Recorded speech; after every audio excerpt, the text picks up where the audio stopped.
Welcome, welcome, welcome. Welcome to HV Chat Track Studio. I am your girl HV, and today it's all about the Daniel England Foundation Summit being held in Kingston, Jamaica. Welcome wherever you're watching from, whether you're watching from Africa, Europe, Antarctica, Oceanic, North America, South America. Welcome, welcome. We are going to have a full day of information. This is all about the students. It is all about Jamaica track and field legacy.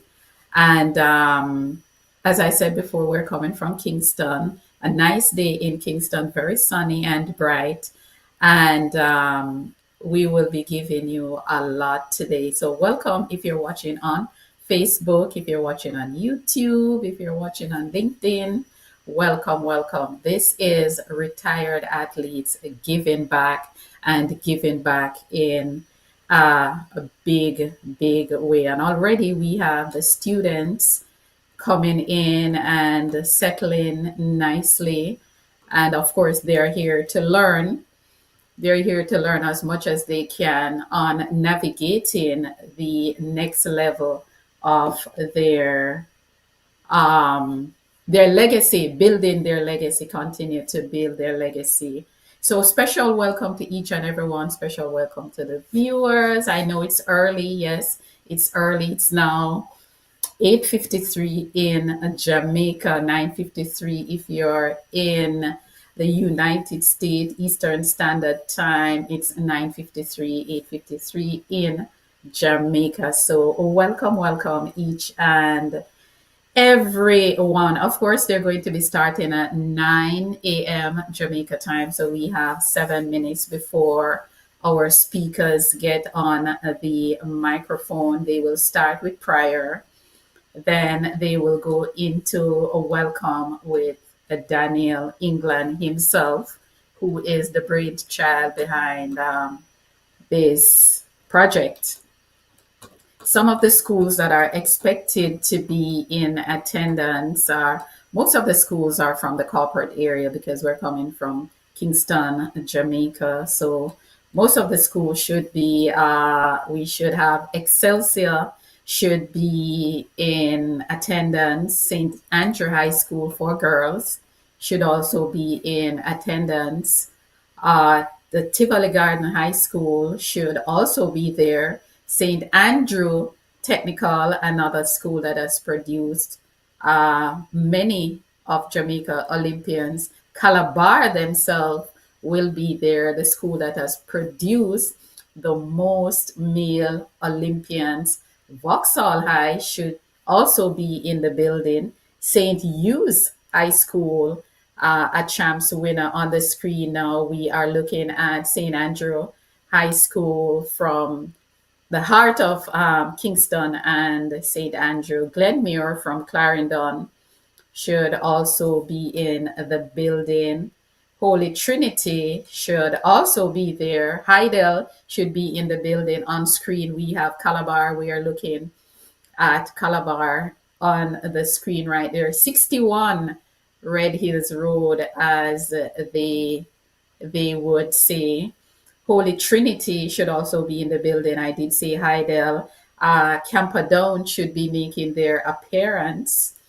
We should be seeing Immaculate also. Kingston College, the winningest boys' school at a boys' champs. St. George's should be in the building, and the Mount Pleasant Academy should also be in the building. Already the students are, they're lining up. They're already in the building.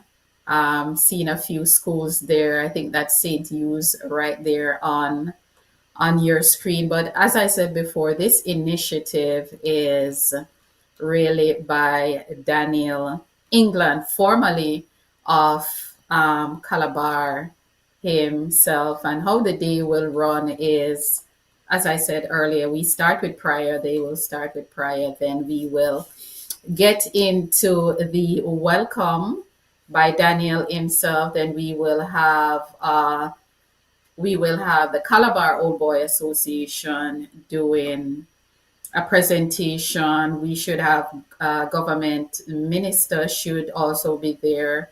Alando Terrelong, Minister of, he's from the Ministry of Foreign Affairs. He should be in the building. We will have Rachel Irvin, who will be taking us through injuries and recovery. Already, I'm looking at Ricardo Chambers, who will be the master of ceremony. He is in the building already waiting to take center stage in a little while. Um, there will be a break at about 10:25 to 10:30 round about there. GC Foster will also be in the building doing a presentation. We will have overseas universities. Georgetown University head coach Alton Mackenzie will also be in the building. So we have a full day. A full day will be had by these student athletes. Again, we have St. Andrew High on the screen right there. Lunch should be about 12:15 for an hour.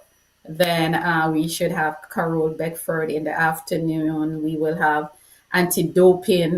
Dr. Peter Ruddock will be in the building. VMBS will also be in the building to, just to educate the youngsters on money management, which is very, very, very important among our athletes. The J3 should also be making a presentation. Brian Smith himself and the coach of Nebraska, the drums coach from Nebraska University will also be in the building. So it will be a full day, guys. And it's all about sports. It's all about helping equipping our junior athletes for life after high school, especially in a foreign country, how to navigate the space outside of their comfort zone at home. This initiative, as I said before, is by retired athletes. It's retired athletes giving back, and Daniel England is the man behind all of this. He is the person giving back. Who is Daniel England? Daniel England is what you would call a proud native of Kingston and St. Andrew. And he is also a distinguished alumnus of Calabar High School, Rabalak, as we call them. He attended Calabar High School from 1986 to 1990. Daniel was a natural talent on the track. He made his mark as a versatile student athlete, excelling in both the 200 meters and the quarter mile, which is the 400 meters. During his time at Champs, boys Champs, as we call it back then, it is now Champs because both boys Champs and girls Champs has been merged. So it is now all about Champs. And Daniel was a powerhouse at the high school level in the 80s and early 90s when he made his departure. Danny English, as he is called by the late Hubert Lawrence, he is one of the Champs standout. And when I say standout, I mean there was actually an era in Champs that was called the Daniel England era. And of course, he made his mark at the high school level. And what is so funny about Daniel is that Daniel only got beaten at Champs once in his entire career. For the 5-6 years that he was at Calabar High School, he was only beaten once, and that was in the 200 meters. And he was defeated by Donovan Powell, who is the older brother of Asafa Powell. He was defeated by Donovan Powell from formerly of St. Jago High School in the 200 meters. So Daniel have been a force to be reckoned with, especially in the 400 meter. He was just unstoppable. And as I said before, we should be starting a little bit. The speakers should be starting.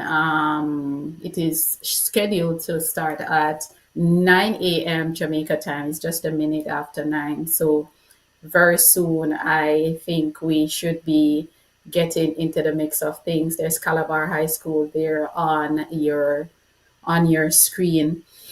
Daniel England carried the pride of Calabar High School under the legendary Herb McKinley. Now, if you're in track and field, you would know the name Herb McKinley. Herb McKinley himself is also a standout and an alumnus of Calabar High School. So, just giving you a little history about Calabar, Daniel's England's contribution and what he is doing here. Just to tell you a little bit about the summit.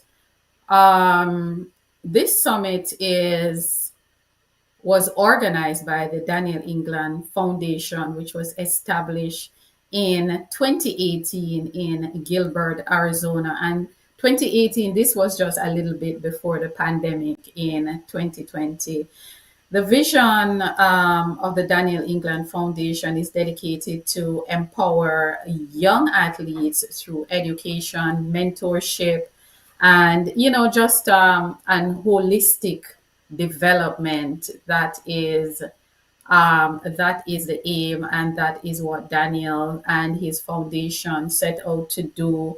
In 2019, Daniel England, the founder and chairman, launched the Daniel England Foundation student athletics summit, and of course it is hosted annually in Jamaica. Before, it was being hosted at the Jamaica Conference Center in Kingston, but this year we are in the heart of Kingston, which is New Kingston, at the Knutsford Court Hotel. The summit is really, it really serves as a transformative platform designed to educate and prepare student athletes for life, for just real life transition from their junior to senior level. And this is from high school to collegiate, and from collegiate athletics to professional sport or career, beyond track and field. So this is really what the summit is about. It's just helping these young student athletes to get themselves ready for the next level, from high school to collegiate, from collegiate to pro, and then of course from pro to life after sport. So this is the aim of this summit. We will have speakers at this year's summit, are invited to they're invited to share their knowledge, their experience, and just an insight to help student athletes make informed decisions about their education, athletic career, and personal development, personal branding. Through these powerful sessions, participants will gain tools and just different the perspectives that they need to successfully navigate life's keys to transition on and off the track. So that's basically what the summit is about, equipping young athletes, junior athletes to get themselves ready for the next level, because it is a process. It is a process. They move from high school to college. I mean, some of them forego college to go pro. So, it is a process, and the process it's tedious, it's hard, it can be challenging. And this summit is just a way to just to give, the student athletes some reassurance, just some reassurance and different perspective on how they move forward. A lot of them will take up scholarships overseas. You want them to know how to navigate foreign spaces and stuff like that. The different culture, the different food, being away from home. Some of them get homesick, some of them get sad. So it is just a way to help them to navigate these spaces and to just to feel safe, to feel secure, and just to do what they have to do in order to get to the next level. So the foundation is really to help young athletes learn and navigate and how to handle challenges, because believe me, the challenges they are going to come, how to discover their purpose and to make meaningful contributions to their families, their community, to the wider world, to whichever sport they intend to participate in, whether it is track and field, whether it's football, soccer, cricket, netball, it doesn't matter, swimming, whichever sport you need to be as junior athletes, they really need to be equipped to take on whatever will come their way. And as I said before, welcome again, welcome everyone. Coming to you from Kingston, Jamaica. It is all about the Daniel Foundation Student Athlete Summit, which is about to kickstart in a little bit. I think they're still going through their preparation. Athletes are coming in from different schools. I think I just saw Jamaica College right there.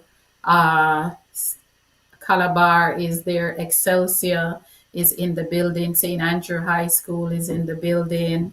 Vaxall is in the building. So the students are rolling out, and it is actually Heroes Weekend in Jamaica. This weekend will be the Heroes Weekend for in Jamaica, where we celebrate our national heroes and we celebrate our heritage in Jamaica. So if you're just joining us, wherever you are coming from, whether you are coming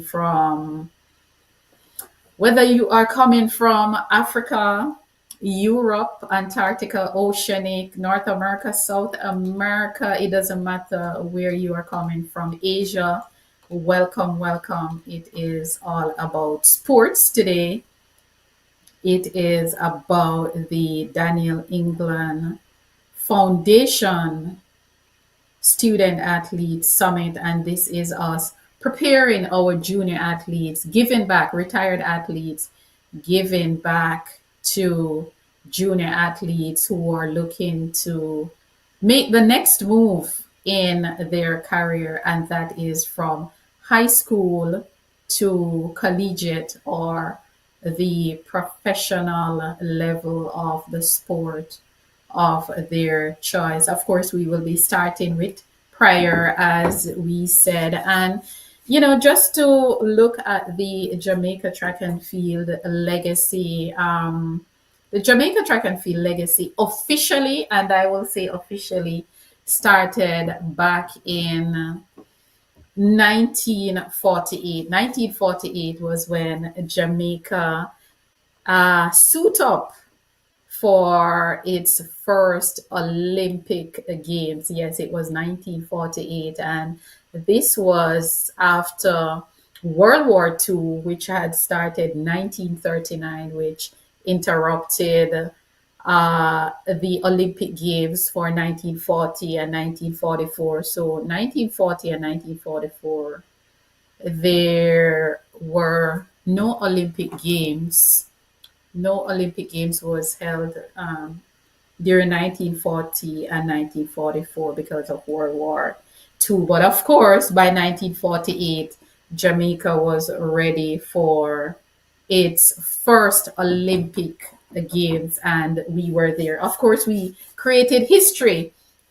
We created history by winning a quinella in the men's 400 meters with Mr. Dr. Arthur Wint and Mr. Herb McKinley winning gold and silver in the 400 meters. We also created history in the middle distance where Mr. Arthur Wint won a silver medal in the 800 meters. So the history, Jamaica's real legacy did not start with the sprints because back then the 400-meter was not yet known as the sprint. So we started with the quarter mile and the middle distance back in 1948. And of course, we came back 1948, 1952, sorry, and we repeated that Aquinella again in the 400 meters and a silver medal in the 800 meters. And Jamaica just kept going from then. From then, we have not looked back as a country. We have become a powerhouse in track and field, especially for the sprints, where we have become a dominant force in the sprints. So that is just a little, just a little history of our track and field, where we started and where we are today. Of course, we've seen the rise of some outstanding athletes over the years between 1948 and 2025. When you talk about Merlin Otti competed at seven Olympic Games, six for Jamaica and one for Slovenia. She is as it relates to the Olympic, the most Olympic Games, and that's seven, six for Jamaica and one for Slovenia. So yeah, Jamaica is a powerhouse, as it relates to track and field, especially the sprints. And we are people like me. We are trying to change that. We are trying to spread our wings. Of course, the field is stepping up. The field is really um, stepping up right now, and we are looking to spread our wings in the middle and long distance program. We would love to see more Jamaican athletes in the middle and long distance at a global championship. I want to see more athletes in the 800 meters, men and women, the 1500 meters, men and women, the 5,000 meters, the 10,000 meters, the steeplechase. So that will be the next level for us because we have cemented our name. Jamaica has cemented its name in the sprints, and we continue to do great things in the sprints with our men and women. So now we are looking to just spread our wings in more events to become one of the most rounded teams at global championship. Of course, our field events is really doing well in Paris at the Paris Olympic Games. Our field events athletes dominated for Team Jamaica, and that was history. That was a good look. It is the first global meet that we're having the field winning majority of the medals. And so we are looking to spread our wings and explore other events. And I'm hoping that the powers that be will get into the conversations that we're trying to have to build a middle and long distance program, a sustainable program that we can see going for years and years to come. Going back to the legacy a little bit, we've had Jamaica has dominated the 21st century at the Olympic Games in the sprints, I would say. The women's 100 and 200 meters. Shelly at Jamaica's won of the four of the 100 meters at the last five Olympic Games. Four, Shelley and Fraser Price winning 2008 in the 100. She won 2012 in the 100. Elaine Thompson Hera came back 2016 and she won gold in the 100. And she came back 2020, 2021, winning gold again. Of course, the Paris Olympics, we did not have the best Olympic Games in Paris, but of the last five, Jamaica won. Jamaica won. Jamaica won four of the five 100-meter titles, and that is to show you the dominance that we have been since the 21st century. Of course, we also, another history making moment for Jamaica is Elaine Thompson Hera is the only female in the history of the Olympic Games to win the sprint double more than once. And Elaine did it 2016 at the 2016 Olympic Games in Rio in Brazil. She came back in Tokyo 2021 for 2020 and she won the sprint double. So Elaine is in the sprints, in the women's sprint double. Elaine is in a category all by herself, winning the sprint double more than one. I think this is maybe Camperdown coming in. I'm not sure if that's Camperdown, but the schools are still coming in. The student athletes, they're enjoying themselves. They're chit-chatting with their friends.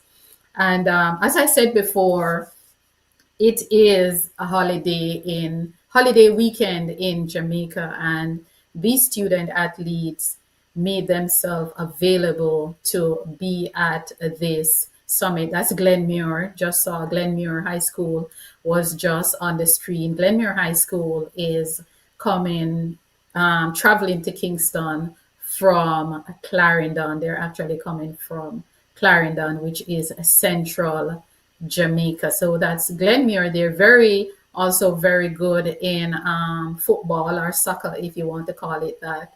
They are a powerhouse in high school football, soccer for those who are not from Jamaica.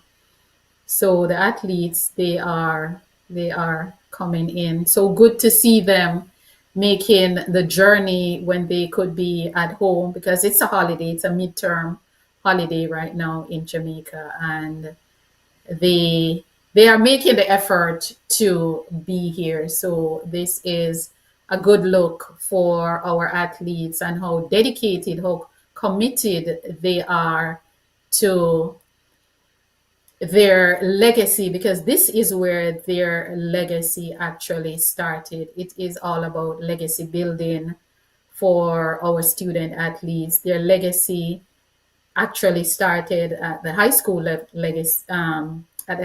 level, at boys and girls champs if they are in track and field. And we have to thank ISA for this. We really have to big up ISA for this. And ISA is the organization that organize and plan all high school sports events, including champs, high school football, basketball, you name it. Once it's a high school sport, then it is ISA. So, that's where the legacy starts for a lot of these athletes. Of course, they go on to, at the junior level, to compete for Jamaica at the Carifta Games, which is a Caribbean Junior Games. Then they go on to the World Junior Games, World Athletics Junior Games, and from there they move to the pro level where it is all about the Olympic Games, the World Championship, the CAC Games,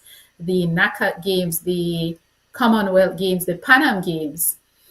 So it is all about legacy building for these athletes. And this summit by the Daniel England foundation is, really to help these athletes, to help them to understand themselves as a brand, and just different perspective on how they should approach their career, seeing themselves as a brand, the do and the don'ts on social media, how to navigate the space. And on the screen here we have a Glenmuir High School getting seated, as I said before, coming from Clarendon, Central Jamaica is also in the building. And I know it's early, guys, wherever in the world you are tuning in. Welcome, welcome, and thank you. My name is HP, and we're here today to just to hang out with and have some fun and learn from these great speakers who will be speaking at this summit at the in Kingston, Jamaica, organized by the Daniel England Foundation. And of course, Daniel is one of the many retired Jamaican athletes who is giving back and giving back in a good way. And some of the schools that will be participating, Excelsior High School, St. Andrew High School for girls, St. Andrew Technical High School, Tivoli Gardens High School, Calabar will also be in the building. Vauxhall High School should be there. St. Hugh's High School should also be in the building. I just mentioned Glenmuir, which is on the screen, getting situated. Holy Trinity, Hydel High School should also be in the building. High School is the winner of Girls Champs this year, Girls Champs 2025, should be in the building. Camperdown, the School of Donald Quarry, should also be in the building. Camperdown High School, known as the Sprint Factory. Immaculate High School should also be in the building. Kingston College should also be in the building. The Winningest Boys Champ School, Kingston College, should also be in the building. St. George's College should also be in the building, and Mount Pleasant Academy should also be in the building. So guys, just hanging out, keeping your company a little bit until they are officially started.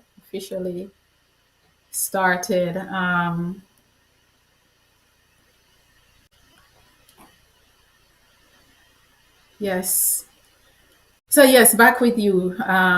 Sorry about that. So yes, we are, coming to you from Kingston, Jamaica. Let me tell you a little bit more about Daniel England. Daniel England carried the pride of Calabar High School, and he was at the time being coached by the legendary Herb McKinley, who is a Jamaican Olympian, Olympic champion, a mentor, a coach, administrator, the whole works. He gave back, Mr. McKinley himself gave back to the sport of track and field in his time.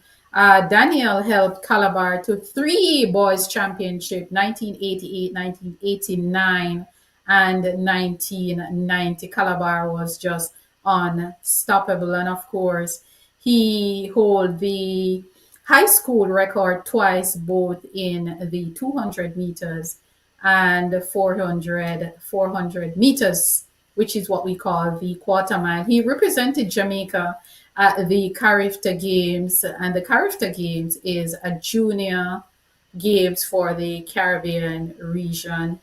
He was Jamaica's first junior athlete to be ranked on the world list, placing eighth in the 400 meters. Daniel England was named Jamaica Athlete of the Decade in the 90s, in 1990. So that is just to show you how dominant he was. Daniel was also, he's also Penn Relays inducted to the Wall of Fame, and this was done in 2018. Daniel himself is he is also a track and field coach. He is a board member of Calabar High School past student alumni for the Florida chapter. He is a board member of Sons of Herb, which is Herb McKinley.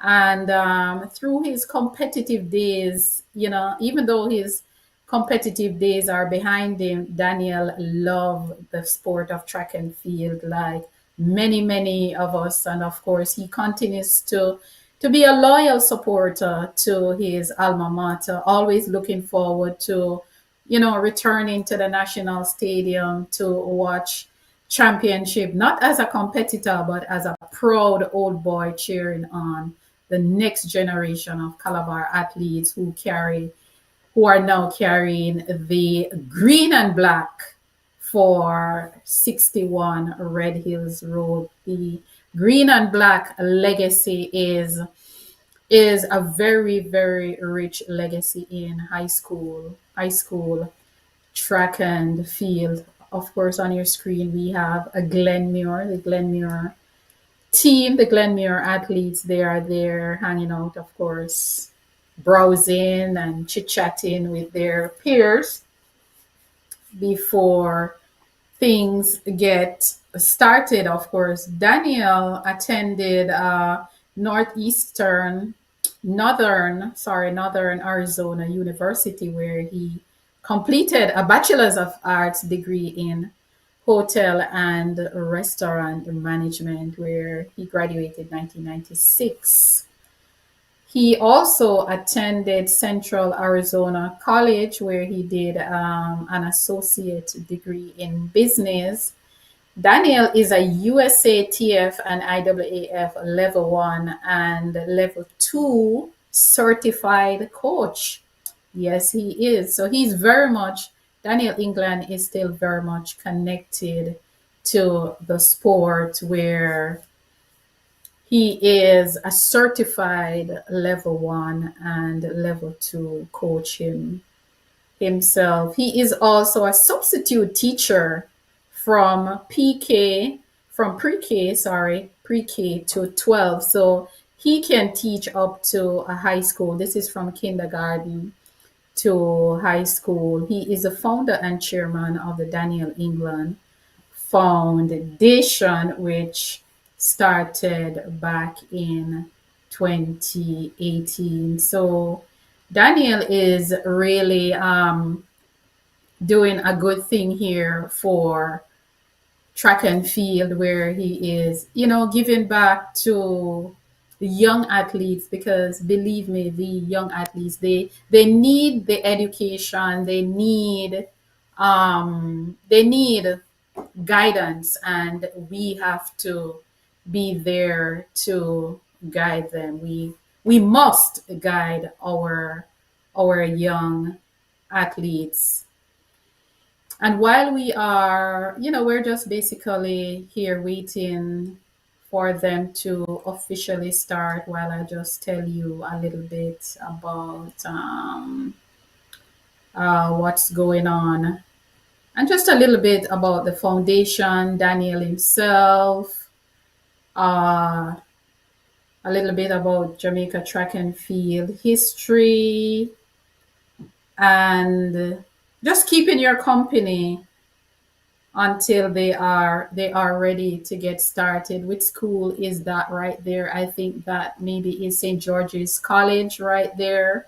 We're looking at on the screen, and they should be starting in a little bit. In a little bit. Ladies and gentlemen, student athletes, good morning, everyone. Good morning, everyone. Would first of all like to apologize for the late start, but we're ready to get going now. Welcome. It's the 5th staging of the National Student Athletes Summit. And before we go any further, I just want everyone to give a massive round of applause for this wonderful event.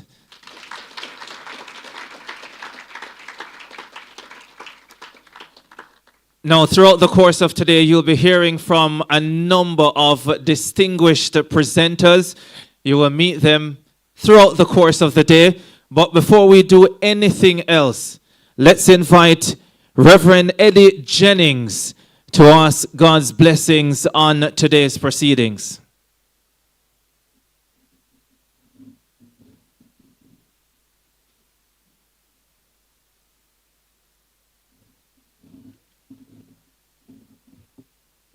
I invite us to stand for the prayers, please.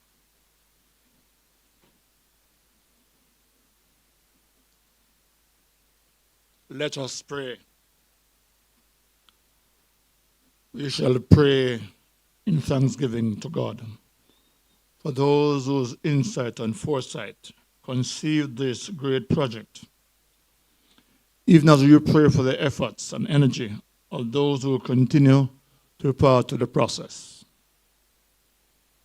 We shall pray for all that will take place here today in the hope that both presenters and participants will benefit, even as we pray the larger success of this venture. We shall pray for the continued success of this project as more and more persons become involved, providing greater opportunities for our young people face the world of moral confusion, ambiguity, and ambivalence. Pray for guidance and direction for them, or those involved in their guidance and direction. We shall pray for Jamaica, land and people we love, as we face the numerous challenges of nation building. We shall pray for those persons who have benefited in the past from this project, that they will be challenged to play their part in advancing our people and our nation, even as we as a people and the nation fulfill our role in the advancement of the global human family. We gather all our prayers together in the words our Lord taught us to pray, saying, Our Father in heaven, hallowed be thy name, thy kingdom come, thy will be done on earth as in heaven. Forgive us our trespasses, as we forgive those who trespass against us.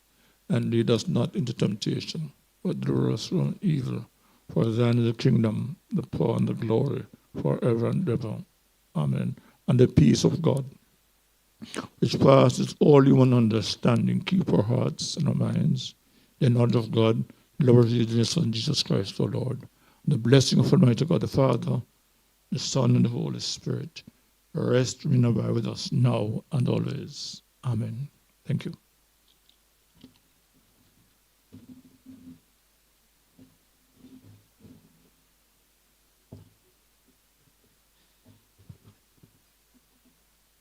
It's now time to meet the man who conceptualized this event. For those who went to Calabar High School, we first of all love to recognize him as a legend of Red Hills Road. His time competing for Calabar on the track, memorable. This event he has put a lot into making it happen. First, before the COVID-19 pandemic, There was one particular year during COVID where this event was held via Zoom, and then a couple times at the conference center in downtown Kingston, and this year, right here at Summit. Ladies and gentlemen, a massive round of applause as we welcome the one and only Daniel England.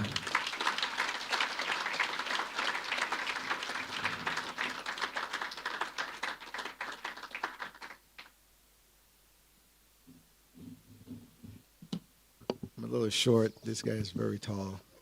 Good morning, guys. Welcome, welcome. How are we doing today? Hope all is well. Well, welcome to the Student Athlete Summit 2025.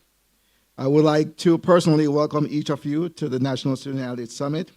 I'm very excited to share this experience with you guys. I think the speakers we have on tap would share some knowledge with you guys that I wish I had at your age. At your age, as my MC stated earlier, I was the best high school, matter of fact, the best in the Caribbean in track and field. And yet I did struggle, even though I have the resources. But what I was lacking is the information. And the information given to you today is something I believe is very important. So I encourage you all to ask as much questions, stay engaged, okay? Because we definitely have the people that would help you with some information. Believe it, knowledge is power. The more knowledge you receive, the more powerful you will be, okay? Thank you for coming, and I appreciate you guys. And also, I just want to take a time out and thank our sponsors. Without the sponsors, this event wouldn't be possible. And I wanted to say Victoria Mutual Society. Please give me a round of applause for Victoria Mutual Society. I also want to thank Sons of Herb. They provide the bags that you have in your possession. And if you're not know, as we speak, we are on YouTube Live, and this is coverage by HP Chat Track. The food is not here yet, but I believe me, when the food get here, you'll be ready to go. And the food is also sponsored by Ocean 7 Rooftop Bar and Grill. Okay. And also, I want to special thanks to Alan Beckford from the Sports Development Foundation. They're also a major sponsor for this event. I hope you guys are excited. I'm excited to hear this information from all these different speakers. I really hope you're blessed and get something taken away from this event. And safe travels back to where you've come from. And please stay engaged. Thank you very much.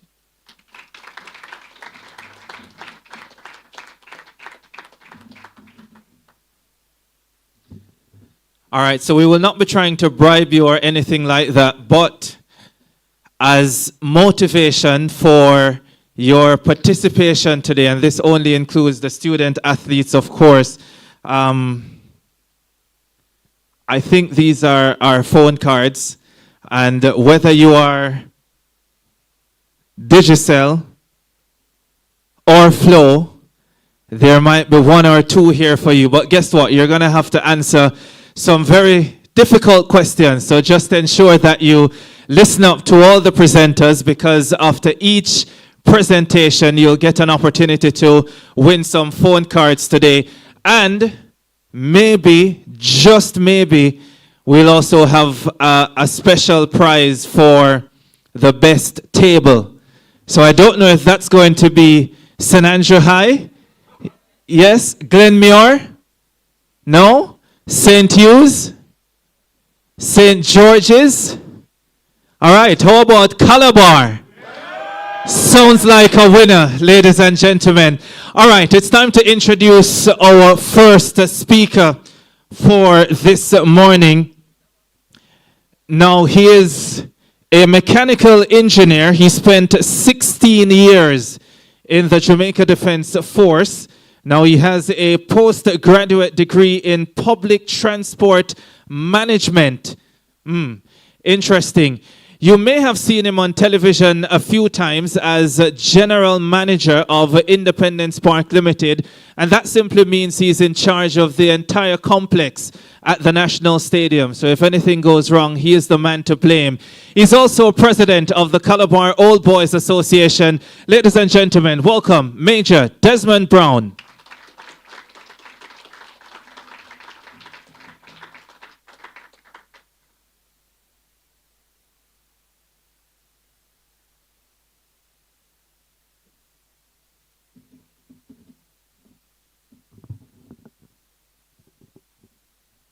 Good morning, everyone.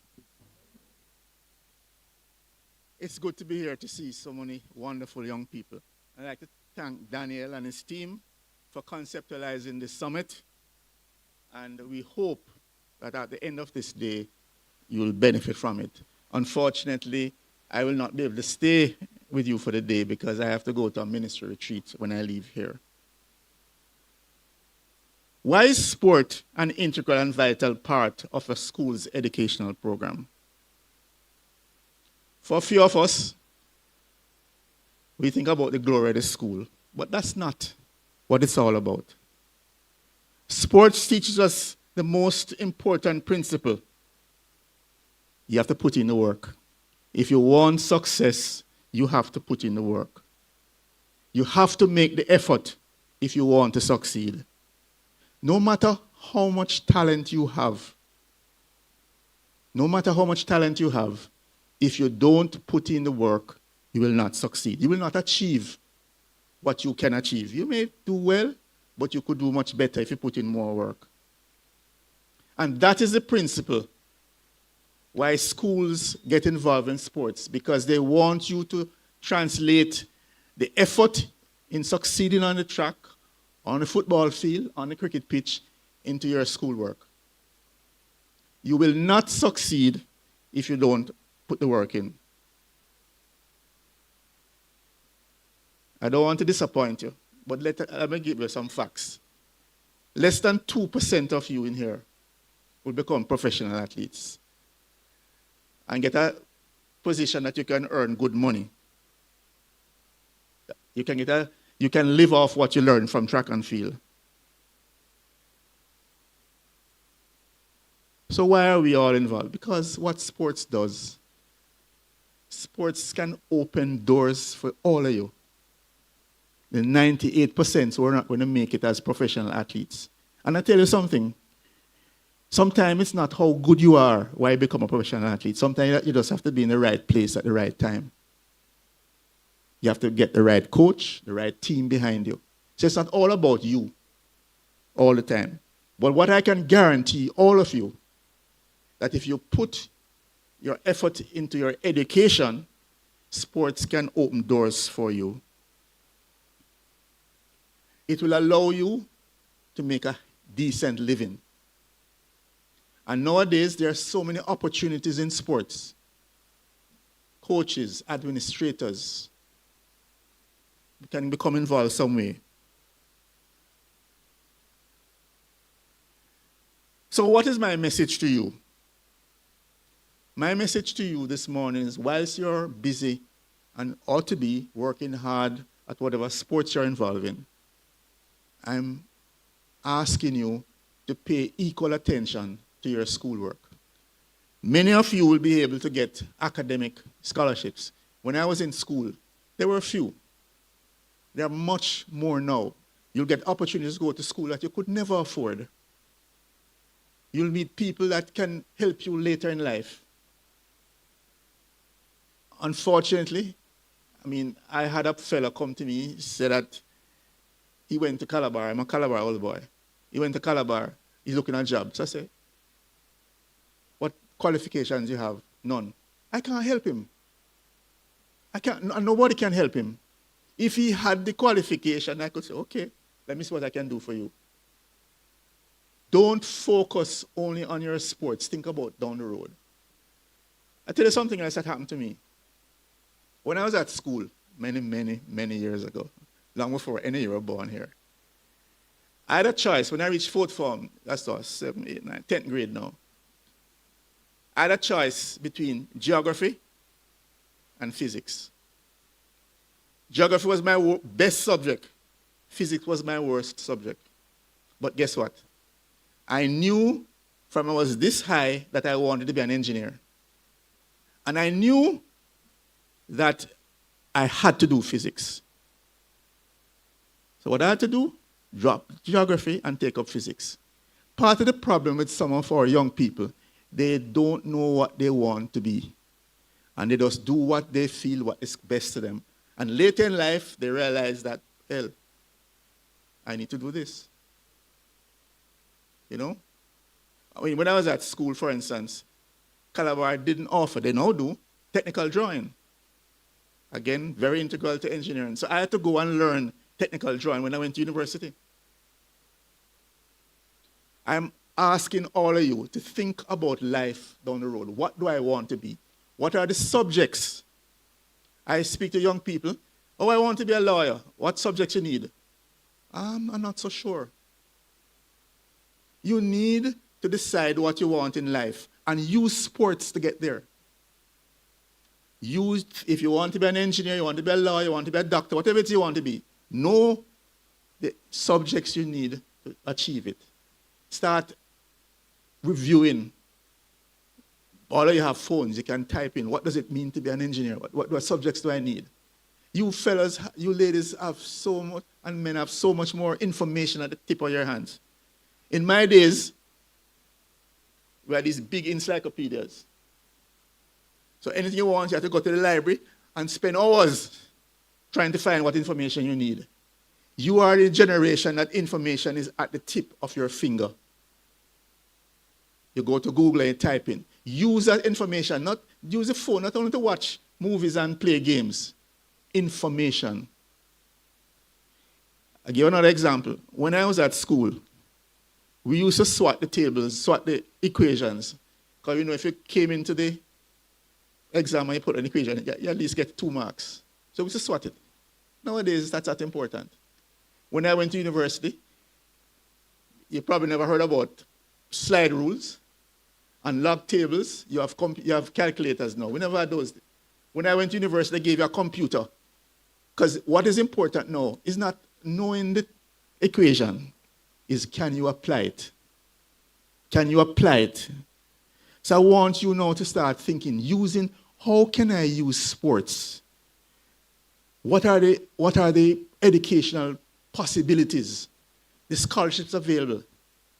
What are they doing lacrosse? Are they doing a lot of scholarships in lacrosse now?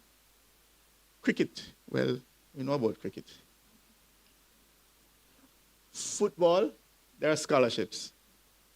Track and field, there are scholarships. Start thinking about your future. Don't just think about your future as an athlete. Because that's another thing too. All it takes is one injury and your career is over. What is going to happen? And in any event, if you become a professional athlete by your 32, 33, unless you're Shelley, you are going to, that's it. Your time is up. What are you going to do beyond that? The other mistakes that a lot of you make, oh yes, I'll make plenty of money and I'll employ someone to look after my money. You know the story about that. When time comes, there's no money. Learn to look after yourself. Use the opportunities that you have available to you and don't make the mistake of relying only on your physical ability. That can go at any time. You must have a goal in life. What do I want to achieve? Where do I see myself in 20 years? What do I want to achieve? Start thinking about those things, right? And that will help you plan to reach a goal. You know, when in the army, they always tell you when you're shooting to aim high. Because if it falls and where you want. Many of us, we're not aiming it, we don't have a target. We're not working towards anything. We don't have no plans for our future. You're not too young to start thinking about your future. right? The other very important thing, we are all very fortunate to be born in a country where we have such a legacy of sports. I can tell you that you hear, for instance, that the world record holder in the pole vault, he wants to come to Jamaica, he wants to know, what is it we have here? You are required now to continue this legacy, this prowess that we have. It's here. Those who are performing now will fade away, like we all do. So you have a legacy to live up to. You have a legacy to continue. Make use of your...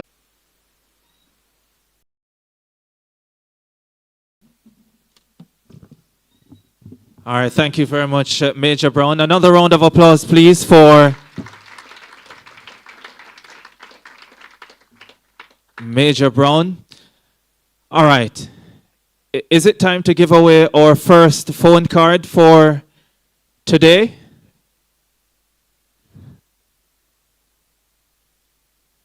All right, so how do we do this? Let me see. This one is valued at $500.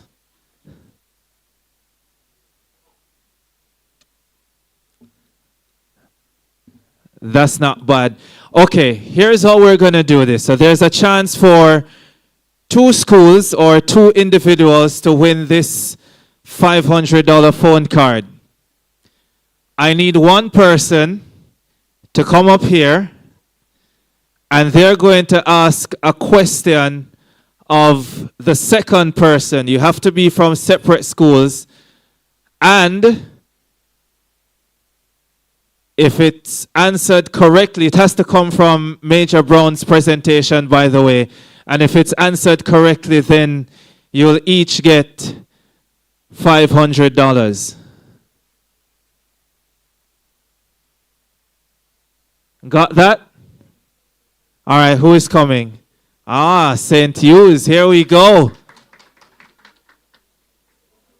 So St. Hughes, you're going to be asking the question. Oh, and St. Andrew. Calabar, I'm so disappointed.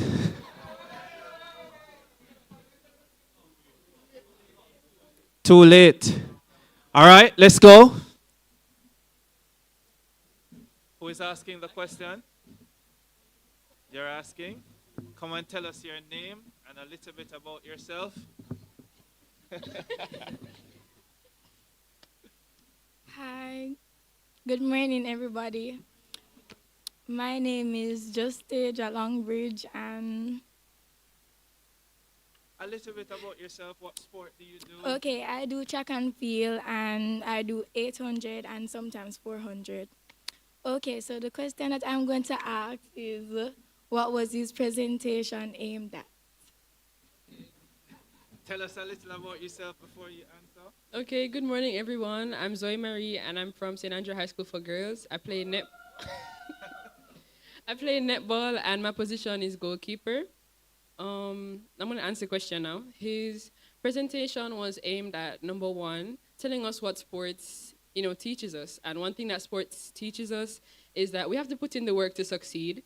Another thing his presentation was aimed at inspiring in us was not relying only on our physical ability, but also our intellectual ability, and ensuring that we pursue both academics and or sports equally. Do you think they deserve the credit? Boy, I feel as if I want to give them 2 each. But maybe not. Do you want Digicel or do you want Flow? Oh, 1 Digicel, 1 Flow. 1, 1. Okay.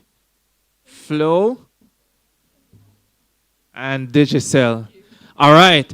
Shall we give 2 more students that opportunity? I was so impressed just now. I hope Calabar gets to the line first this time. And Glenmuir. All right, give them a round of applause. So, as usual, The Student Athlete Summit is all about holistic development. So as you grow and build as a student athletes, you're going to have to do at some point or another some amount of speaking. So again, I'll ask them to introduce themselves, tell us a little bit about themselves. We'll get the question and then we'll get the response. Gentlemen? Good morning. I am Kyle Henry from Calabar High School. And I play basketball, and the position I play is wing, and sometimes I play center. Good morning, everyone. My name is Krishan Ferran. I do track and field. I do 100 and 200.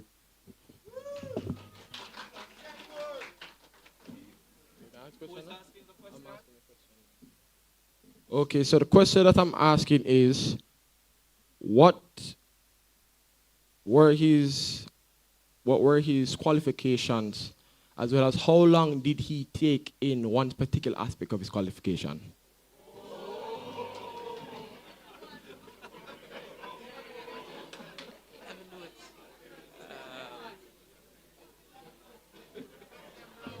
His qualifications were TD, physics, and I don't remember the others.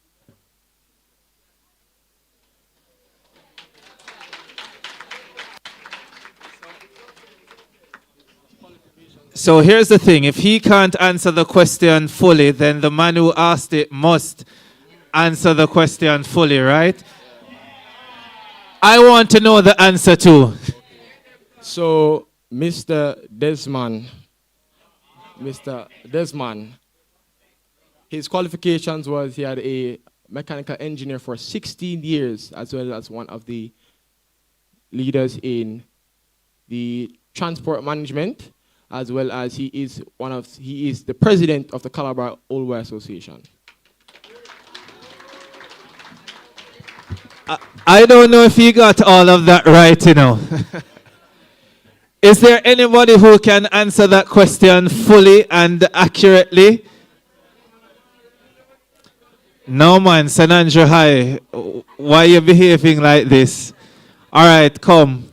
Or we're going to get another Calabar man. Come, St. Andrew. Come on, St. Andrew.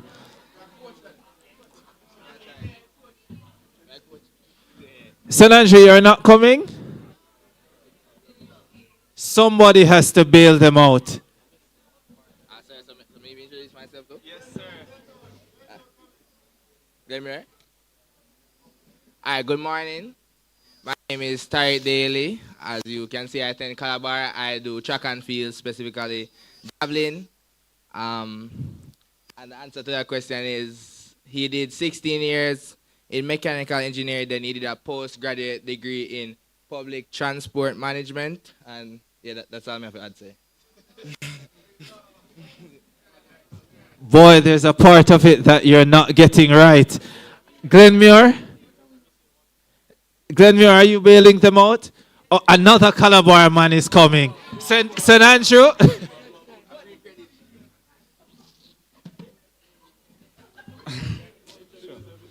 All right, good evening. No, hold on. Afternoon. Morning, I still morning. All right, morning. My name is Juvain Walker. You know, I attend Calabar High School. I play basketball. So the qualifications where he spent 16 years in the JDF came out as a major. President of the Calabar Old Boy Association, COBA. He's a mechanical engineer and public transport manager. There's one more. One more, did it? Thank you. Thank you. Hello, everyone. My name is Alyssa Johnson. I play field hockey, and the one that he left off was that he has been general manager of, can I just say the stadium? Yes, for 20 years. Yes. General manager of... Don't leave. All right, so here's the problem now, ladies and gentlemen. Calabar man, where are you going? Who do I give the credit to?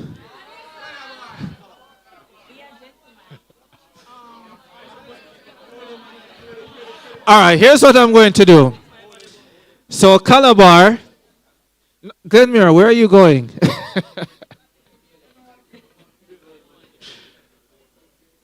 So, Alyssa, do you want Digicel, or because you had to complete it for all of them,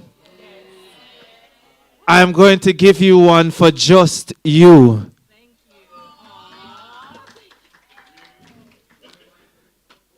I'm going to give one to Calabar, the entire team. They can decide how they break it down. Do you guys want Digicel or Flow? Digicel. So this is for Calabar. I think this man should get about 300 out of the 500. And Glenmuir, do you want Digicel or Flow? Flow. I'm going to give you one for your table as well, and you can decide. All right. Give them a round of applause, everyone, for participating and giving it a good try. All right. We're going to be introducing our next speaker.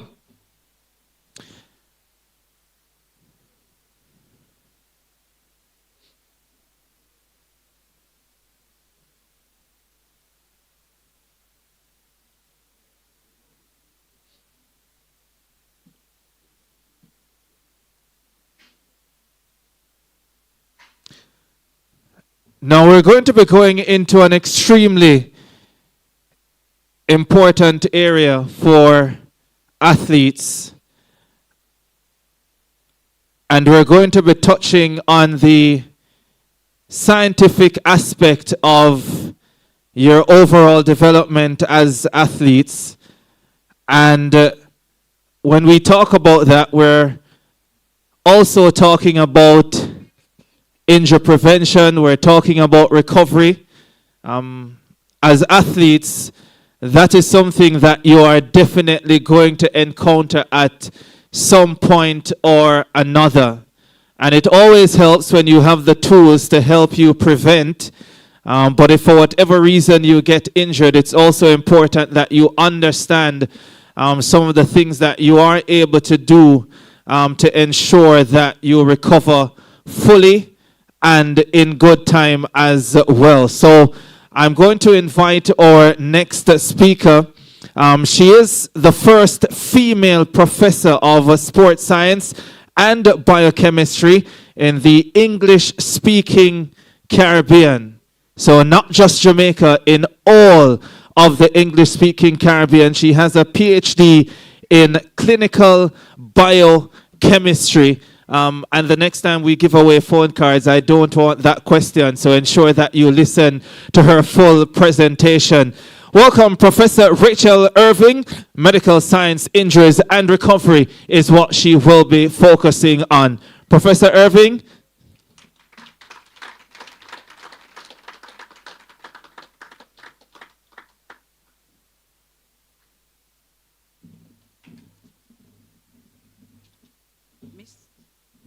Mr. Chambers, your internet failed me. I'm still downloading my presentation. They weren't as prepared, but we're coming. We're coming. Give me a few seconds.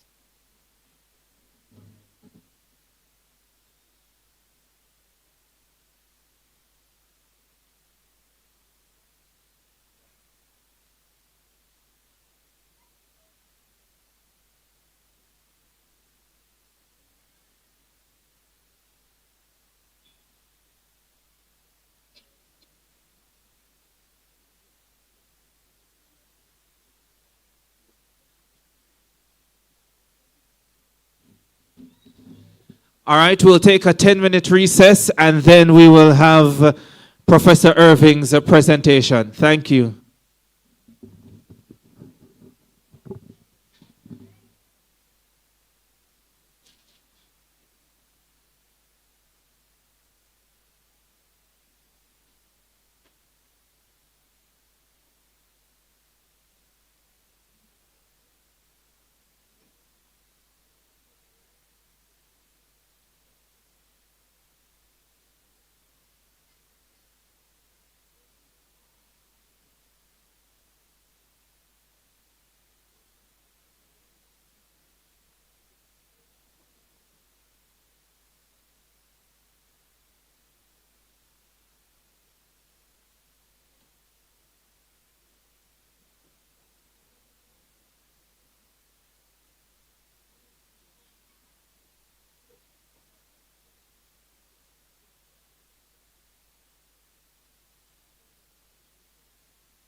Mhm.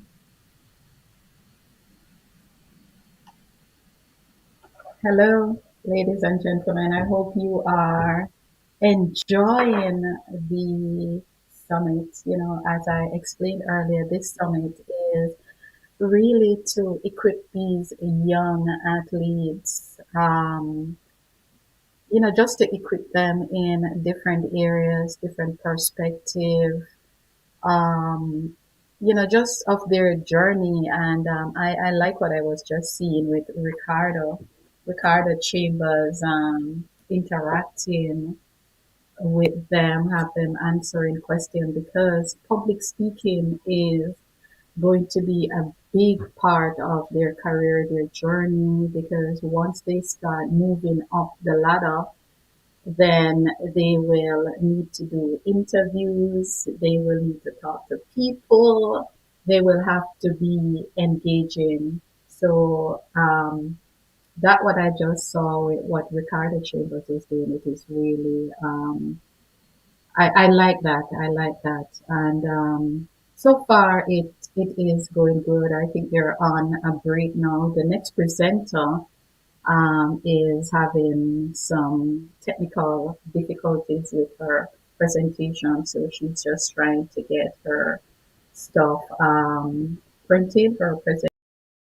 But all in all, going it's been going great. It's good to see so many athletes turn out. It's a holiday weekend in Jamaica, Heroes Weekend in Jamaica, and it is really refreshing to see these young athletes take the time out to be at this summit, not just to hang out with their peers or to network, but also to learn about the sport, learn about themselves, learn about the journey, the things that they need to do going forward. So I just want to say welcome to each and everyone wherever you are coming from, whether you're in Europe, whether you're in Asia, Antarctica, Oceanic, North America, South America, Africa, wherever you're watching from, welcome, welcome. And today is all about the Daniel England Foundation Student Athlete Summit. And just to tell you a little bit about how the program is going so far, we've had the prior, we've had the welcome by Daniel England, we've had Major Brown doing his presentation. That was a very good presentation that he did because he was talking about knowing where you want to go and having a plan. You must have a plan where you want to go, and of course, doing the work to get there. And that is what we are about today. We're going to have speakers we should be having speakers from the government. The next speaker coming up will be Rachel Irvin, sorry, she's a person having a little technical difficulty. So Rachel Irvin should be coming up shortly.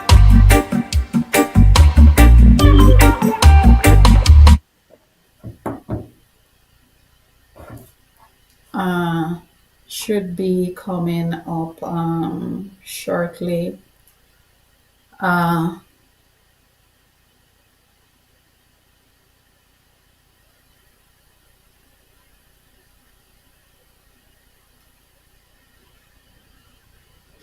right, sorry about that. Rachel Irvin should be coming up shortly, and then they should be on a break, or maybe they're taking their break now. But just to tell you a little bit about the summit, if you weren't here earlier when I was explaining, the schools that should be in attendance are Excelsior High School, St. Andrew for Girls, who we're looking at now. St. Andrew Technical should be in the building. Tivoli Garden High School should be there.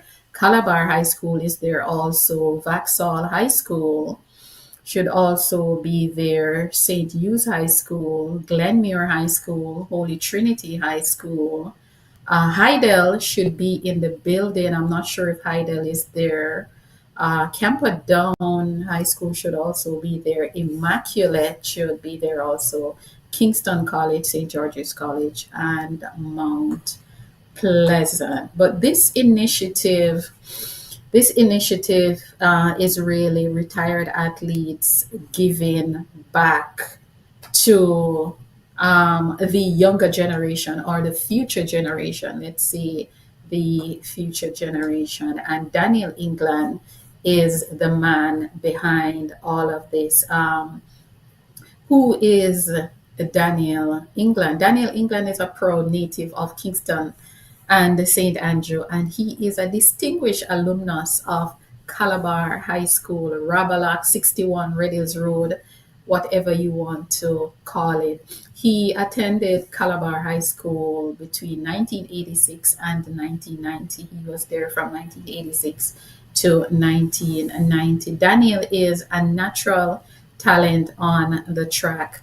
You know, he made his mark as a versatile student athlete, excelling in both the in a very what I'll call this a very unique double, which is the 200 meters and 400 meters. This double is not seen very often at the highest level.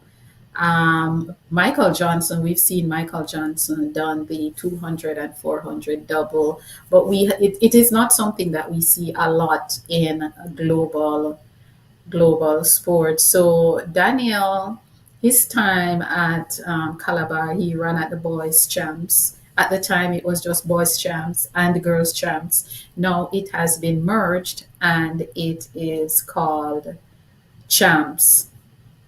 So he was a remarkable standout at that level. And throughout his career at Calabar, he was beaten only one time at champs. He was beaten by Donovan Powell, who is the older brother of Asafa Powell, formerly of St. Jago. So Daniel is a testament, to that is a testament to his dominance and determination as a schoolboy. He brought Calabar to three championships: 1988, 1989, and 1990, both in the 200 and 400. And he was once the school's record holder in both events. Just a little bit about the summit. If you weren't here earlier when I was just telling you a little bit about the foundation. The Daniel England Foundation was established in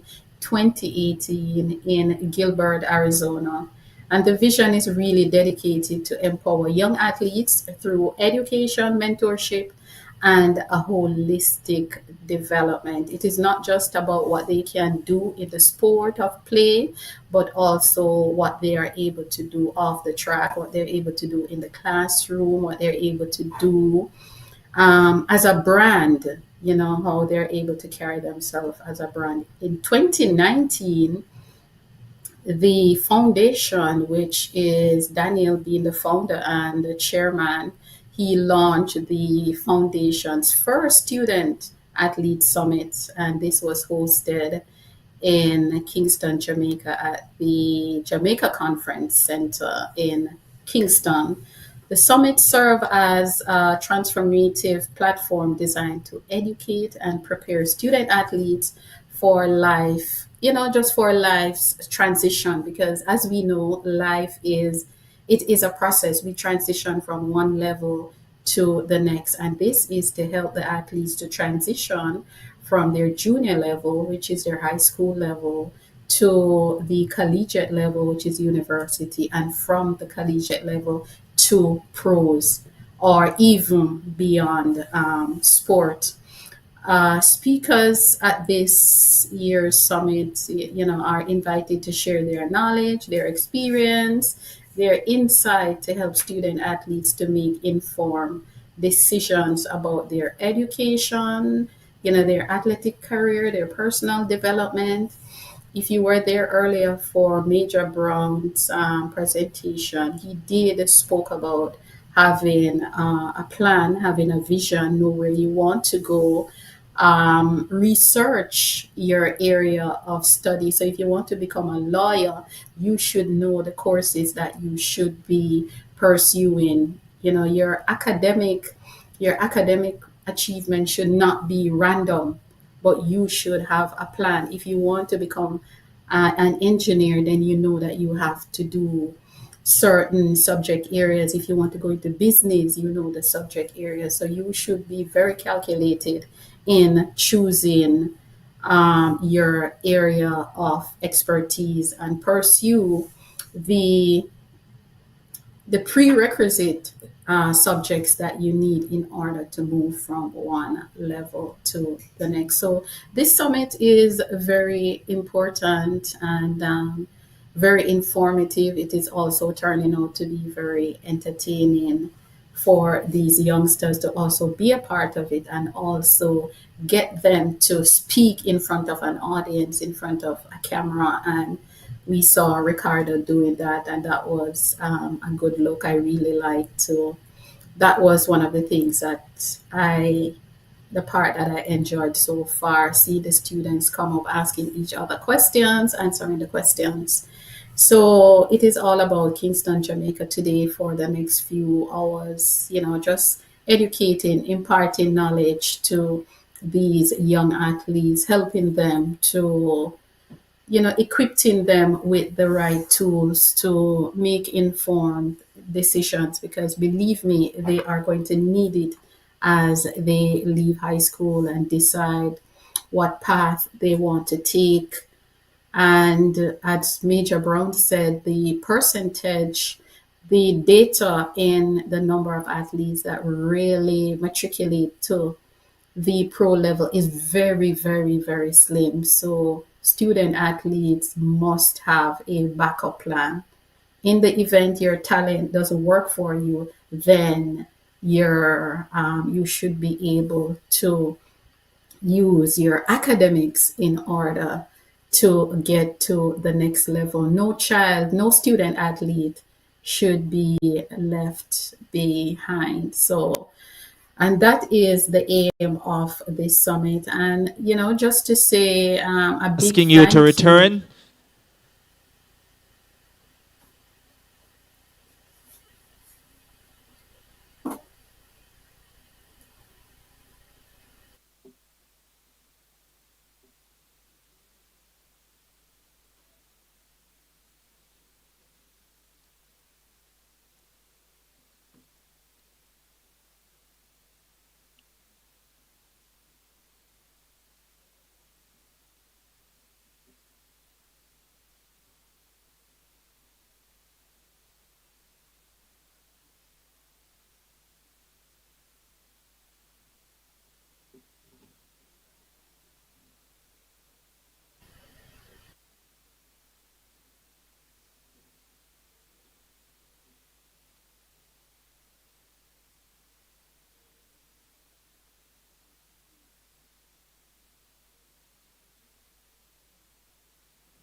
All right, so we'll just give the others another minute or two to return before we get started once again.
All right, so ahead of the restart, I just want to especially welcome all the teachers and the coaches who have taken the time out to be here this morning with our student athletes.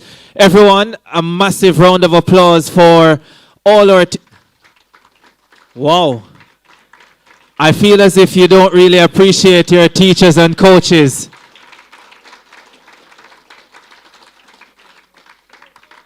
Yeah, thank you very much to all the teachers and coaches. Without you, we would not have all these great student athletes. And thank you very much for taking the time out to be here this morning.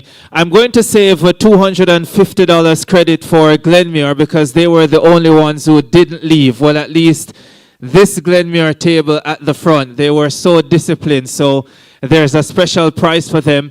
Also, I have not sent a shout out yet to the Heidel girls who are here this morning. Heidel, welcome. It's great to have you as well. All right, I think we have almost everyone back with us. Dr. Irvin, ladies and gentlemen, let's welcome again Professor Rachel Irving.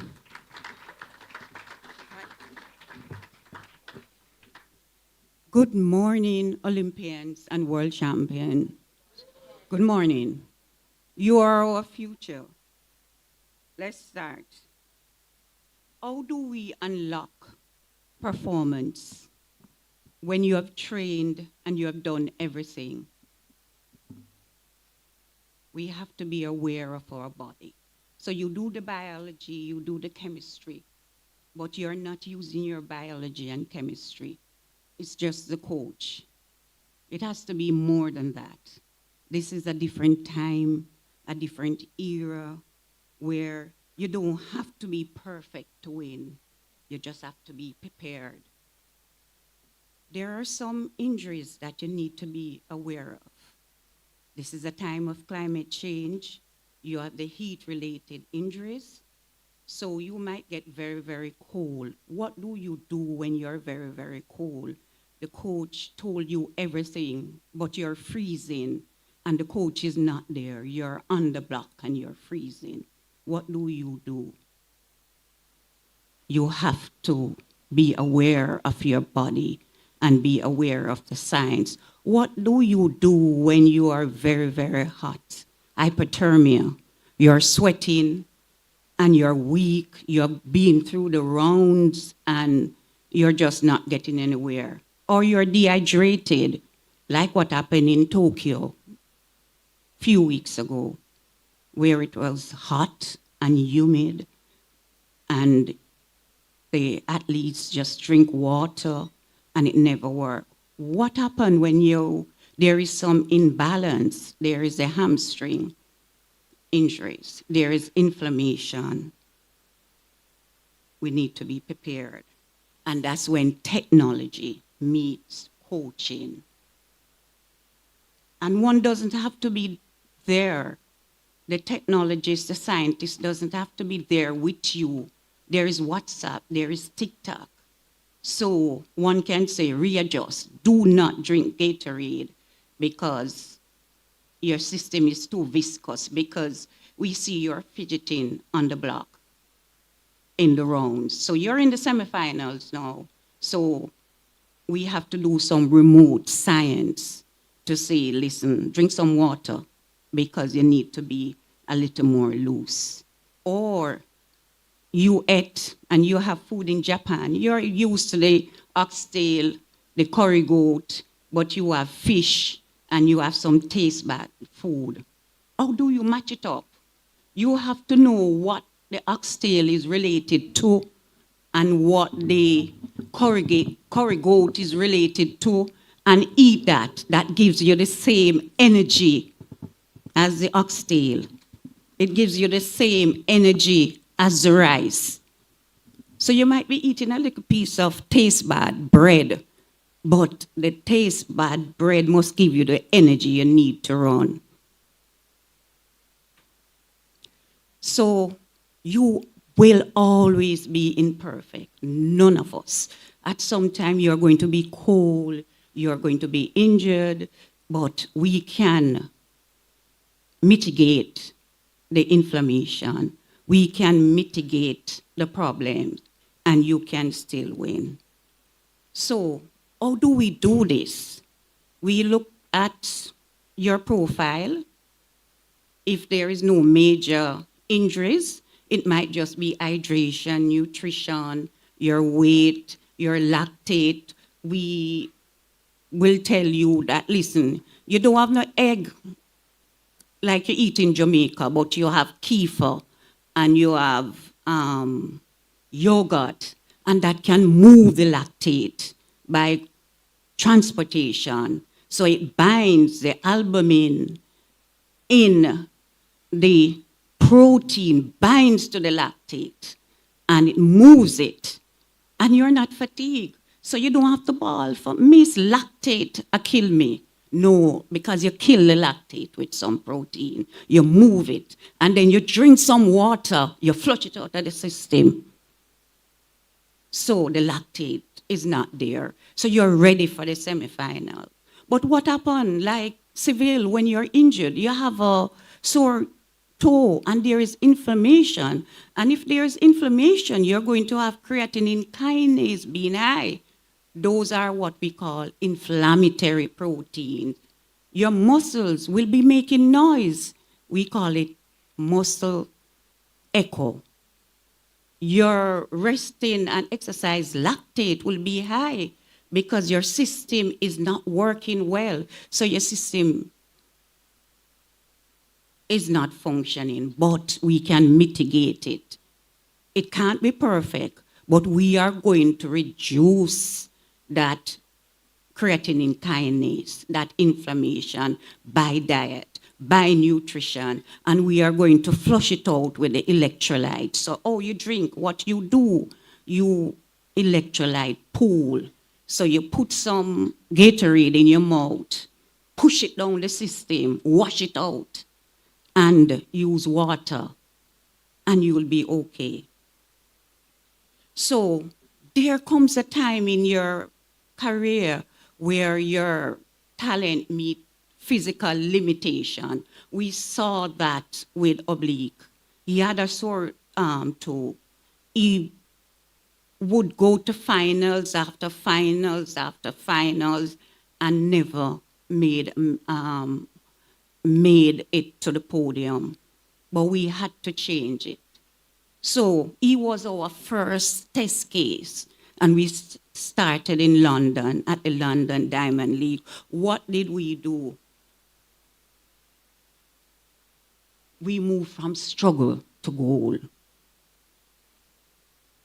So we did a quick biochemistry readjustment of his lactate, And you're not talking to the athletes too much because the athlete doesn't want any talk. So you have to be precise, and you're not talking to his coach too much.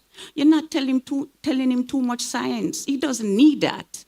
He just need a plan, what is going to work.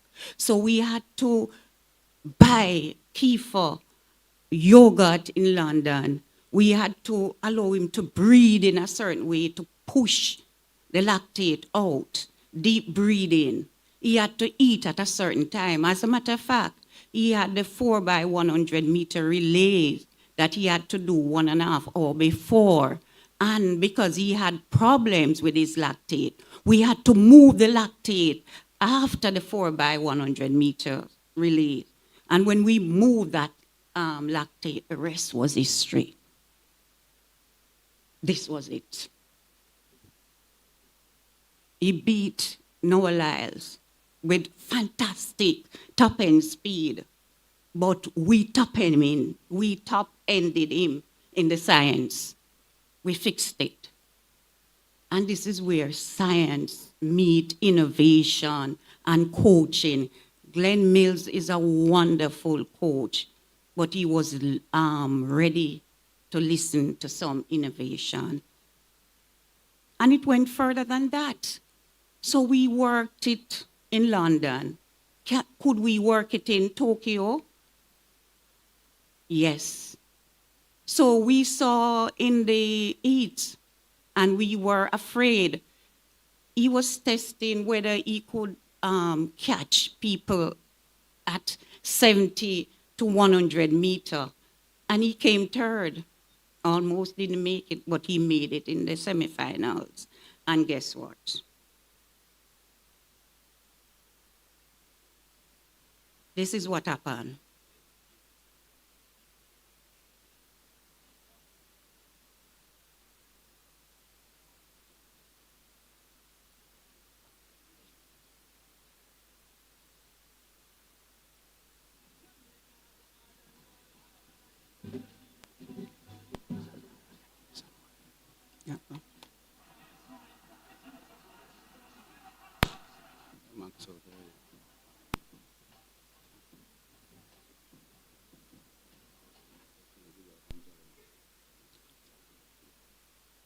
Put some respect on our name in science and coaching. Put some respect on our name.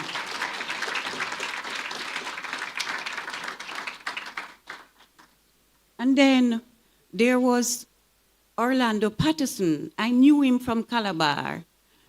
And, Orlando Bennett. I knew him from Calabar. And as a matter of fact, he spoke to some students for me about his experience as an athlete.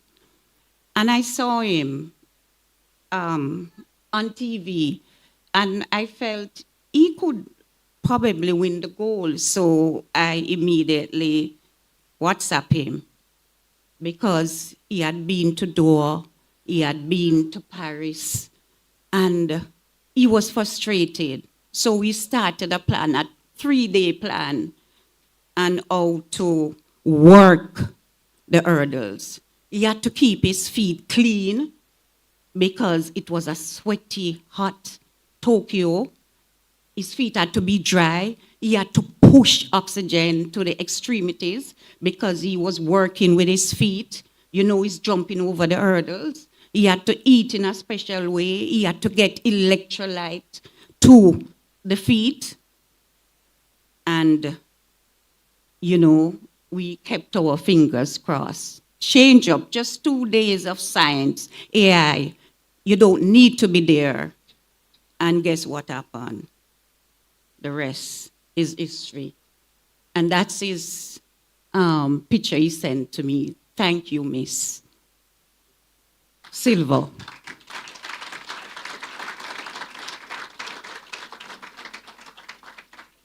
And then there was Lavelle. I had a number for Coach Osborne, and Lavelle looked good. He looked good through the rounds, the semifinals. You know, he had struggled before. I knew him because I did some studies on him when he went to Nairobi as a youngster.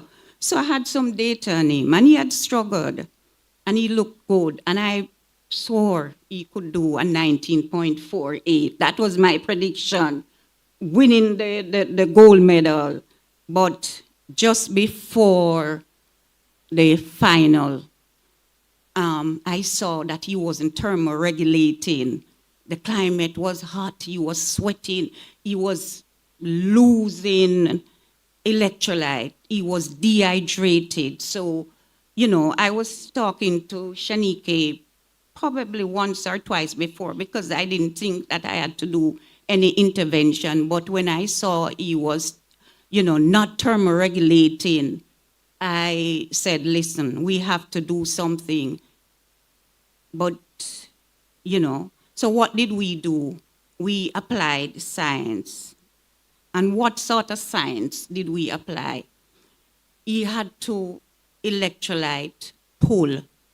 So we asked him to sip Gatorade. So he pushes sodium and potassium so it regulates the pancreas, produce insulin but does not produce enough insulin, but break down glycogen from the muscles so that glycogen is available and energy is available. But Shanike said to me, Miss, he's in the call room, we can't do nothing. He's in the call room. So I felt if we had thermoregulate properly, he would have won the gold. Nevertheless, I'm proud of him. 19.64. Couldn't have done better. Couldn't have done better without any intervention. So what do you take from this, youngsters? Climate is a factor. Environment is important. When you have trained and you have been trained by some of the best coaches in the world, you need to be aware of your body. You need to use science. You are on TikTok. You are an AI. You need to use your body in a way that TikTok, that when you winnie pan them instead of that song that is inappropriate. It has to be a win-win, not what it's not supposed to be. So how do I know that science works? Because we have built an archive from Herb McKinley, Grace Jackson, Usain Bolt. We have an archive. And we have looked at their energy system. We have the data. We are looking at the energy system now. We have worked with Calabar. We have worked with JC. We have worked with Edwin Allen. We have worked with the twins. We have all of that. So listen, we are giving you that science legacy that regardless of how rich America and the other places are, we are ahead. We have some brilliant coaches. We need to use brilliant science with the coaching to be unbeatable, because we are the sprint factory of the world. So you have a sprint legacy tree from Herb McKinley right to Bert Cameron, right to the youngsters yourself. I'm expecting some gold medal winners at champs and Carifta and youth game, but you have to use the science. I'm available, your coach is available.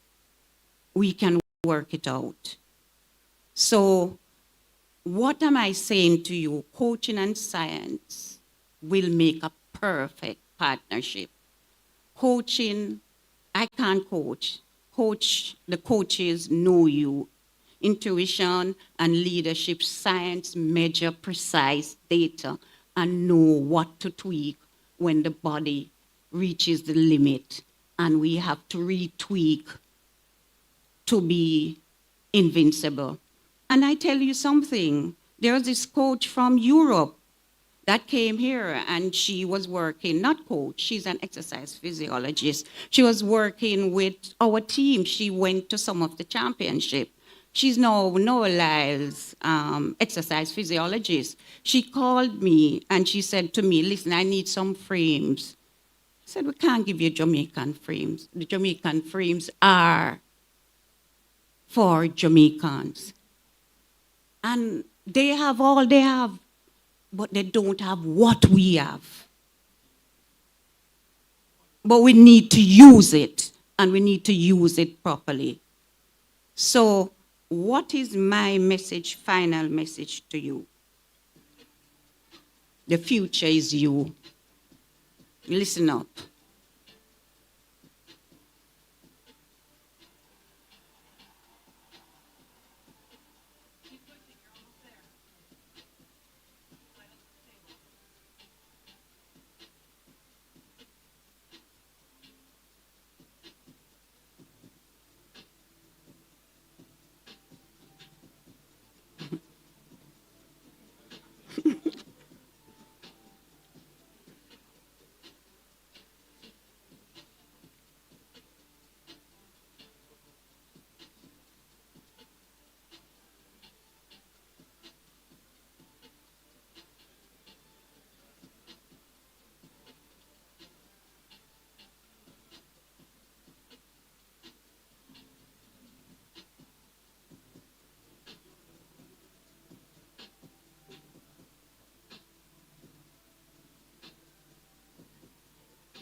So, Herb McKinley and the others, they have struggled for you. We have the DNA. They have allowed me to be able to explore, experiment. We are passing the science to you. We have wonderful, I would say the best coaches in the world. Use what we give you from Jamaica effectively, and you'll be world champions. Thank you.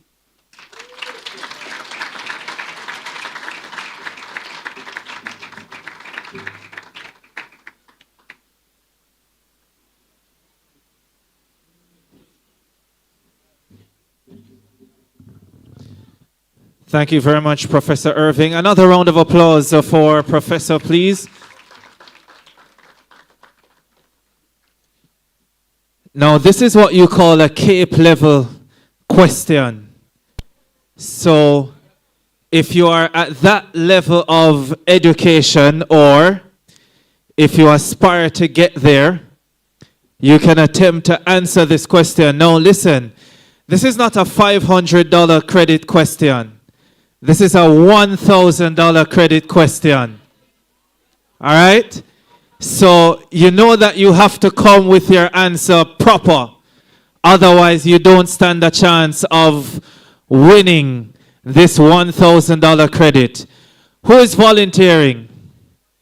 No, you have to come before you hear the question. This is not the SBA where you can get help. This is exam time.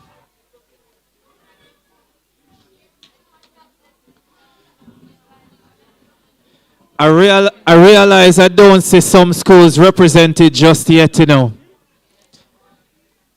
I don't see some schools represented just yet. We have Calabar again. By the way, if you've been up here before, you can't return.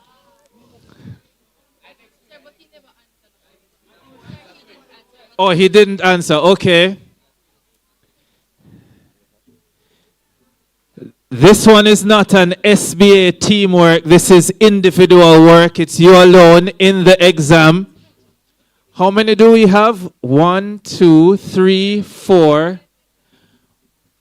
Wow. Now, man, I'm going to have to start dropping some criteria now. 1 per school for this question. So now you have to do some teamwork and decide which one is going to try and win this $1,000 credit.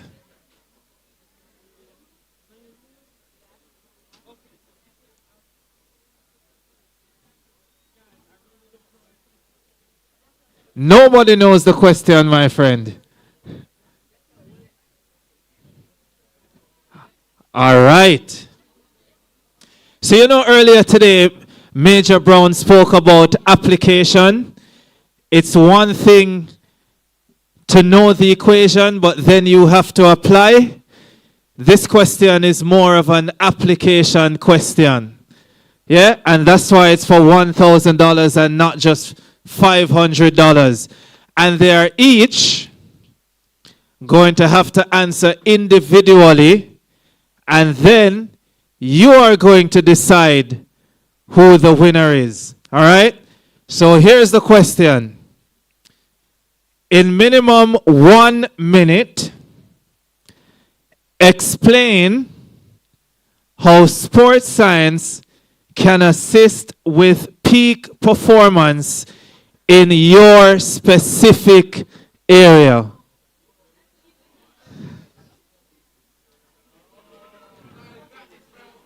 No, you can't leave. If you leave, you're disqualified.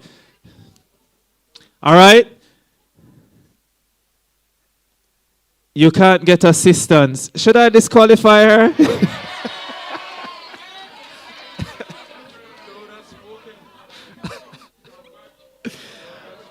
Hear what? I'm going to give her a chance, but she has to go first.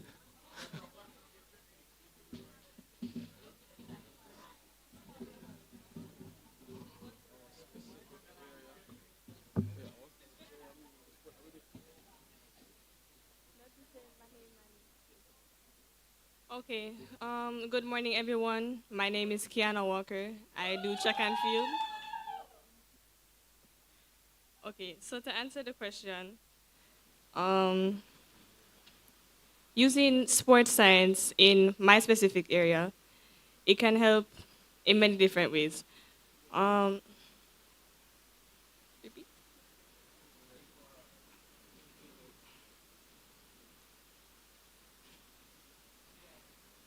Using technologies like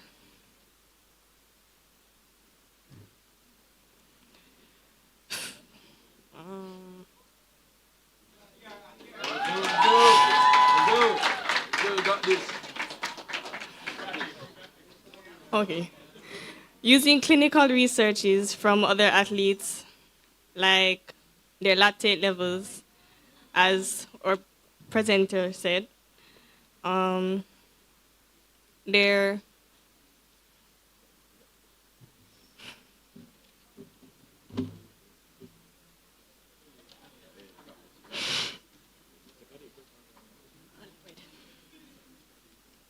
their respiration levels, their metabolism, all of those things can help you to further improve other athletes and give you a perspective on how to better improve their health.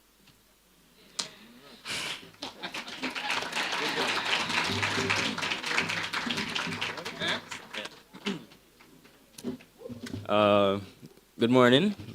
My name is Francisco Williams, and I'm a 400-meter hurdler. So, in my field, the use of sports science helps to improve and build on your performance during training and in competition. It helps to prepare your body and get it to an optimal level for performance, leading to PBs and greater performances later on. Using research and data gathered from people coming up from all the many great athletes that we've had so far, we have collected a great system now that helps you to achieve all that you can achieve and put your body in a position to excel. Yeah.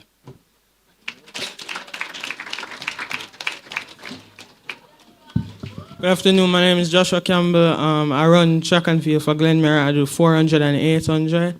So the way how we can use sports science in our life to better our sporting performance is that we can learn about the different systems of our body So, for example, the digestive system, the muscular system, the skeletal system, they all work hand in hand to increase our performance. So when we have a problem in our sport, we can, for example, use our knowledge of the different body systems and we can get a answer to the problem. And good coaching science goes hand in hand with good coaches. So, for example, Coach Mills will have the doctor from Germany. I don't remember his name, but they send Oblique Civil to that doctor. And when they send him to there, he can assess Oblique Civil's current condition so they can fix him. For example, the overload of lactic, they could have taken it out with the protein.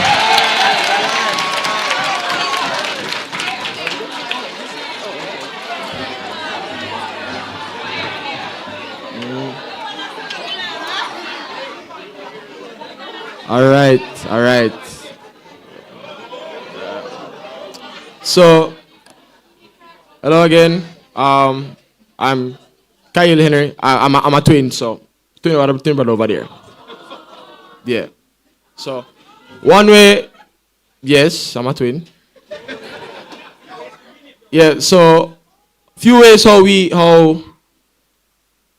how sports science and technology can help in basketball is one, we can use the technology to record and to measure how efficiently we do our sports, whether it be shooting or dribbling, how often we take shots, or technicality in how much possessions we use, and other sorts of the matter. We can also use the science aspect to, as we said, the digestive systems, our metabolism, our respiration levels, how our bodies respond to eating certain foods, like some people respond terribly to carbs and other sorts of things. And we can also use it to measure our growth levels as well as how strong or how quickly we are as our quick speeds and times. We can also, as we also said, coaching and science goes hand in hand, as we can use it to make our bodies in the best physical position possible, as we use it to better improve ourselves in every aspect of our sports, including our jumping, shooting, athletic ability, and our reaction time.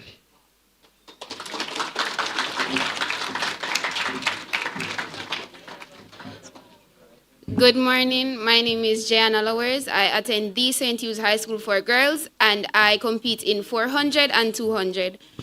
Answering the question, so we can use sports science to both analyze an athlete's performance and better it, and we can use it to help an athlete in a way to compete. It helps, as stated before, Oblique Civil, they helped Oblique Civil with his metabolic issues, and they helped Orlando Bennett with they helped Oblique with his toe issue, I guess, and they helped Orlando Bennett with his metabolic way. His body wasn't metabolizing quick enough, so he wasn't at his optimal level.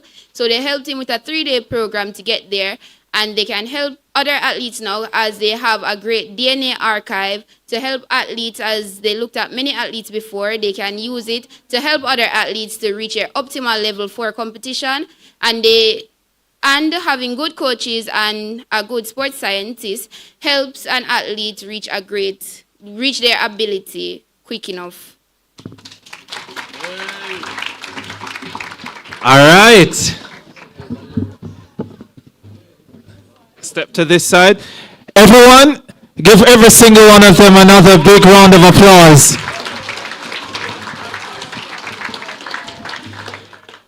It looks easy, but it is not very easy to stand in front of people and speak and also make sense.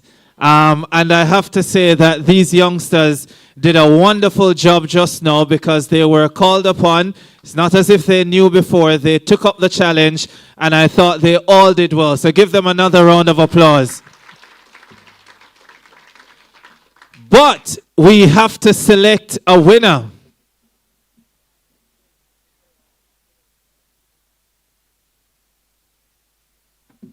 All right, so I'm going to call the name and the school, and by the applause, we will decide the winner. And then Professor Irving will have to tell us if we got it right. All right. So let's start with from St. Hugh's High, Shiana Lors. All right. How about from St. Andrew High, Kiana Walker? From St. George's College, Francisco Williams. From Calabar, Kyle Henry.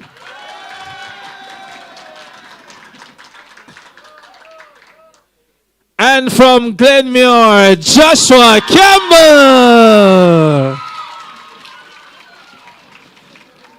Prof, did we get it right? Yes, we got it right. Joshua, you're the winner. So Joshua is going to get $1,000 credit. He's going to have to tell me how he wants it, whether it's 1,000 Digicel, 1,000 Flow, or he wants it 500, 500. All right, that sounds like you're going to be sharing it. Congratulations. All right, you'll get it shortly. And another big round of applause for all the students who participated in that activity.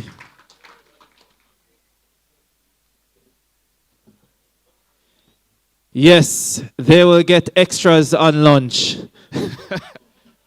Thank you, guys. You can take your seats.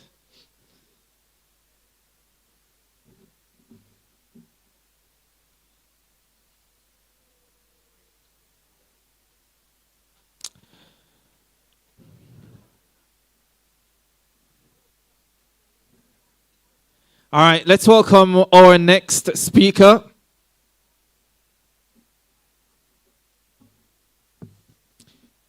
So he's entering his 5th year as the men's and women's director of track and field and cross country at Georgetown University. Oh, no. All right, let's do that another way. Carol, I'm sure you're going to forgive me.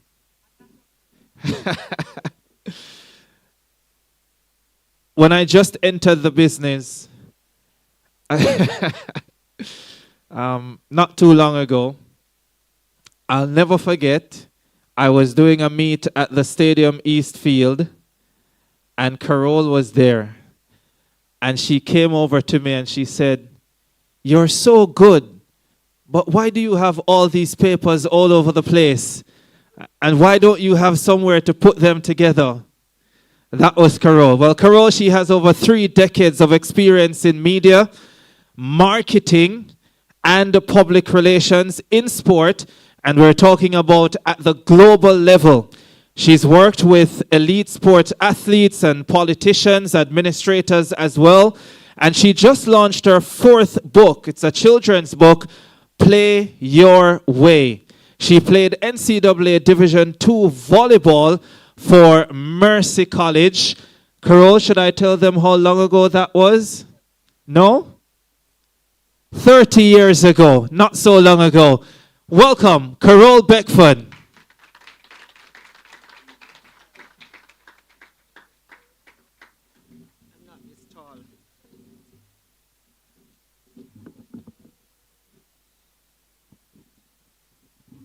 Morning, everybody.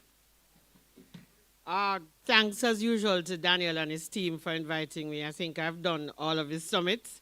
And, of course, well done to the presenters who have gone ahead of me. I'm trying to incorporate little things about my presentation.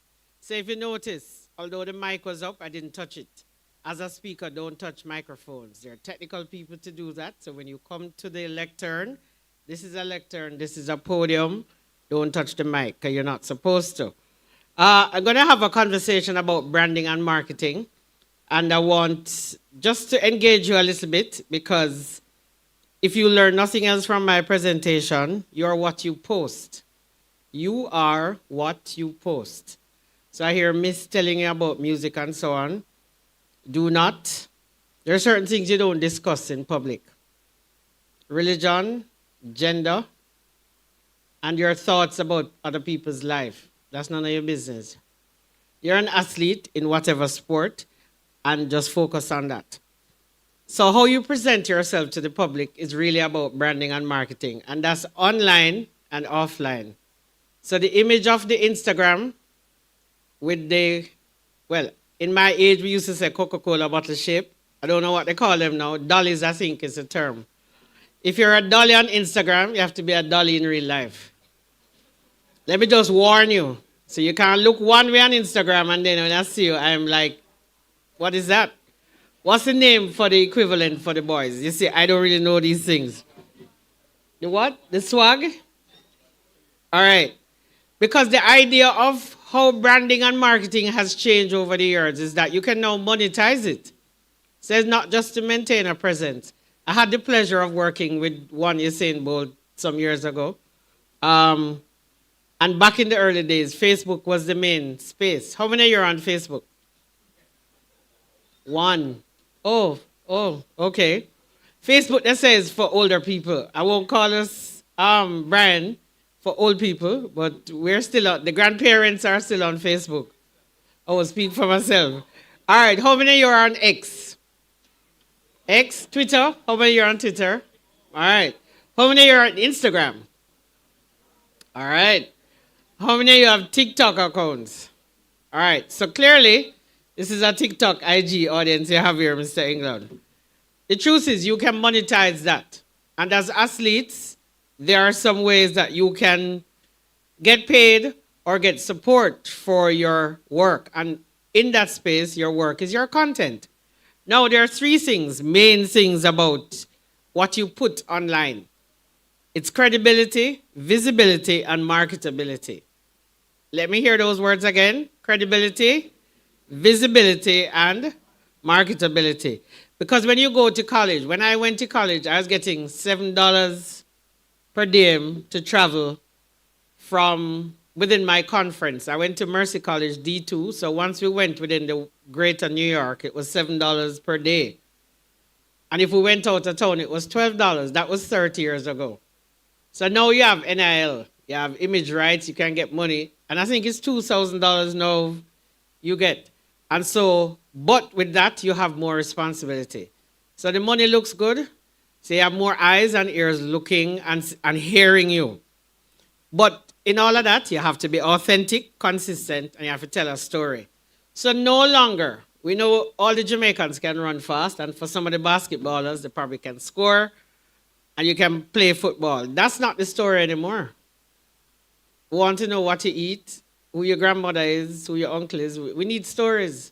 And the better the story is the more eyes and ears you have for content.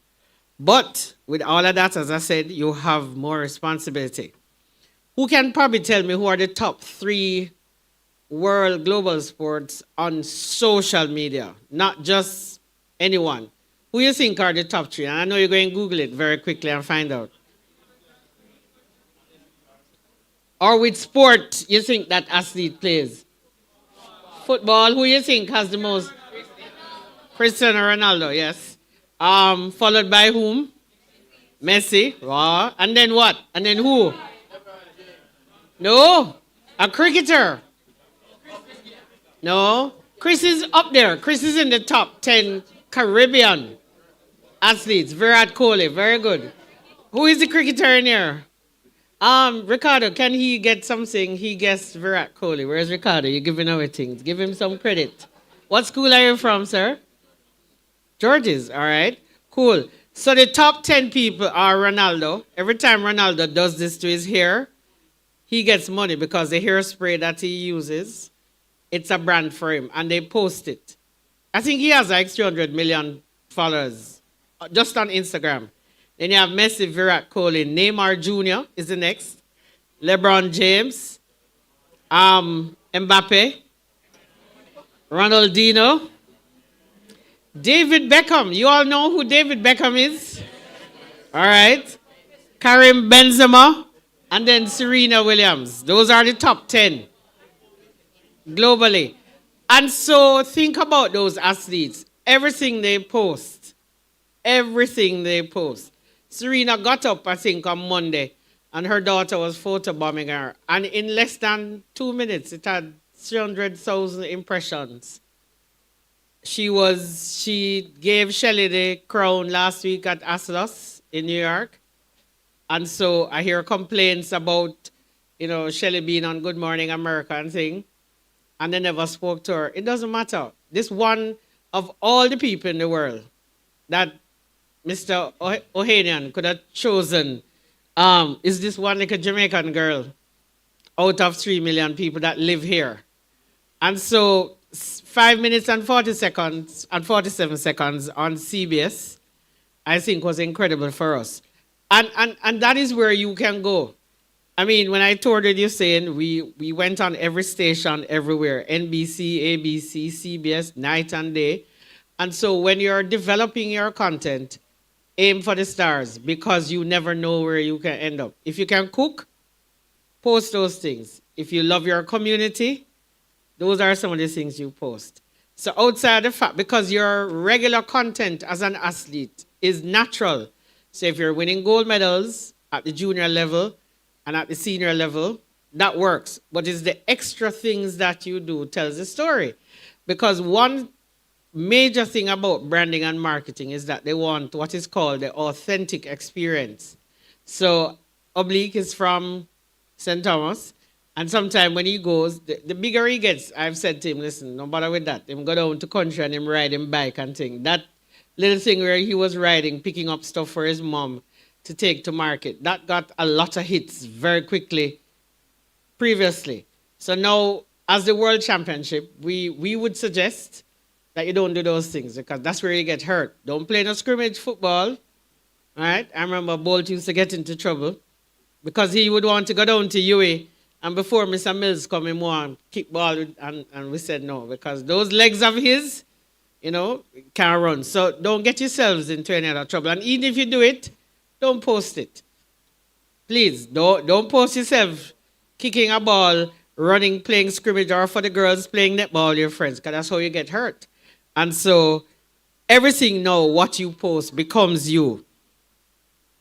One post can shape or damage your reputation.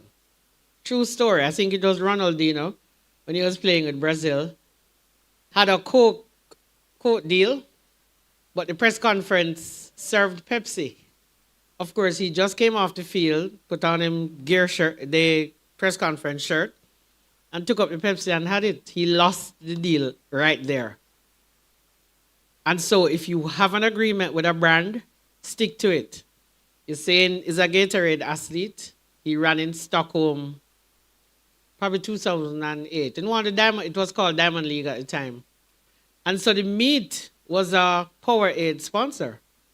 So normally when you complete the race, you get a bottle of whatever, and they try. So you say normally takes off his shoes after him do the run round and thing, and he sat down.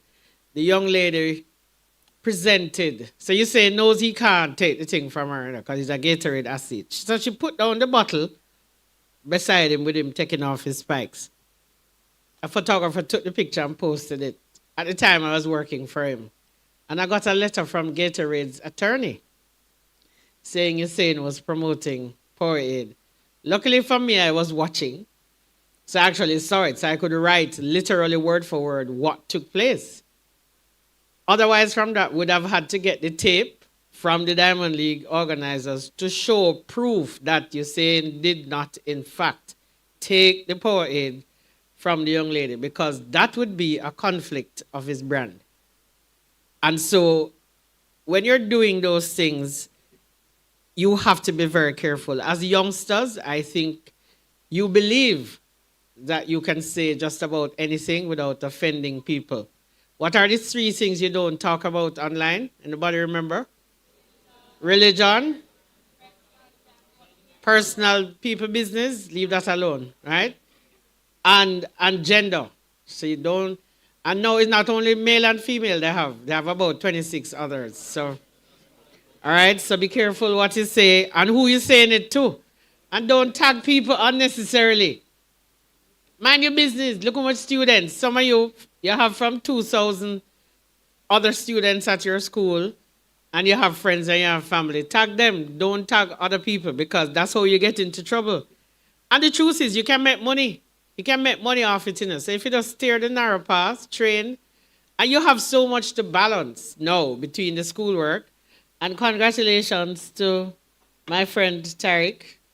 He does pure maths in lower six. Now that's a big deal. Come here, sir. I met him at the Character Games this year. And had first time in 30 years, the J3 sends me out to go with youngsters. I met this brilliant young man. To be doing pure maths in even before some people do it after sixth form. I think he got a 2 in Cape. So congratulations. So this is the standard. Oh, she also has pure maths. Oh, 1. All right, all right.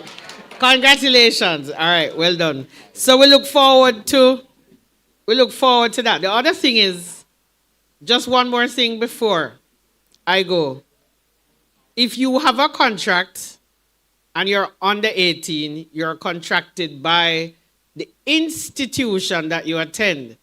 So if Calabar has Puma case, and I'm using because I don't know the brands. Calabar is Puma you actually have. All right. KC has Puma. Heidel probably has Adidas. If you're under 18, you are part of that. However, if you're 18 and over and you have an individual contract with a brand from head to toe, whether it's the glasses, the cap, whatever, you must honor what that brand requires of you. So you can't have a Puma deal and be walking around with Adidas. Even if a church you go. Because somebody are going to take a picture and I'm going to post it and you're going to lose the little money where you get. Right? And so you have to be careful. So there's a legal implication for you. There's an obligation for you as the athlete, and there are responsibilities. And remember again, you are what you post. And so as I close, there are some challenges and conditions under which branding and marketing takes place. You have to balance sports and academics. And no, not to say that the previous athletes weren't doing well in school, but some of you are getting 13 and 15 subjects. Don't ask me why, but you're still doing it. And if you're doing 15 subjects and you're running 9 hours a week for 15 weeks out of the year, and you're on social media, how you have time for mind people business? So, right? I don't know how you all do it. Also remember, the more platforms you're on, is the more eyes and ears. And remember, now because everybody is on social media, hype has no place in the business. You must work. All right? Thank you very much for listening.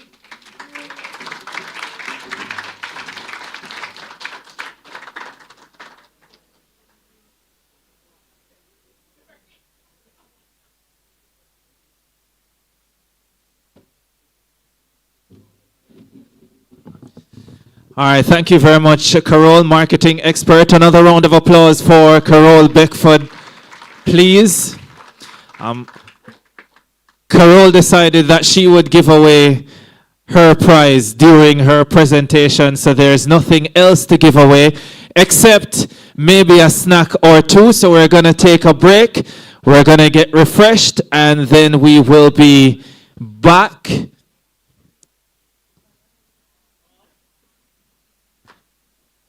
Refreshments at the back.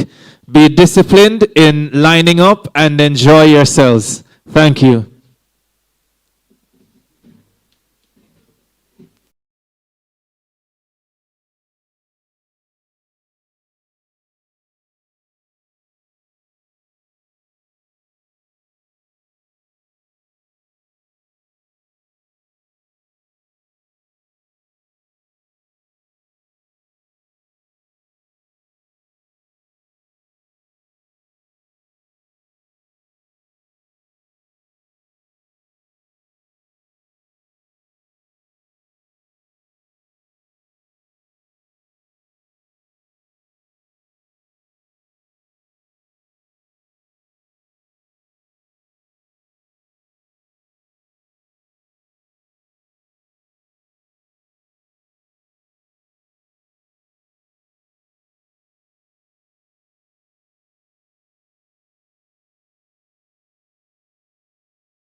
Hello, hello, hello, hello. How are you guys doing?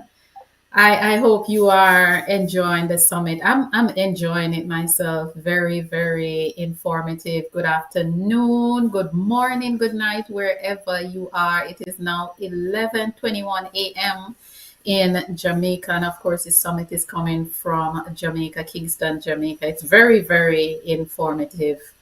And I love the interaction with the athletes. Kino, I'm seeing you. One Kino, hello, good evening. Davian Clark is also hanging out with us. They are on a short break, a short 15 minutes break. So, I'm just here hanging out with you. If you want to come and hang out with me in the comment section, come and hang out with me. Let us chat a little bit. Um, this is needed. It is well needed for our athletes, our junior athletes to just to understand different perspective. I like that presentation from Carol Beckford just now where she was talking about branding, because that's something I talk about a lot too. And as she said, there are some topics you do not engage in on social media, and I totally agree with her. Religion is one, gender is another, politics is another one, and people business. I always agree with that. Leave people business alone. I'm one of those people. I don't comment on those things. People business, I don't comment on. I don't talk about religion or gender or politics online. I talk about track and field. So for me, if you look at most of my posts, they are really about track and field. Track and field business is what I will get into, but not personal business, not people's business. So they're on a short break now, and we're going on till 3:30. I also like that presentation on with Dr. Irvin talking about injuries and recovery. And of course, she was talking about working with oblique civil. She worked with oblique civil, Orlando Bennett, Brian Level, just, during this season at the World Championship. And of course, all three names turn out to be medalists at the championship. And, she spoke about the coaches and working with the science because it is different now. It's different times now. It's not just putting on a spikes and going out to run anymore. It is a process. It is a combination of stuff, and the data let us use. Sorry, let us use the data more to do, what we are doing. And Jamaica is indeed a force to be reckoned with in track and field. And all the schools that turn out, Immaculate is Immaculate there. I'm not sure if I saw Immaculate, but St. Andrew High is there. Excelsior, Calabar, Glenmuir, St. George's College. Heidel is in the building this year, winner of Girls Champs. Heidel from Ferry is in the building.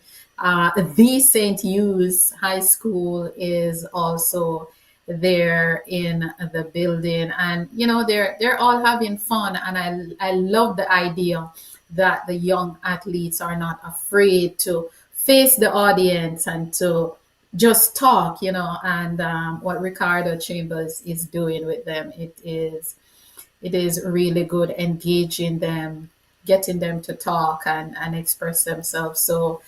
So far it's going good. The Daniel England Foundation, we have to say thanks to Daniel England for this initiative, because each generation, the generation before, is supposed to educate or look after the generation that is coming. So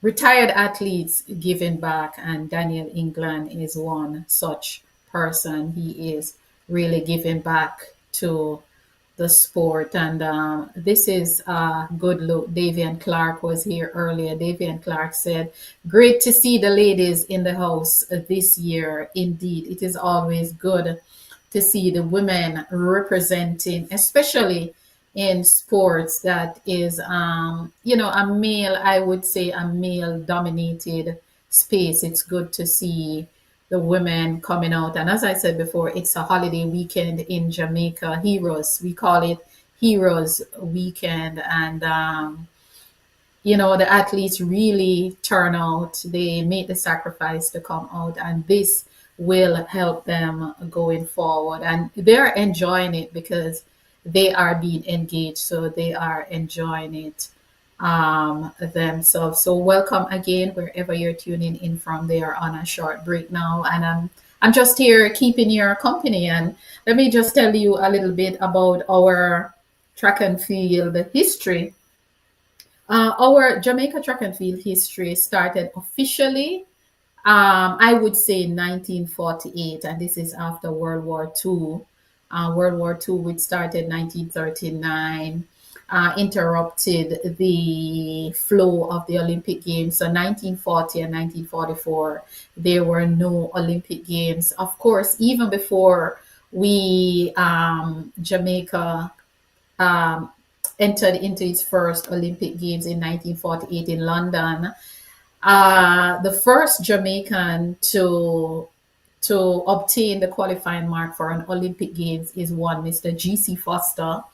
He obtained the qualifying mark in 1908. Of course, Jamaica wasn't able to compete at the 1908 games. I think that was like the second or third modern Olympic Games, and he wasn't able to compete because Jamaica was not yet a member of the IOC, and in order to compete at the Olympic Games, your country must be a member of the IOC, which is the International Olympic Committee. So because Jamaica wasn't a member, Mr. G.C. Foster though he had the qualifying mark for the 100 meters, he had to watch from the sideline. But 1948, Jamaica became a member of the IOC. 1939, can you imagine? We became a member of the IOC 1939, and when we were hopefully getting ready for the 1940 games, of course, at that time, my father wasn't even born yet. So at the 1940 games, even if Jamaica wanted to send a team, we could not because the World War II was going on. But 1948,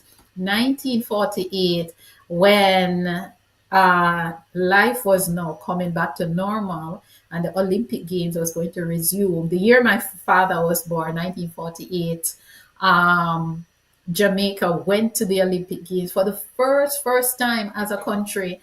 And guys, we created history. We created history with Dr. Arthur Wint and Mr. Herb McKinley winning a quinella. And what a quinella means, it means that two people from the same team, same country, same whatever, finish first and second. And that was what happened. Jamaica won a quinella, winning gold and silver, with Dr. Arthur Wint winning the gold and Mr. Herb McKinley winning the silver medal in that 400 meter, creating history. It was a big deal. We did not even gain independence as yet because Jamaica gained independence 1962. So even before we became an independent nation, we were doing great things at the Olympic Games, winning that quinella in the 400 meter, of course, relegating the United States to third. So it was Jamaica first, Jamaica second, and Jamaica third. Mr. Arthur Wint, that same Olympics 1948, won a silver medal in the 800 meters. Yes, 800 meters. Dr. Arthur Wint also won a silver medal. So Jamaica legacy really started with the middle distance and the quarter mile, not with the sprints. Our force in the sprint did not start until like late 60s, in the 70s, and then of course 1976, Mr. Donald Quarry won Jamaica's first gold medal in the sprints at the 1976 Olympic Games in Montreal, Canada. So Jamaica's legacy really started building seriously at the 1948 Games in London. And of course, 1952, 4 years later, we came back, and this time in Helsinki. This time in Helsinki, we came back and win Aquinella again. Jamaica won Aquinella again in the 400 meters, with this time with George Roden and Herb McKinley taking silver again, and Dr. Arthur Wint grabbing another silver medal in the 800 meters. And we have not, Jamaica have not won a medal since that in the middle or long distance at the Olympic Games or World Championships. So that's just a little bit of history about where we started, who were the pioneers, and of course, in 2025 coming forward, we are still going. In the 60s, and 70s, we had the likes of we had Mr. Donald Quarry. We had people like Mr. Keith Gardner. We had so many Olympians during that time. Then by the time we got to the late 70s, 80s, we had the rise of, Bert Cameron, Merlene Ottey. Bert Cameron becoming the first world champion at the 400 meter. The first world championship was held in 1983 in Helsinki, Finland. And the first world champion in 400 meter was a Jamaican. So this is to show you Jamaica's dominance in the quarter mile and the 800 meter from as far back as 1948, coming all the way up. And Bert Cameron continue on that trend. Of course, Bert Cameron was the favorite for the 1984 Olympic Games, where he was injured. He got injured in his semifinal. And I think Bert Cameron in that race, I think he stopped running maybe 2 or 3 times, and he was still able to make the final. Of course, he did not turn up for the final because of his injuries. The rise of Merlene Ottey in the 80s, Jackie Pusey, the Lily Hodges, the Grace Jackson, Juliet Cuthbert, Dorothy Scott, genius, who is the first long jumper from Jamaica to make an Olympic final, Dr. Cynthia Thompson. We had so many athletes coming forward and just doing great things for Jamaica. So the legacy is very, very rich, and legacy has become my favorite word to use in track and field. The legacy is just rich. The legacy is outstanding. The legacy just keep growing. We keep breaking records. We keep recreating history, creating new memories, new moments. Then the 21st century come, and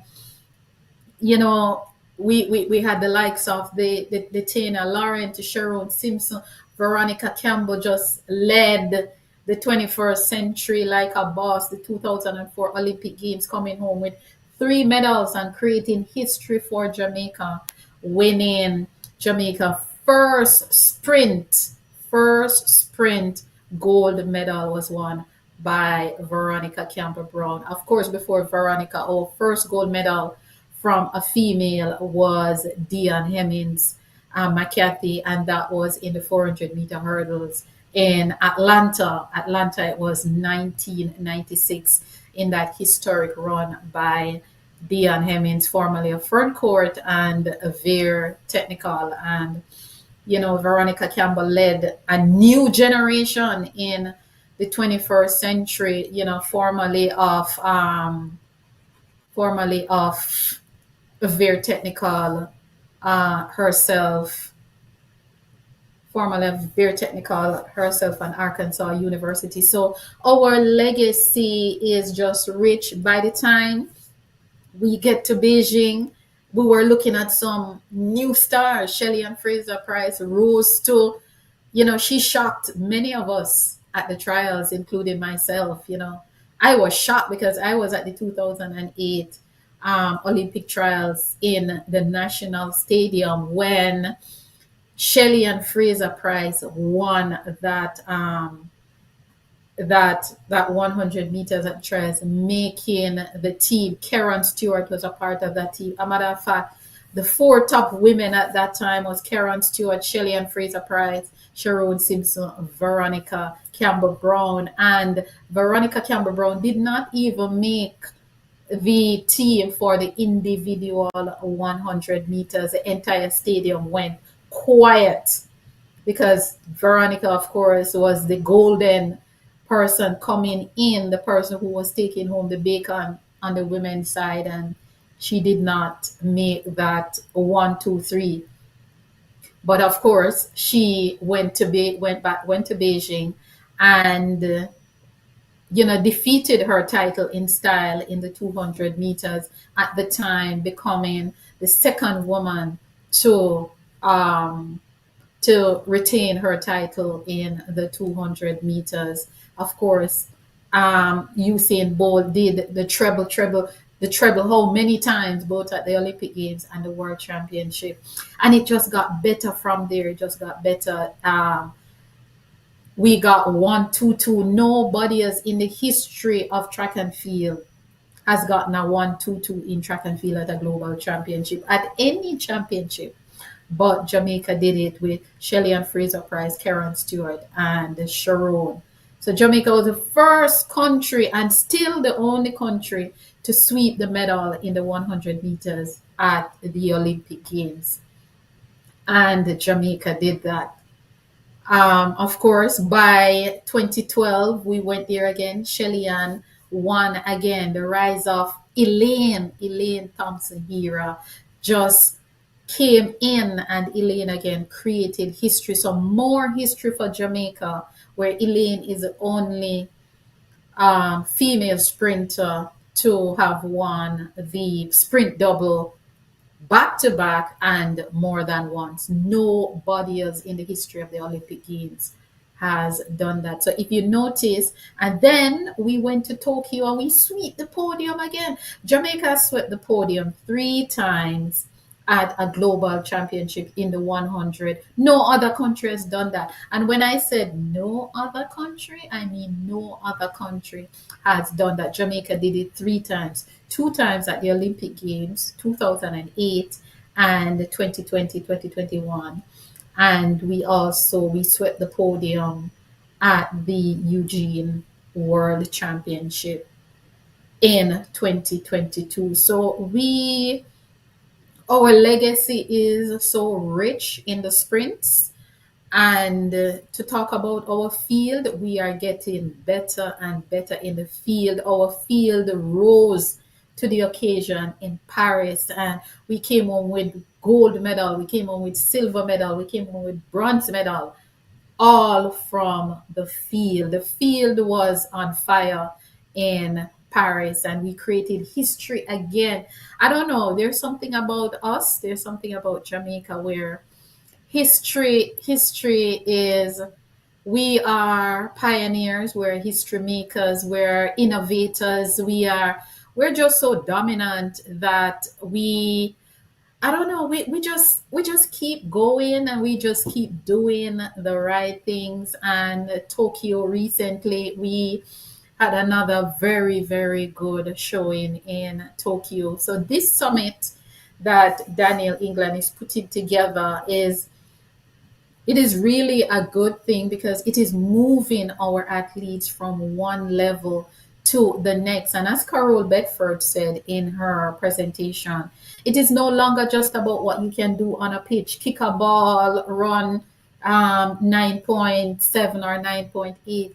It is about you being able to tell a story. And as she said, everybody know that you can run, everybody know that you can shoot a hoop or whatever, but we want to know what you can do outside of that.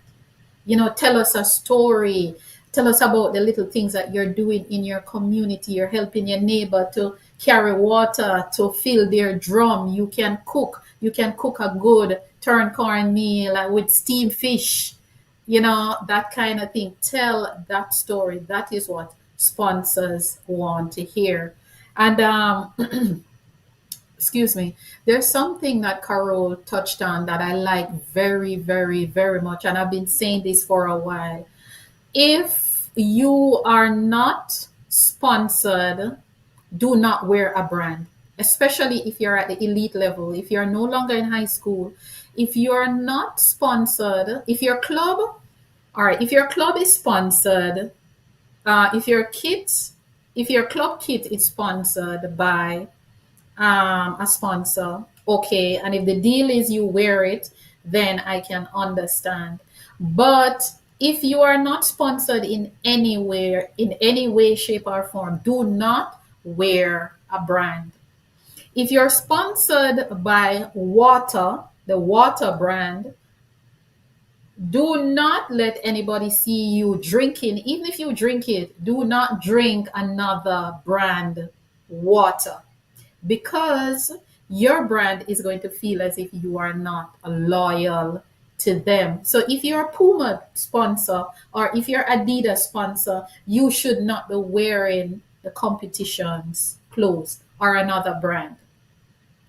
Like for me, I don't wear a brand on my podcast because I'm not I'm not sponsored by any brand. So even though I have the branded clothes which I buy in a store, I will not wear them on my podcast because I'm not sponsored. No, if I'm sponsored by them, I will wear their brand. And if I'm sponsored by X, I am not going to be seen wearing Y. So I'm so happy that Carol Beckford touched on that. So these are some of the things that, young athletes need to understand, that they are a brand. And she said something very important. What you post on social media is who you are.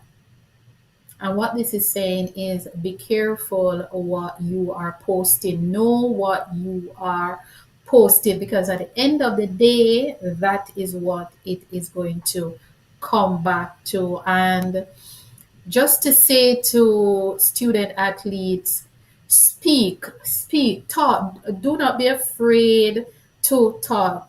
Practice with your teammates. You can practice with your teammates when you go to training. When training is finished, you guys can just come up with a little thing and say, okay, let us all talk about what we learned in training today, and what each person take turns to explain what they learned. So that will build your confidence, because if you get to a certain level in your career, you must do interview. There's no doubt about it. Camera is going to come into your face, and you should be able to speak, because that is what sponsors want to hear. And I remember I did an interview with Melaine Walker, and she did not like the camera. She did not like the spotlight. And she said to me, when after she won the Olympic Games in 2008, cameras were just coming from everywhere. And she said to self that, no, self, we have to get it together and now start doing some public speaking, so that when the camera comes, I am able to express myself. And I'm going to put this out there also. I am looking for an athlete, a young athlete, to if you want to start your public speaking skills, I am looking for someone to do a session with on my podcast for 45 minutes to an hour every week, once per week. We're going to talk about everything under the sun. If you think you are that junior athlete and you want some exposure, you want to build your confidence talking on camera or on a microphone, hit me up. Um, Hit me up. My email is jamaicatracklegacy@gmail.com. jamaicatracklegacy@gmail.com. Just send me a message and let us talk, because you guys need this, and it's something that is going to come at you, and the best thing to do is to be prepared for it. So just to share some more just to share some more history with you. The nation's success, Jamaica's success, is rooted in producing world class sprinters, especially in the 100 meters, the 200 meters, and the 400 meters. Somewhat, with athletes consistently breaking records, winning medals at the Olympic Games and the World Championship level, which are the highest level in track and field. Our legacy is a source of national pride. That's what I call it. It is a national pride, and it inspires future generations of athletes. Athletes seek out the people before who have done it, how well they have done it, and they are inspired by them, because I know that a lot of our athletes, especially on the male side, they are inspired by people like Usain Bolt, especially the younger generation. They're inspired by Usain Bolt. They're inspired by Shelley and Fraser Price, Karen Stewart, Veronica Campbell Brown, people like those, Johan Blake. And, we don't talk about Johan Blake a lot, but Johan Blake only got 2 seasons out of his career, 2 seasons, 2011 and 2012. And Johan was one of the biggest threat to Usain Bolt.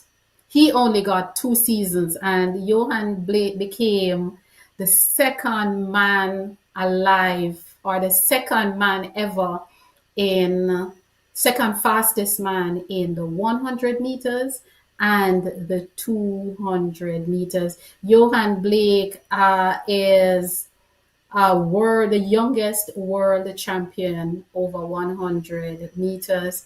Johan Blake is a world record holder in the 4x100 meter relay. Johan is a world record holder in the 4x200 meter relays. Johan Blake is Olympic champion, and he is also a part of the championship record for the Olympic Games. He is also world championship record holder for the 4x100 meter relay. So Johan has one of the most impressive track and field CV or resume next to Usain Bolt. And Johan did that only in 2 seasons. 2 seasons. Johan Blake left high school 2010. 2010, he left high school, and by 2011, Johan won the 100 meters at the World Championship. By 2012, he was the biggest threat to Bolt. He defeated Bolt in the 100 meters and the 200 meters at the Olympic trials at the National Stadium. I was there. Johan has the stadium record. If I think it's broken now, but he had the stadium record before. I think it was broken by Kishane Thompson, I think this season, if memory serves me correctly. But Johan Blake is when you look at Johan Blake's resume, I would put Johan Blake behind Usain Bolt as a Jamaican sprinter. Yes, I would put Johan Blake at number 2. The only record I would say that Johan maybe did not get would be the 100-meter world record and the 200-meter world record, both world and national record. But if you look at everything else, Johan has done it. We don't talk about that young man enough. He's not celebrated enough, but Johan, for someone who got only 2 seasons out of a career, he did exceptionally well. And for that, we have to give him we have to give him his flowers, we have to give him his props, we have to celebrate him. So that's just a little bit about Johan's legacy. His legacy is out just brilliant, just outstanding. And he wasn't even able to, and Johan is one of the few athletes that we can say step out of high school and step right into the professional league and dominate. He just moved from being a junior all the way up on the ladder of the pros, and he just dominated. And I think if Johan was able to compete 2013, 2015, 2016, even the 2017 World Championship, I think he would have been the biggest threat to Usain Bolt, whether 2013, 2015, or 2017. I think he would have been very, very dangerous to, if he not been hurt. I think he would have been very, very, very dangerous. So and another thing too, Johan ran the fastest time for a second place finisher that did not win gold. It his Guys, I'm not making this up. You can research him for yourself. His legacy, 2 years. He got 2 years out of his professional, 2 good years out of his professional career. And that young man has a CV that you could almost said it would take someone like 10 years to put that resume together. And he did it in 2 years. So big up to Johan Blake, formerly of St. Jago. I think they're getting ready to restart now. So that was just me sharing just some history with you. Everything is coming from my memory. So just hanging out with you, just sharing some of our history. And Jamaica is looking to go even better in the coming season. If you look at our team this year to Tokyo, we had a very young team. Majority of the athletes on the Jamaican team to Tokyo World Championship just a few weeks ago. LA 2028, the 2028 Olympic Games, they will still be in their 20s. They will still be under 30, the majority of them. So we still have that young team. And of course, we have some youngsters in the wings that we're looking to see. Brianna Liston, we're still waiting to see her. Young Sabrina Dockery Sabrina Dockery has now gone pro. Yes, she has gone pro. 19 years old, gone pro by LA 2028. I'm sure we will be seeing her. I hope she is able to maintain that brilliant start that she has, because that start, wow, that start is just brilliant. So we have some youngsters in the wings. There's young Shania Douglas, who now, changed school. She's no longer at Mushed High.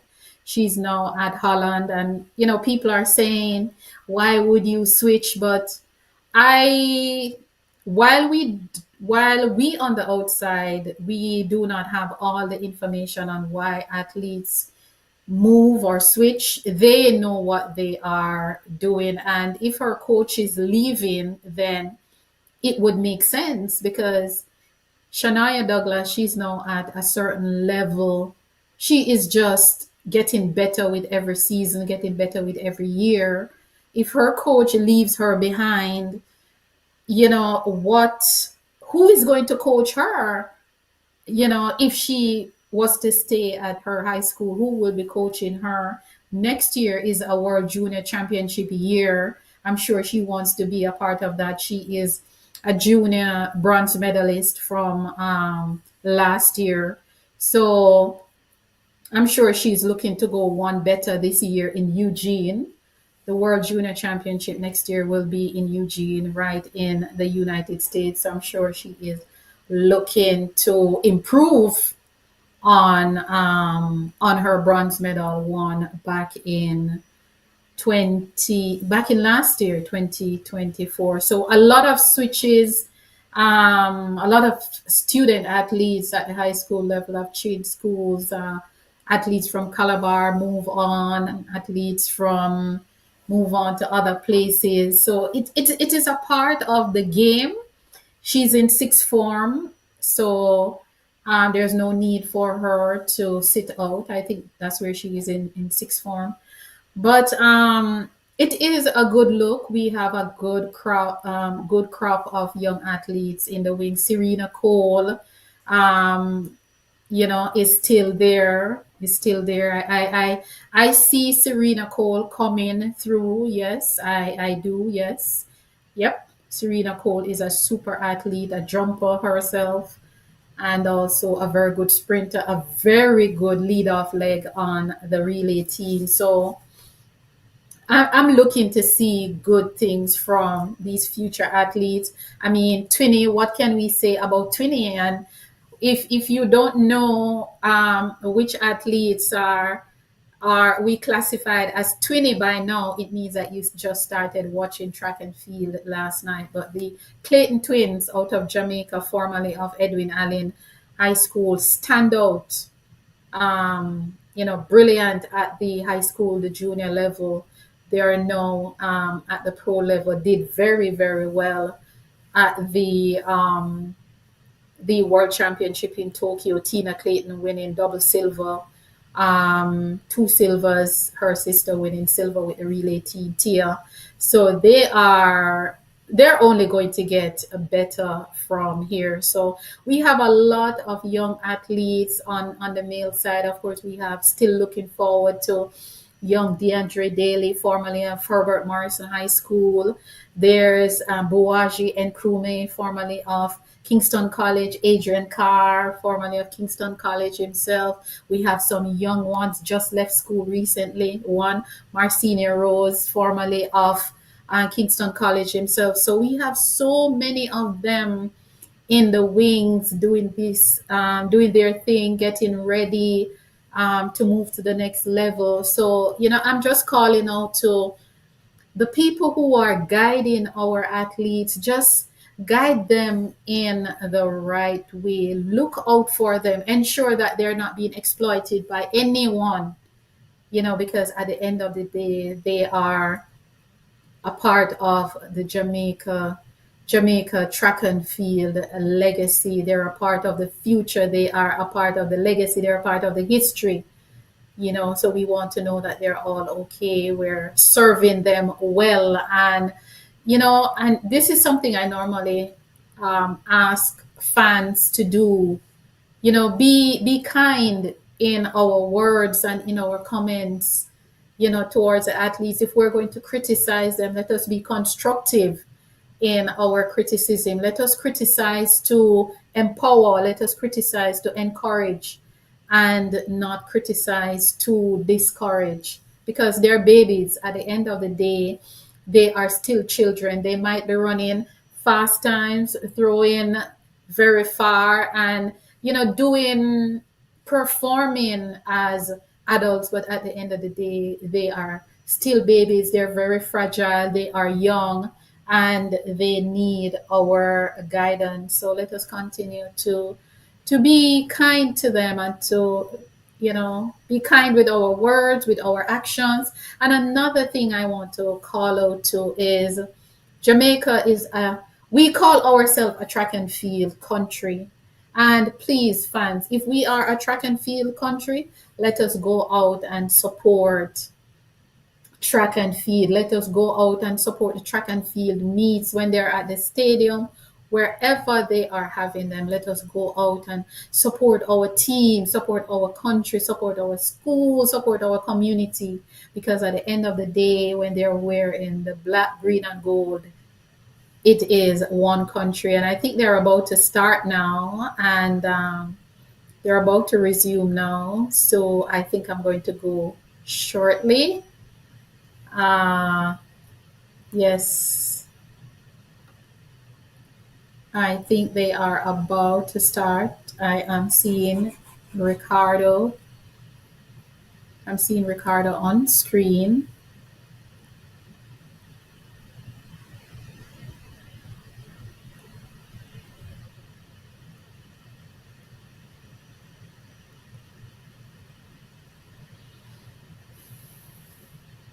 Yes, I think they are about to start. If they haven't done so as yet.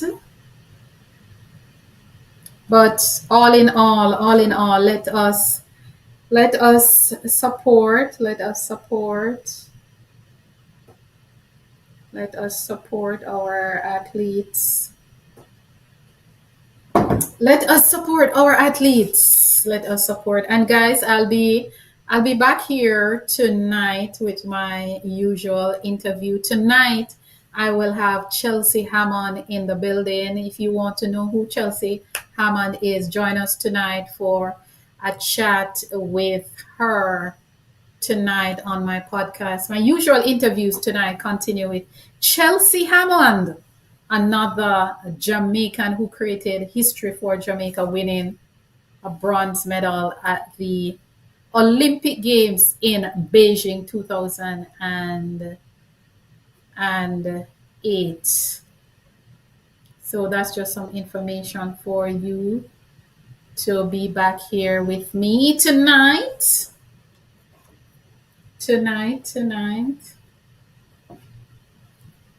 I'm trying to figure out if they are about to start.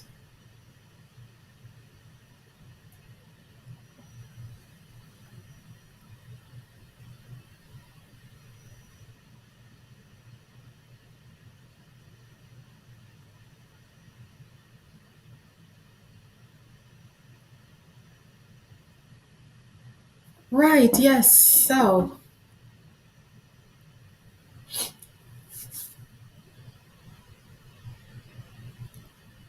guys, it is all about the legacy, all about the legacy.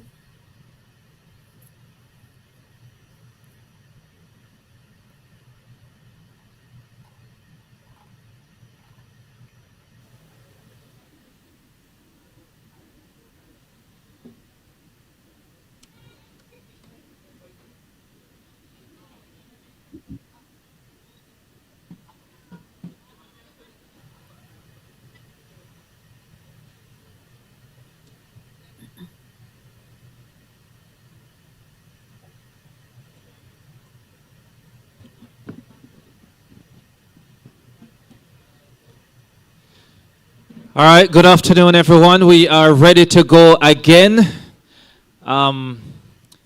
Before we restart, is St. Andrew Technical here? St. Andrew Technical, where are you? We haven't heard from St. Andrew Technical just yet. How about Excelsior? Yeah, I'm pretty sure that St. Andrew Technical and Excelsior will be taking part in some of the afternoon activities because we have not heard from them yet. But welcome to the National Student Athlete Summit. It is great to have you. All right, let's introduce our next speaker then.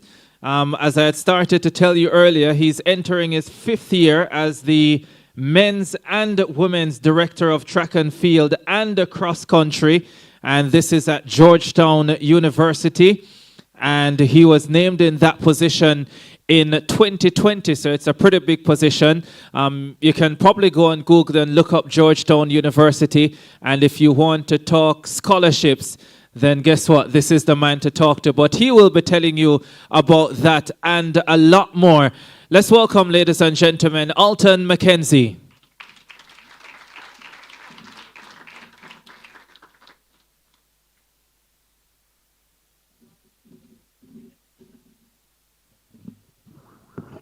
So first of all, wanted to say good afternoon. Or is it? Yes, it is afternoon. I'm a coach, so I'm going to feel the need to move around. This is going to be interactive, so I'm giving you a heads up ahead of time. So first of all, Mr. England, thank you so much for putting this together. This is a full circle moment for me. I was a part of the 2021 summit, which was online. It was wonderful, but this is much better. Doing this in person and being able to have the ability to speak to you directly. Ago, I was in your position, and to know the access that you have to information, it is unbelievable that you have this opportunity to hear what this process looks like, the collegiate process, but more importantly, to understand what opportunities can come from being a student athlete. I was not a superstar like Mr. England. Probably one of the most nondescript, I would say, high school champs careers. 1 year in class 300-meter participant, did not make it past the first round. So to be in this position, to be here as the director of track and field and cross country at Georgetown University, it's been an amazing journey. So my goal, first of all, is to share my journey, to give you some perspective on what can happen if you put in the hard work. And a young lady said at the beginning of the presentation when repeating what some of our speakers spoke about. Putting in the hard work in the classroom, because you remember, student athlete, what's the word? It's a student first. But putting in that hard work in the classroom can realize opportunities that are immeasurable. It doesn't need to be that you're the biggest star. I think this concept that Mr. England has put together, in my opinion, with some exceptional panelists, is something that you all need to really embrace and understand. Usually this does not come for free. When you're in the US system, if you are in this environment to have access to speakers, it would be costing you. It would be spending a pretty expensive penny to get access to this information. So before I go into talking about me, I want to again just really say thank you for making the effort to make this a reality.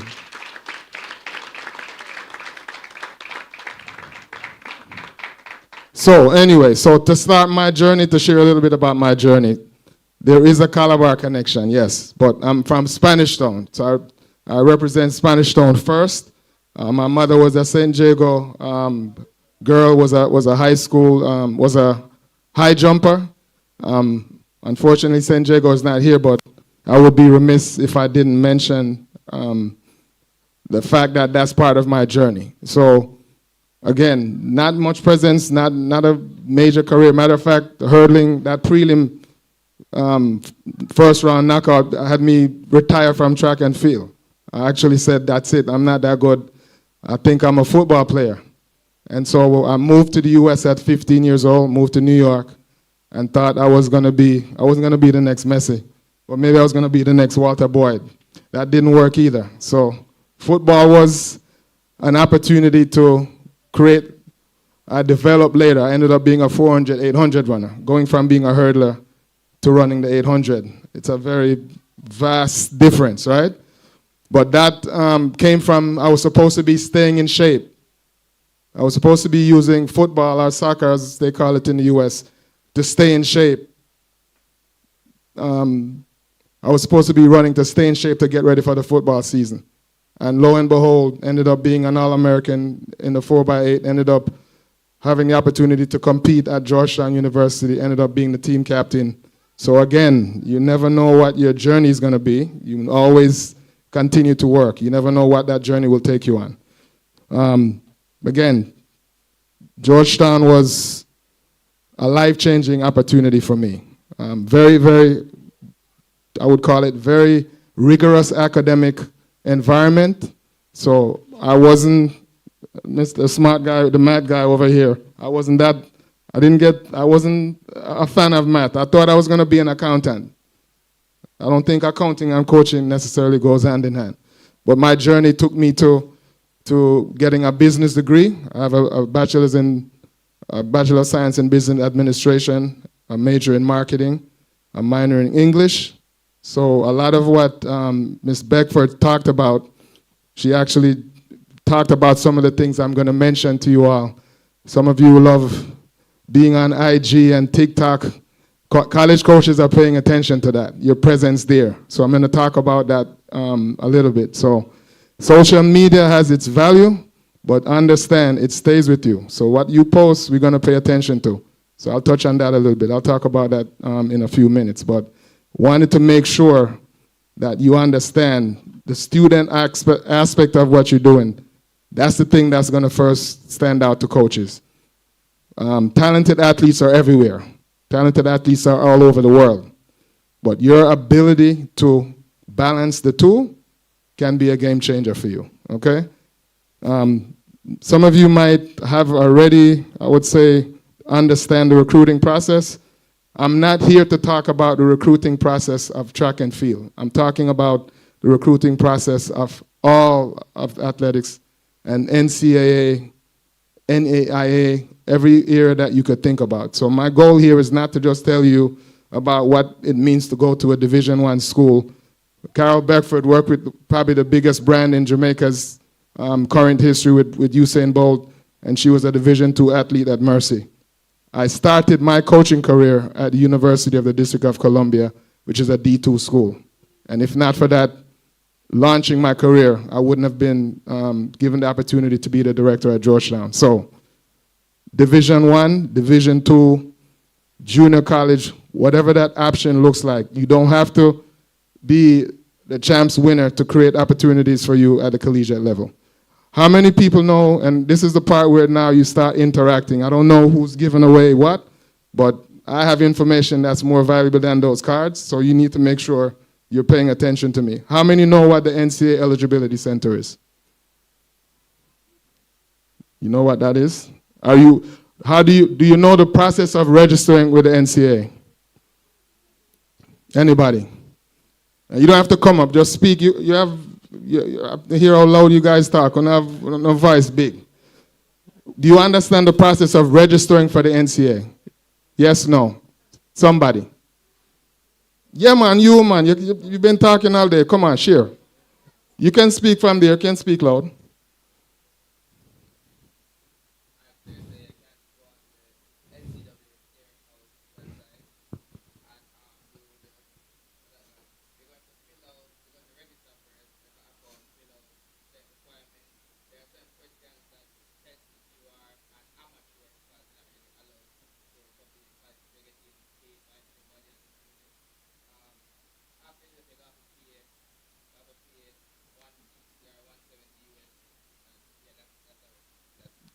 Good answer. Give him a round of applause.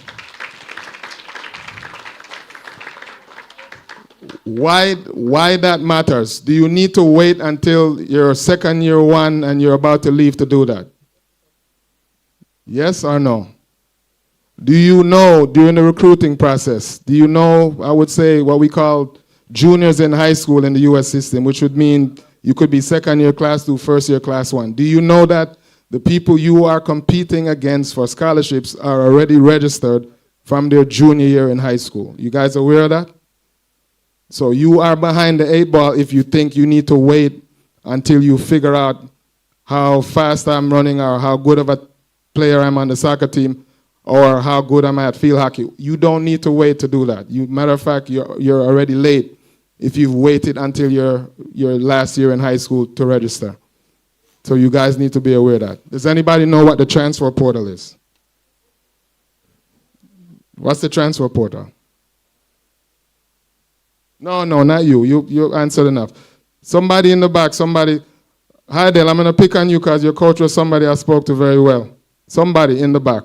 Anybody? Do you know what the transfer portal is? Anybody? St. Andrew Technical, anybody? Glenmore, anybody? Guys, don't be shy.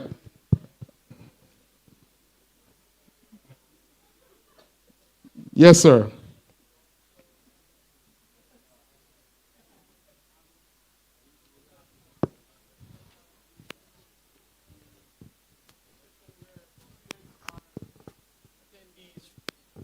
Thank you. That's perfect. The transfer portal is basically a system where students from different schools, whether it be D1, NCAA, or JUCO, can decide whether or not they're going to switch schools or change schools depending on their eligibility, or if they deem it's necessary, or if school allows them. Perfect answer. Give you a round of applause.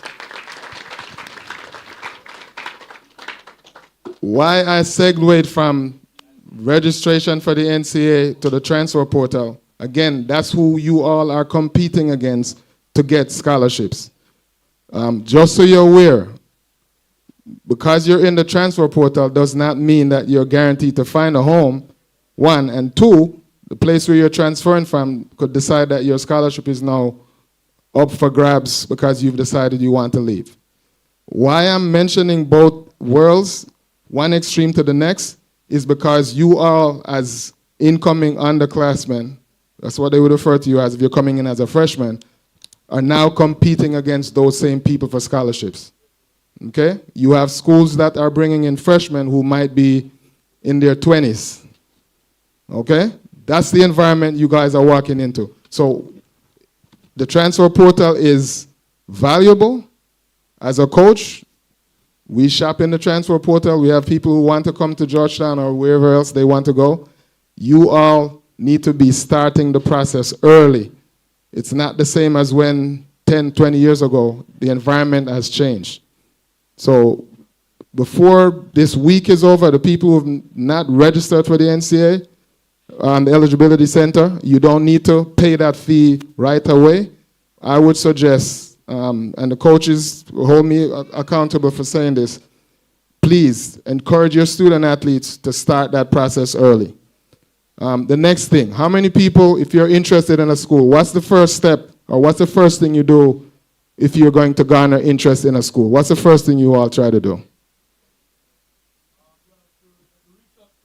What's your preferred method of reaching out? So one is that you email the university of your choice or where you're going, or you personally reach out to a specific advisor at the university on further information. All right, good answer. Round of applause. Why? So one of the things, everybody who's here, you're here, if you're not here because you have information you're going to gather or somebody told you you have to be here, get something out of this event, okay? Get something out of your presence here. I had the option to be, I could be in Wisconsin now, even though I wouldn't have gone because of the weather, but I have two teams competing at a major meet, but I chose to be here because, again, this is a full circle moment for me, because if not for opportunities I receive, I wouldn't be able to stand in front of you. So please, I'm going to re-emphasize that. Make sure you're paying attention and getting something out of this. The young man mentioned reaching out. You all have access to technology that 20, 30 years ago, Daniel England and myself, we didn't have that option. Okay? If a coach didn't know about you from, hearing from a contact here in Jamaica, there's no way you would have had opportunity to have access to those teams or at those schools. The pen relays, everybody knows the pen relays? Okay. What's the first year that a team from Jamaica went to the pen relays? Somebody needs to give away. Can you help me I need to give away something for that. What's the first year a school went to the pen relays? First high school, and what, if you can't name the year, at least tell me which high school. Who was it? No, good guess. Close, but not quite. Say that again. Kingston College. All right, that's the right answer. You said 64, it was 71. You're close. But it was Kingston College. And why that matters? 64? It was 64? My apologies, the young miss. Sorry. I was born 1971. I wanted to I saw that. I know what that means. That's fine, I understand. 64 is correct. Give her a round of applause in the back. Clock, what do you say? Clock it, right? Yeah, see, I'm familiar. But why that matters is that first year was done by Mr. Herb McKinley. It wasn't a connection just based on Kingston College. It was wanting to spread information to get people access to But we can debate that later. The point of me mentioning that was that you had to make extra effort to get access to information that you guys have immediately. You can reach out to any coach online. Everybody's email address is available. Some people on social media, coaches you can reach out to on Instagram. I'm on it, but I'm not on it that frequently. But you have access to the coaches. If you have an interest in a school, reach out. You don't have to hesitate. You might not get a response right away. Coaches get hundreds of emails potentially on a daily basis, but you need to be advocating for yourself to get access to information. You don't have to be shy. You guys are on social media. I mentioned before, Dr. Irvin spoke about this and Ms. Beckford spoke about this. You are being assessed, information that you're sharing. You have to be mindful of what you share. Forget about just as a student athlete. Companies look at what their potential employees are posting, okay? So be mindful of what you post, and it doesn't go away. You think it's deleted, it's never deleted, it's always there. Be mindful of what you post. Why social media matters with college coaches. We know that they want to go on Instagram and for IG, they want to post when they visit. I've come around to that concept. We used to not have our student athlete, our prospects post when they come to visit. We've changed that. We realize people want to have access to seeing and being able to show that they had a visit to a school. Your situations will be different if you're getting a visit, an official visit is at the cost of the school. If you're coming from Jamaica, that now creates a different environment. If you don't have a visa, what happens? You can't get to the visit, right? So again, the people who have come to Penn Relays have a little bit of I would say an advantage because they would have probably been afforded the opportunity to have a visa. But keep that in mind. Official visits are now unlimited in the US. So it used to be a limit of 5. So imagine you have your counterparts who are in the US, potentially US based, can now take unlimited visits. That could put you at a disadvantage. You might not be able to get a visit with a school coming from somewhere far away. So again, that's even more information. I'm sharing that this is what you're competing against, okay? You are up against people who have access to schools, an immeasurable access in some cases, because they're able to visit, limitless amount of times. How many people have looked and figured out which schools they're interested in? You looking based on academic interests, or are you looking based on as an athlete? What do you look for first? Okay. And specifically, what major are you looking at just globally? What are you looking for when you say academics first? Yeah, anybody. Okay. What else? Okay. What else? What interests, so when you're looking at a school, when you're looking at the school itself, beyond just looking at the school, your area of interest, what are you looking for when you're looking for at a school? What specifically? Agriculture? Aviation? I'm looking at you, what?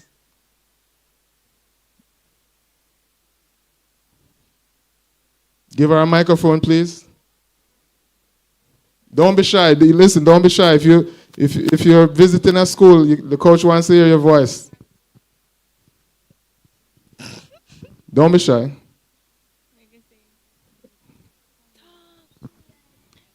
Career-wise. Career-wise, and also the program of the school and the climate and the location. Okay, I'm glad you mentioned location. So location, people are concerned about the weather if it's cold. How many people will make a decision based on the weather condition? Okay. You will potentially rule out a lot of opportunities. Mr. England can share this because you're in Arizona and it's hot doesn't mean there are places that are cold. If you're in Nebraska, if you're in Iowa, a lot of these places, do your homework. They're cold, but that doesn't mean they're training outside. I'm still from Jamaica. If it's below 40 degrees, I'm not going outside. There are places where you will be outside under 40 degrees. If that's going to be a part of your decision, think of what opportunities you could be missing because you're not willing to acclimate to what could be not so, I would call it, ideal weather. Do not limit opportunities based on your weather preference. If that school is giving you a full scholarship, how much is the weather going to factor into your decision? Okay. So, not saying you don't make that something that you consider, but the big picture does matter. You need to make sure all those factors, if the school size, the location, the weather, if these things are going to be a part of your decision-making process, you list that. You have a list of schools. You have your deal breakers, things that you say, these are the things that I want. If I don't have these things, that place might not be an option for me. But do not rule anywhere out until you know what you're ruling out. You don't know if you're going to lose an opportunity because you've decided these are deal breakers, but it might be a deal breaker when you're 18 years old. It might not be a deal breaker 20 years later when you have a career that's preparing you for beyond when you competed. So be mindful of when you're weighing your options, what that weighing of your options, what that looks like, okay? Continuing through the recruiting process, you visited, you've gone to the school. Once you're at the school, how many people understand what cost of attendance means versus just being at the school? Does anybody understand what that means?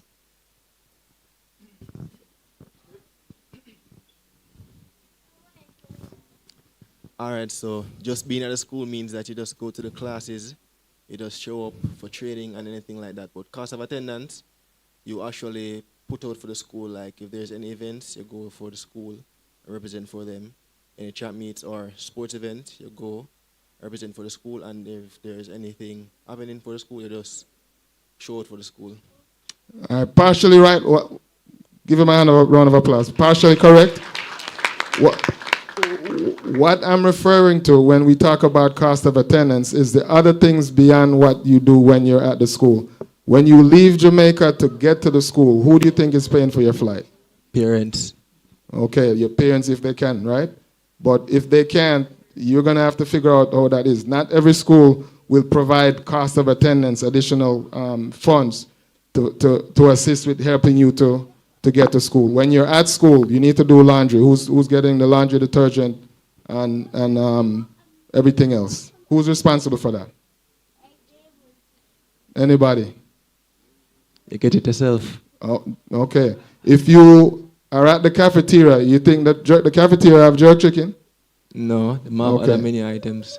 Okay, so when you're at the cafeteria and you don't find the food that is of your liking, what will you have to do if you have access to a cafeteria? Because that's not assumption. Not every school has a dining area for you to have food. So if you don't have that, how are you going to eat? Gentlemen, pay attention. How are you going to eat? You will have to find your own, right? So as you're looking at a school, add that factor in. Does it have a dorm? Does it have a dining hall? What is the dining hall's access? How many meals can you get from that dining hall? When you say I'm getting a full scholarship, make sure you understand what a full scholarship means. Okay? A full scholarship doesn't mean that you're full. You might be hungry.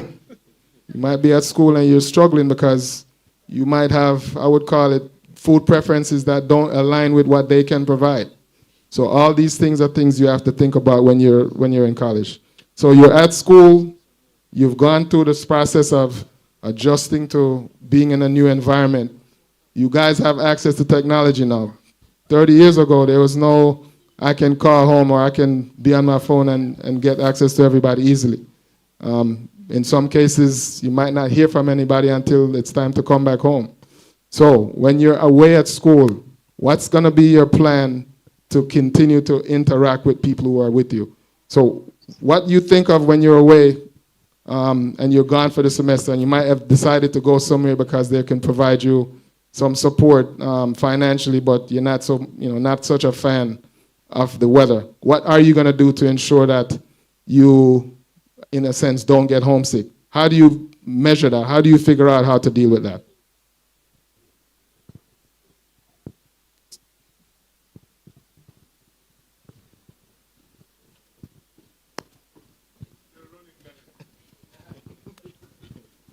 All right, so in this case, so you don't feel homesick, what people really need to understand is that while you're moving from places to places, obviously, there are going to be different traditions and customs and norms, right? So you have to learn to adapt, right? And, probably like blending with the culture.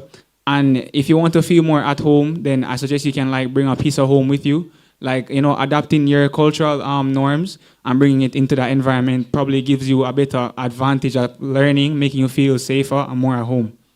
Good answer. Give him a round of applause.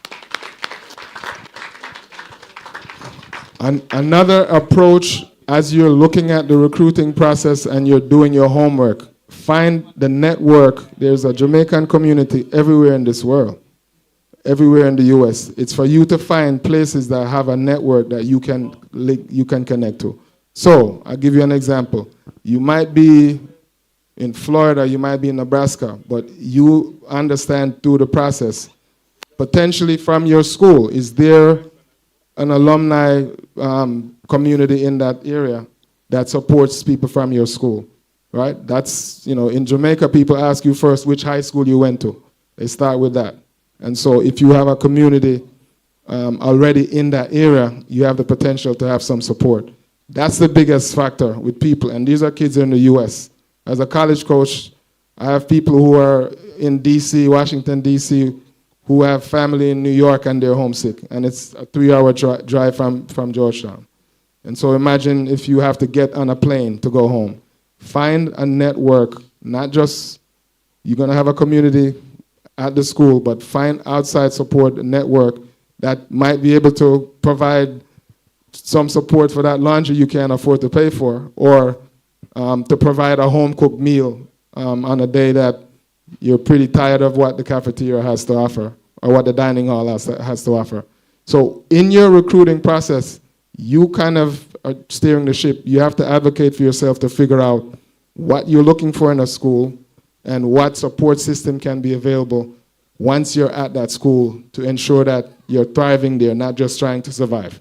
Okay? The college process will be challenging when you're coming from somewhere different. You're adjusting, but it's doable. The key is for you to do your homework. The coaches, you have talent, the coaches will find you, but you need to find a school that makes sense for you, and you don't do that by just relying on this is the school that has the best talent, this is the school that's doing the most in whatever sport you're looking at. It's part of you looking at what makes sense for you, and some of that will require you doing your homework, okay? How many people have a thought about, I have a goal, I want to go away to a school, and I'm specific to where I want, what type of school, whether it be Division I, Division II. Is that something you've already narrowed down in your mind? Not quite? That's actually a good thing. Remember, I just shared with you, your counterparts in the US, or majority of, the NCAA Division I, have unlimited visits. So what the NCAA system is saying is, we used to tell you have to pick 5 schools. Now we're saying, you decide how many schools you want to visit. There are people who will still look at visiting 3 or 4 schools, while some people might visit 10. Or you might be, people looking in the middle. You have access to the information to give you I would say the tools to decide what the decision is going to be. So I think there's an opportunity. I want to do a Q&A later this afternoon. I'm not sure the timing with lunch, but I want to make sure I can get your full attention to, now that I've shared a little bit about my journey, a little bit about what the process looks like, kind of think through some of the questions you may have. If you've written questions down already, I hope you have. I see people with pen and paper, which is good. And then from what I've shared, I want you to kind of process and think of some more questions that you would like to ask when we have a chance to speak again later. With closing, from just my perspective, so my takeaway from my journey is that you don't have to be the best athlete to get opportunities in the US. How many people have actually taken the SAT or the ACT? How many people intend to take either one? Okay, let me give you a little insider information. I'm glad you put up your hand, Mr. SDGC. Do you understand that there are scholarships? I remember who said it at the beginning. Do you realize that there are scholarships given? Major Brown said it, I think. Do you realize that there are scholarships given based on your GPA? Do you realize that there are scholarships given based on your SAT score? Do you know that there's more merit-based aid than I would call it athletic aid available at universities? Does anybody understand what merit-based aid means? Okay, do you understand that there's more money that you can receive based on how well you are performing academically than just athletic aid? Okay? So it doesn't mean that you have to be the #1 athlete to get opportunities. You can actually get significant aid from being a smart student. The SAT was waived by the NCAA, but the SAT was not waived by by all at universities. So because the NCAA decided that they would lessen I would call it the requirements to allow more student athletes to participate, that didn't deter from universities wanting the best and the brightest students. So you give yourself an advantage by, if you can, my biggest suggestion and takeaway, you do well academically, that gives you more opportunities. It makes your resume more appealing. So these schools that are telling you, oh, the SAT is waived, don't take it, they're doing you an injustice if they're telling you that, because there are schools giving money away based on SAT score, plus you can get financial aid, merit-based aid plus athletic aid. You don't have to limit one or the other. So you actually give yourself a better chance to find and get to a school that makes sense for you, okay? So that's the first takeaway. Do not wait till your last year to take it. You're competing against people who are taking it from their junior year, like I said, kind of like comparable to be their second year in class 2. They're already taking it. They're doing the PSAT, and then they're taking the SAT multiple times, okay? So if you have the thought that it's not worth doing, if you had to spend $200 to get $20,000, you do the math. Tell me if that makes sense. If you had to invest, it's a risk. You have to invest to get a return on your investment. You take advantage of that opportunity if you can. Does that make sense? Before I go, again, I want to just say I'm really pleased to be here. This is a great opportunity. This is conversational. I'm hoping that in the second session later this afternoon, you get to quiz me and ask me all the questions versus me trying to quiz you all to ask questions. Thank you guys for having me.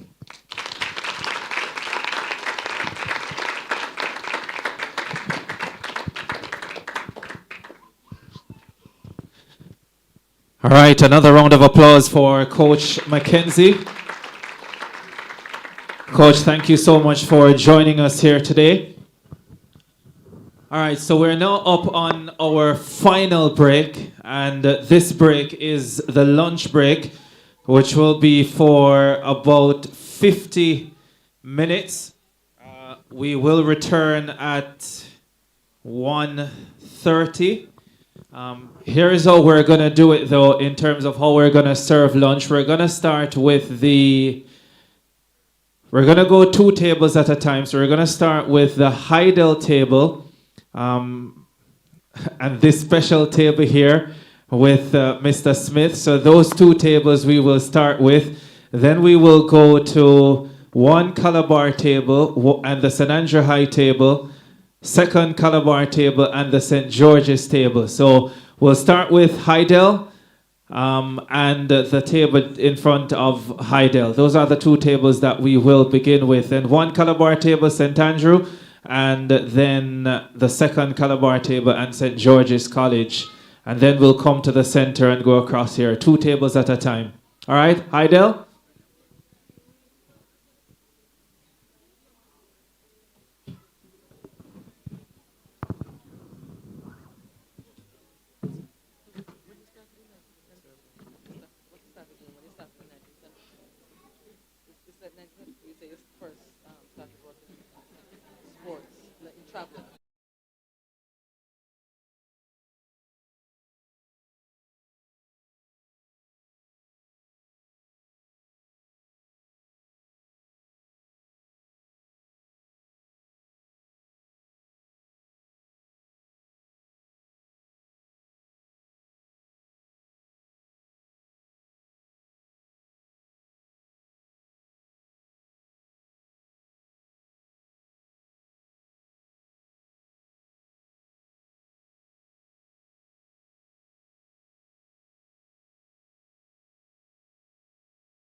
Hey everyone, welcome again. Welcome to HP Chat Track. Of course, it is all about the Daniel England Foundation Summit, Athlete Summit that is going on in Kingston, Jamaica. We started from as early as 9 a.m. and we will be going on till about 3:30 Jamaica time. So now they are on a break for lunch. It is now 12:45 p.m. in Jamaica, and they are on a break for lunch. So I'm just going to um, oh yes, there's a video that an interview that I want you to watch while they're having lunch. Just go ahead and watch this interview, and we should resume with the summit in about an hour's time. Okay, so here goes.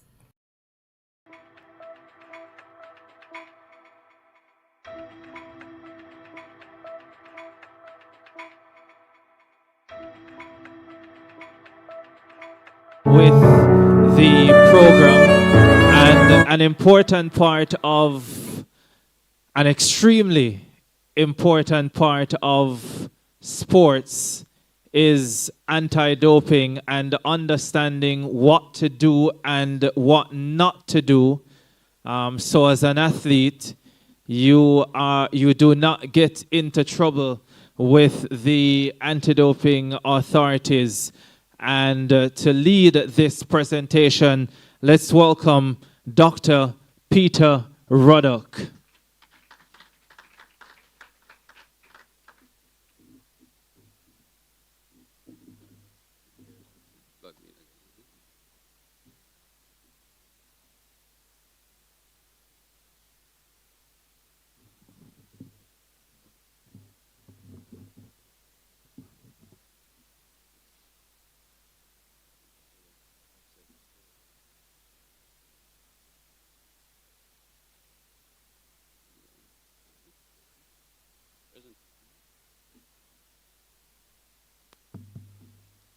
Okay, well, good afternoon, everyone.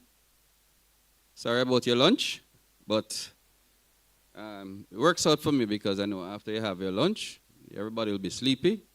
You probably won't be listening to me, so. All right, so first of all, thanks very much to the organizers for having me here, especially to my very good friend Daniel England. It's always a pleasure to work with young people and to tell of what we know. And hopefully something from what we say will assist someone in their thought process, in their development. And so, just happy to be here, all right? So I'm just going to look at anti-doping. Done a little bit of work in the area. I'm a chemist, you know, by profession. Medicinal chemistry it's called, so I lecture at UAE. Now, so I'm going to look at, first of all, sports as a career. Now, I see you here as young people, full of potential, and perhaps the next world beater will come out of this room. And that is what we hope. Listening to the interesting information since morning, which is excellent because, as the gentleman said earlier, many years ago, a lot of you did not have, you know, the generation before did not have all of this information. So, you know, just take everything you can. But Jamaica is certainly a gifted nation when it comes to sports. And, you know, when you look at the many areas that are listed here, between football, track, discus, basketball, as I call the sports, names will pop into your head, you know, world-class names. Just how famous we are. Even bobsledding, even though we don't have snow, you know, Jamaica's blazed its trail there. So Jamaica is a special nation when it comes to sports. There's a particular gene that we have that makes us so. Sports as a career can be lucrative, all right? You know, if all goes well, then, and you're among the world's best, then it can bring you, you know, a very good, rewarding lifestyle and public accolades. Sometimes you get national honors. People know you. People respect you. You get branding engagements and all of that. All right. So sports can be a way out, and I'm happy to see that because again, I went to Camperdown High School. We were the sprint factory once upon a time. We're not doing so much sprinting nowadays. Glenn Mills, I'm proud to say, is a Camperdown old boy, and from early days he started making the sprint factory. But many of the things that we know now, we didn't know then. Right? Now, these are some of the, these names, these faces, I didn't even bother put the names because you know who these people are. All right? And they have become household names, regionally, internationally. And it's amazing to think that Jamaica has always had some of the fastest men and the fastest women in the world. It's very tiny dot. That's really something special. And, as I said, you can do quite well. We know this, and a lot of us know this building. This belongs to Usain Bolt. This is just one of his buildings. So if you are really a top gun, you can do really, really well. All right? And there are other opportunities to make money. The opportunities are increasing. This is a Diamond League, for example. First prize, 10,000 US, second, 6,000, etc. So if you, again, are among the top athletes in the world, there are opportunities to, earn from your craft, which, again, is excellent. Now, Grand Slam track had aimed to improve on this. This is Michael Johnson, one of the greatest runners ever to grace the track. He came with something really, really amazing.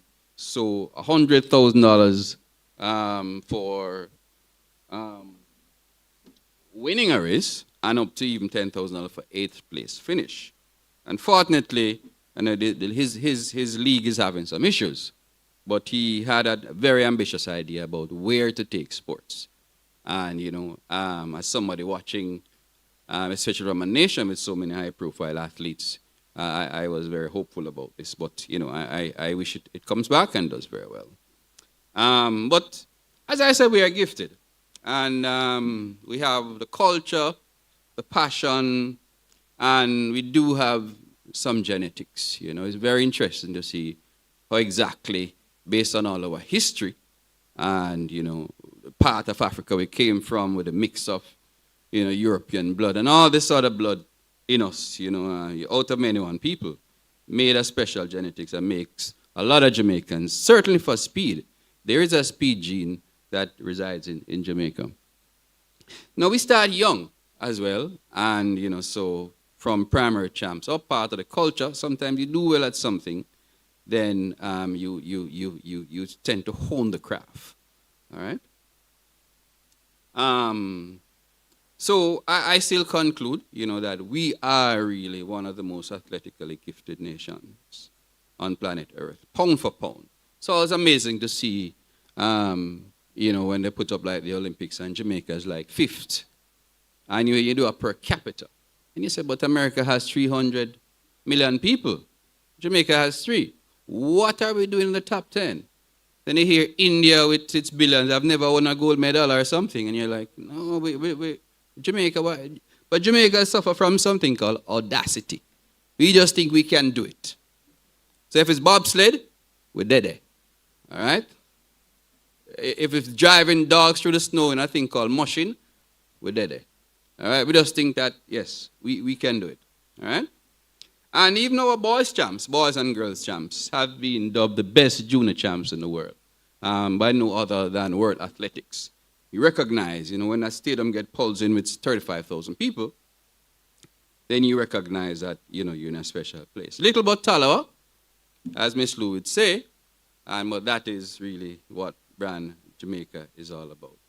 And of course, some of our top athletes, we build on generations, We know the Usains and the Shellers and the Asafas, but of course, this is a great Herb McKinley, mentor to my brethren, Daniel, and many others that we have built upon their legacy. And of course, my good brethren there was a beast.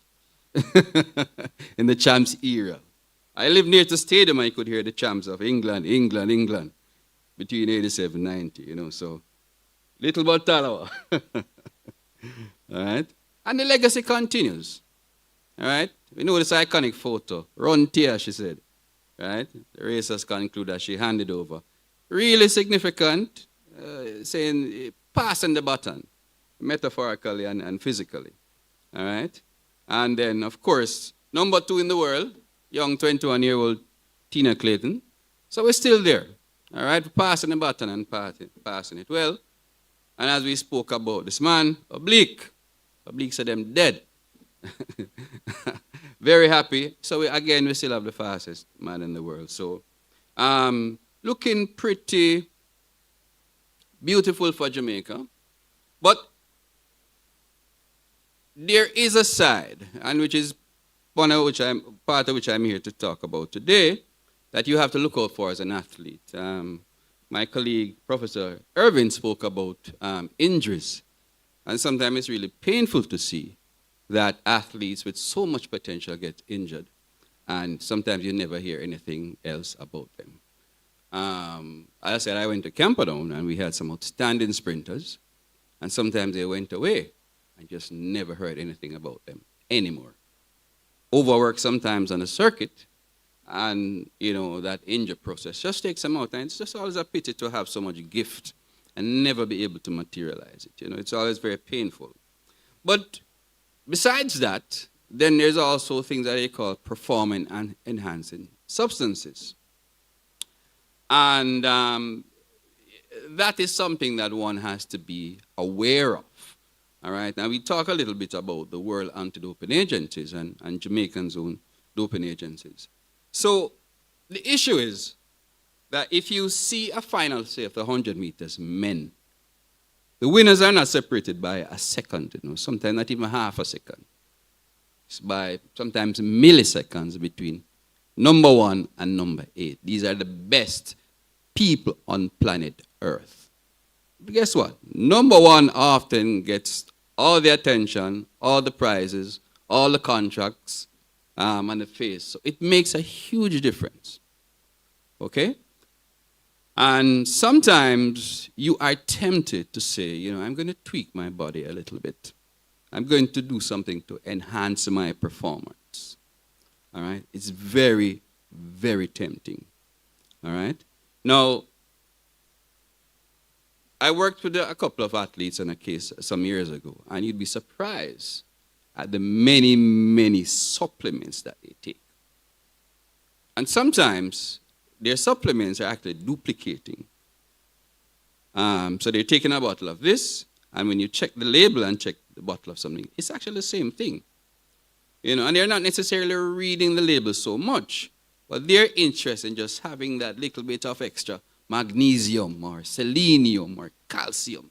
You know, as Prof. Rachel said, it's a biochemistry. You know, it's a little tweaking. It's knowing what's happening inside the body. How do you get the cell to do this and do that and, you know, not build up the lactic acid so much or to flush it out with some protein or something? You know, it's a science at that level, especially if you're an elite athlete. It's not just about running and running hard anymore. When do you rest? How much sleep you get? What time do you wake up?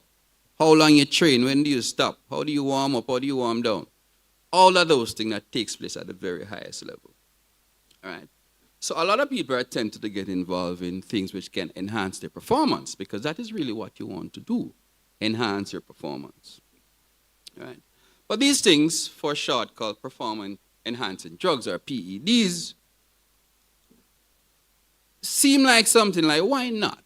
You know, if I want to run faster than John Brown and I have a secret sauce at home, why not? Okay, what's wrong with that? You know, why not take out my little bottle and take a little sip?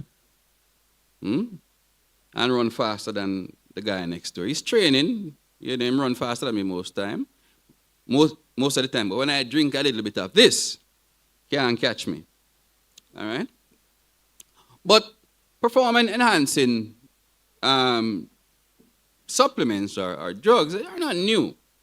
They've been around from ancient Olympics. All right? And again, it's most natural that most athletes don't eat like the rest of the normal people. Sometimes they'll just eat more, sometimes they'll be high on the protein, sometimes they'll hydrate more. They do different things because they know their bodies are being put on a different demands. You're often working very close or at your optimum. You're putting your body under that strain day in, day out. So way back in even 668 BC, people found that even things like dried figs gave them an advantage. Was there anything quote unquote illegal in the dried fig? I don't know. I don't know what Wada would say about dried fig nowadays. But in that case, it seems to work. The ancient Greek athletes seem to incorporate wine and brandy into their training. I don't know how that one work, but I'd imagine they wouldn't run the straight path, but it seemed to work. But there are the other things now. There are some plants which had substances in them,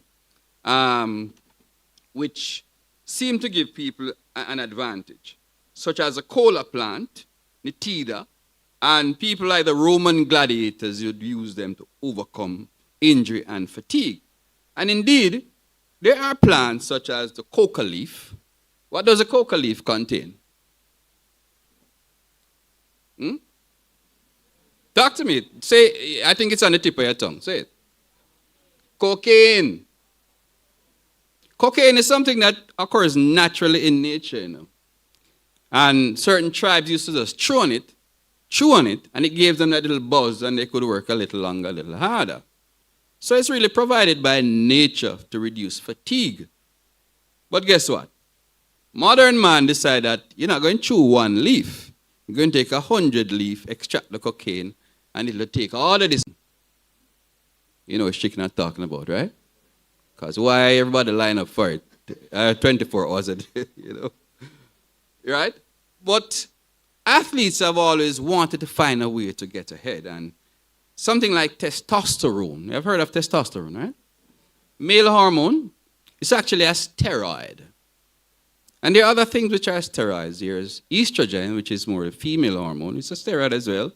Cholesterol gets a bad name, but your body can't do without cholesterol, Because out of cholesterol is made testosterone and estrogen and all these hormones which keep you and makes your body healthy and heals you. So steroids are actually very, very important in your body, but they do certain things.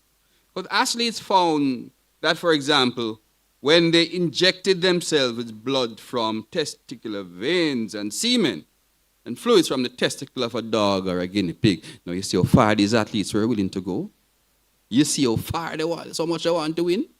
Taking things from testicular veins, semen, and other fluids, they found that there was something there which gave them a little advantage. All right? And so, 1895, they were seeing improvement in their performance. They wasn't quite sure what it was in there, but they would say something in there working. All right? And as we got more advanced in science, and we started taking, instead of taking the whole semen, they started isolating a little white powder that came out of the semen, which I found that, oh, this was the testosterone. So we don't need to, we can leave the dog alone now. Find testosterone somewhere else. All right? And then, naturally, people started saying, okay, well, it can enhance. So look at this guy now. Bodybuilder. You won't find a normal man looking like that. It's actually a trained person. And not only, some people are genetically gifted with muscularity. But when you see this, you know this is more than just natural ability. This man has something. All right? And again, the question is, why not? If it's a bodybuilding competition, for example, and they want the most muscular, and I can take a little secret sauce, what's wrong with that? Especially with a secret sauce that nobody else has discovered before. All right? And so, initially, the world was saying, okay, yeah, let's do it. And in fact, you have something called the enhanced games right now, just come on the scene. Where the enhanced game says, take what you want. We're going to break all the records. take what you want. Forget about water. We are going to pay you big money to break the records. All right? But quickly, the scientific community, the doctors, the biochemists, chemists and so on, said, no. You can't just take all this testosterone just to win a race. No. Because guess what? Something is happening to your health. And also, we don't think it's fair. There is a spirit of fair play that surrounds water. And they say, no, you taking testosterone. This person over here is just running naturally. You have an unfair advantage. That's one. And secondly, your body is being damaged, especially if you give it to somebody under your care. So a coach might say, look here, I want to be the top coach. Take a little bit of the secret sauce. And in the end, you damage the athletes medically. All right? So, for example, a lot of people suffer from what is called roid rage or steroid rage when they take like a lot of this testosterone. Why? Because literally it upsets your biochemistry and you get mental issues. So besides the acne, right, and all the other issues that come, you really get mental issues. Right? Is that worth the price of winning at all costs? And sometimes the medical community has to really protect you from yourself. Because as an elite athlete, but this is all you know to do. This is where you make your bread and butter. And this man is just beating you by 0.001 second each time and getting all the prize money. Very tempted. Very, very tempted, right? So in 1999, WADA was formed, the World Anti-Doping. Have you heard about WADA? Yeah, World Anti-Doping Agencies. And if you become an elite athlete, you will certainly be very familiar with their rules. All right? And their thing was to say, look here, we're going to do a lot of research, education, development, monitoring of what we call the World Anti-Doping Code. And every year, they update these records of what the World Anti-Doping Code is. All right? So it is a worldwide accepted code, 700 sports organizations, many countries around the world, and it's online, all right? And so founded by 140 nations. So it's a worldwide accepted code, and this is if you want to participate in all of these activities around the world, whether it's the World Cup or the Olympics or the World Games, then you need to abide by what is called the World Anti-Doping Code. It's intended at fair play, intended to protect the athletes. Okay? Last one was out January 2025, so it's something that is kept constantly updated, right? That's the latest one. And the list. Now, if you go within the World Anti-Doping Code, you will see many subsections. So you will see S0, S1. S1 is anabolic agents. These are the steroids and other things which build you up. When things are anabolic, they mean they build you up so you can train longer and you can train harder, which is really what every athlete wants to do. You don't want to stop training. You don't want to get tired. You don't want the lactic acid. So you're tempted again. And your hormones, growth factors, because your body is full of all this wonderful biochemistry, that if you can tweak it, you can get a little bit more out of your body. Growth factors. So sometimes people are dwarfs and then give them growth factors and they grow tall. What does it mean for muscles? Suppose I want to get bigger and muscular. What can I take? Right? Other things, fancy things, beta-2 antagonists. So there are many subsections within diuretics. Sometimes diuretics are a problem. WADA says, look here, diuretics themselves don't build you up, but if you're taking diuretics, it means that you're flushing something out of your system that you want to hide. So when we see these diuretics on the ban list and find it in your system, it means that, we are going to have a challenge with you. All right? Many things. Gene doping, as the biochemistry gets more involved now. People are trying to manage and monitor things at the genetic level. All right? Sometimes people used to take their blood out, freeze it. You know what happens when you take out a pint of blood of your body? What happens? over the next couple of weeks, what happens to your body? It regenerates that blood, right? So I think you have like what, 8 pints, Professor? I mean, how much blood do you have in your body? So maybe like 8 pints. So on before race day, you go for that extra pint and you inject it in your body. So you know you have 9 pints. Means you have extra oxygen, right? You're saying, oh, careful, you know. So if you're cycling up the hill, you know, oxygen demand in sport, then, so nobody can detect that you have done blood doping because it's your own blood. But nowadays they have little ways to find out things, you know. So, but as usual, coming up, you find ways to outsmart the system, so the system always playing catch up. Stimulants, we're going to touch on stimulants a little bit, and we're going to talk about cannabinoids a little bit. What's a popular name for cannabis in Jamaica? Weed, marijuana, all right?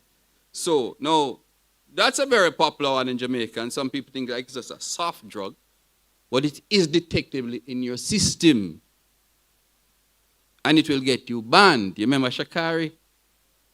All right, Shakara was banned, you know. So I'm saying there are many subsections in here. Now, the problem is, as an athlete, a lot of times you really don't have time to read all this thing, you know. So you need some guidance. This is where your coach, this is where your support scientists like Professor Irvin comes in, where they say, look here, let me help to guide you, because your thing is just to go hydrate, go train, get enough rest, keep yourself warm, thermoregulated. That is your role. We will protect you. So you need to have that team, that knowledgeable team. All right? A couple of years ago, myself and Prof had some up and close encounters because we were part of a defense team when this was with a young racers team. You know? So you had people like Blake and Marvin Anderson and Aladdin Fothergill, some other athletes were part, and they found what they call an adverse analytical finding, which is a fancy name to say, look here, we find something in your system that should not be there. And it's very alarming for an athlete to hear that. It's an adverse analytical finding. Usually it's like this, there's a lab in Canada, which they, you know, do this fancy readout of your samples, your urine sample most of the time, and if something is in here that pops up in your A sample, then you have a challenge. You have to go defend it and then see what's in your B sample. All right? So there was a substance, let's call it 4M2H for argument's sake. For the anybody in here do organic chemistry? Nobody? Not yet? All right. So it's called 4-methyl-2-hexanamine. Go, that's it. Your reward shall be great. 4M2H, all right? So this was what was found in the athlete's body. Adverse analytical finding. The female athlete was cleared because there was a procedural breach in how her sample was handled. So she was fine. What about the other people? All right? Where did this 4M2H come from? It came from something that these athletes were studying called muscle speed. All right? Now, muscle speed was not on the 4M2H was not on the banned list. You know.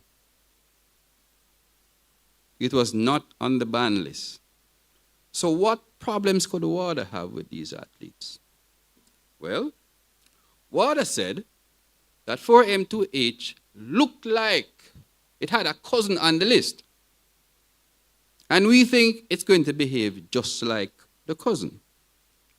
So we're not taking any chances. And so we're going to impose a fine upon you. Now, as a scientist in medicinal chemistry, I know that really don't make any sense. Because if a drug is A and it has a relative B, most of the time they do very different things. The structure is very important. So if it's not the same thing, then it's a problem. But anyway, after long deliberations, they actually imposed the ban on the athletes. And then by the next year, I suspect it's because of the case that we're involved in. They actually added 4M2H to the list itself. So in other words, we didn't have any more defense to say it is not on the list. They actually put it on the list. All right? Now, a couple years later, this young lady, I was also involved in her case, Dominique Blake, they also found the same thing in her sample at the time. All right? And for her, this was the sample. This is what it was found in, a thing called neurocore. All right?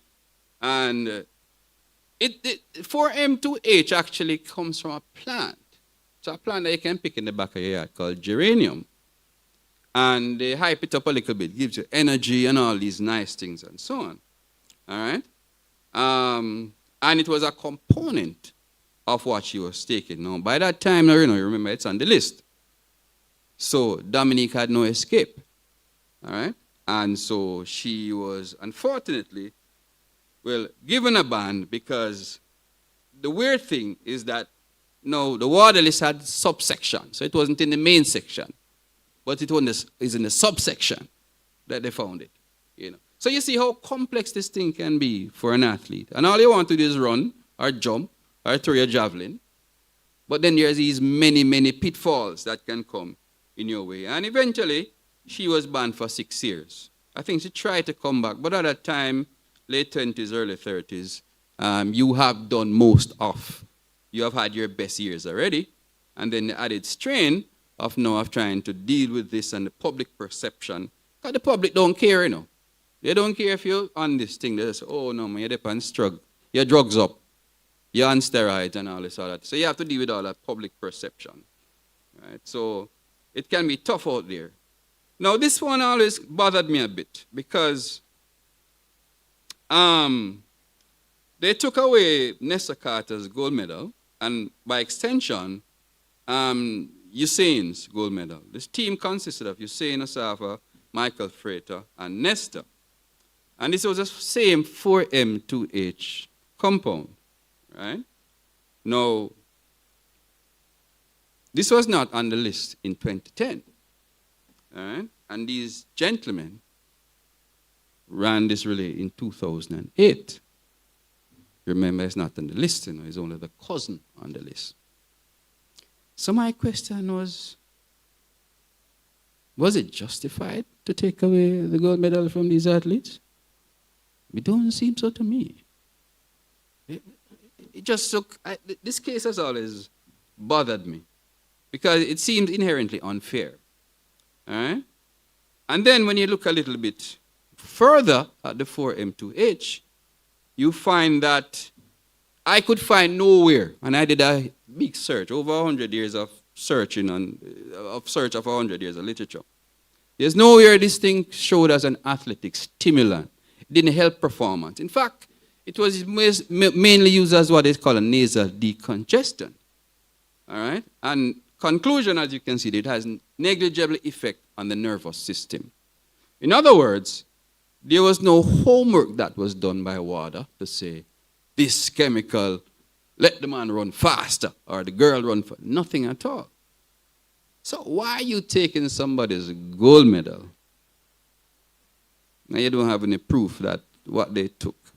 But I think WADA really has an all or none policy, is that we said that it's on the list.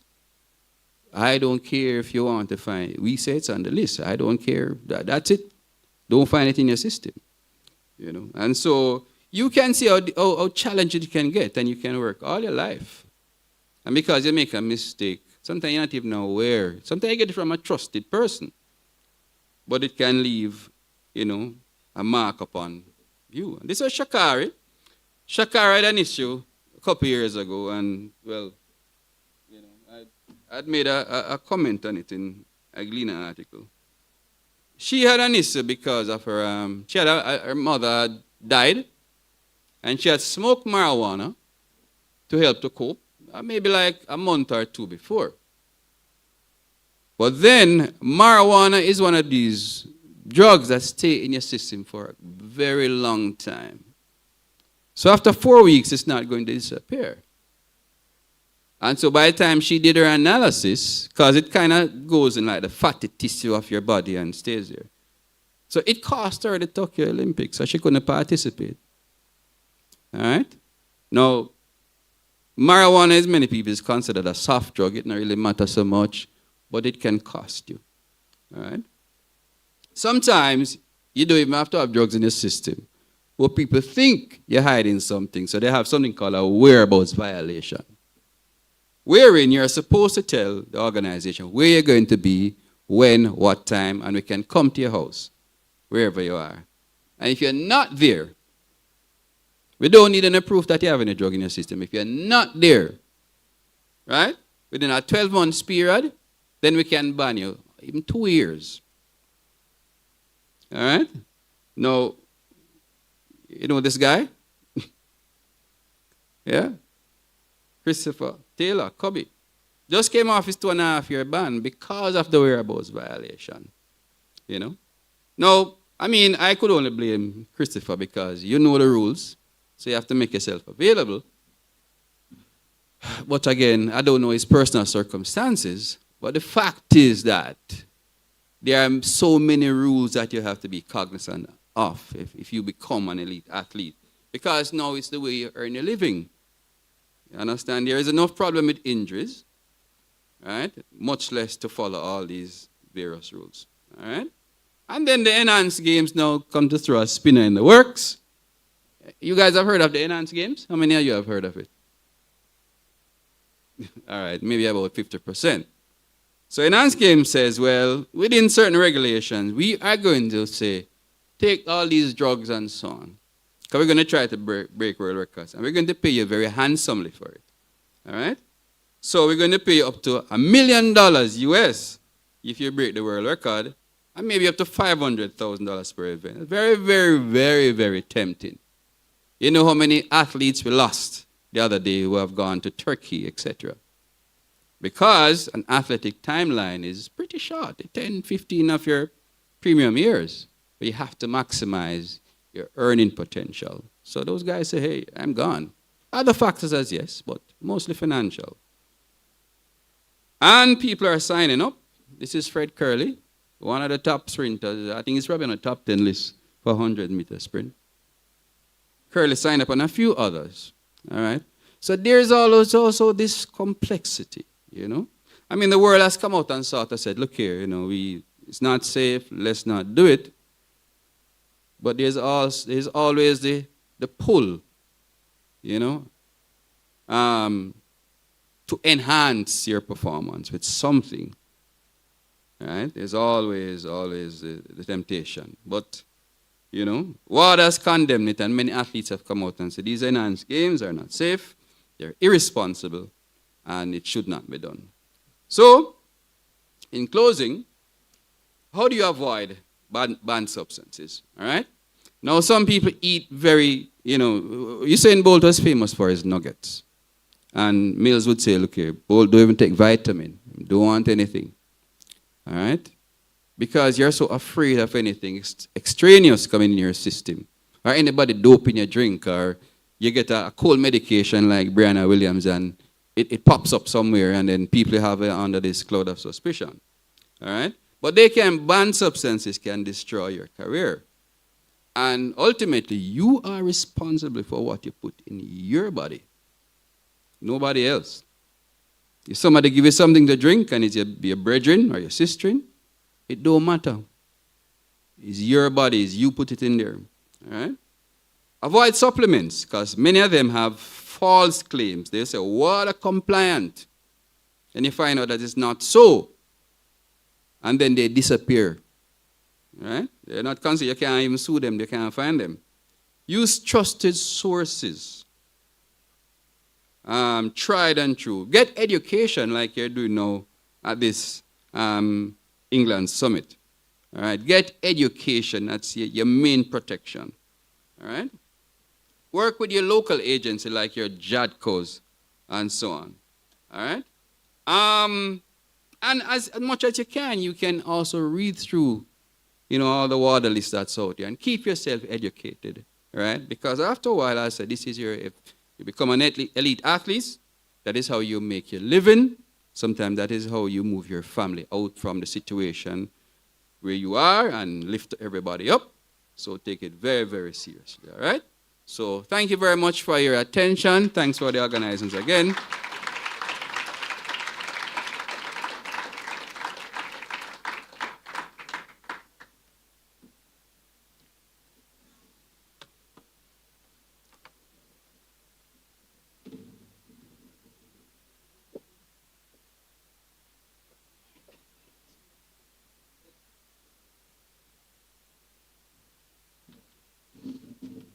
All right, thank you very much, Dr. Rodok. Just one more presentation before we get to the lunch break. Before that, though, I just want us to keep the applause going for all of our sponsors: Victoria Mutual Building Society, Sons of Herb, HP Chat Track Studio, and Ocean 7 Rooftop Bar and Grill. Now, the next presentation is entitled Overcoming the Hype.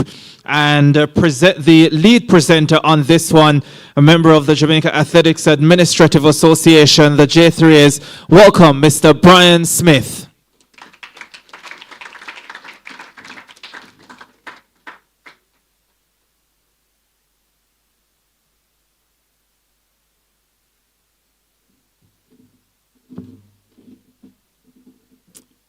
Good afternoon. First of all, I'd like to ask everyone to stand. Everyone.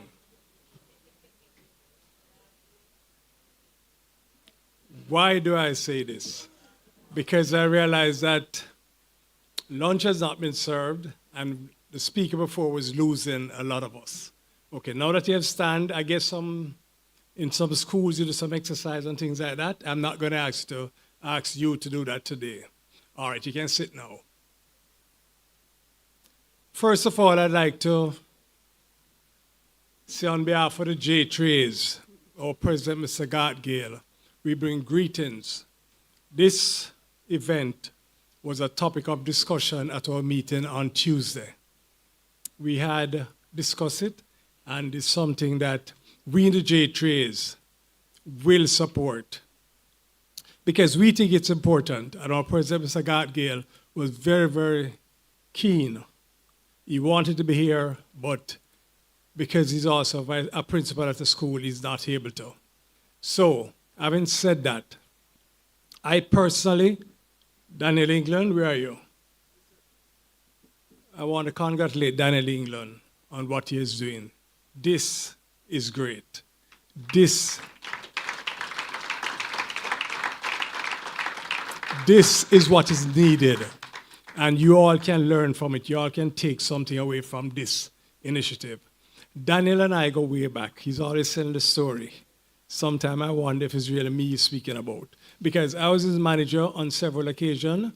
When we first started traveling, I don't remember what year, that escapes me. When we first started traveling, he was one of the mainstay because he had a wonderful career at Boys and Girls Champs. He performed, I don't know how to put it, but he was an exceptional athlete at the schoolboy level. He would have been greater at the international level if he had to spend some more time here in Jamaica. But, you know, one of the races that I remember about Daniel was the race with Kerry Johnson, Thomas Mason, Paddison, and himself.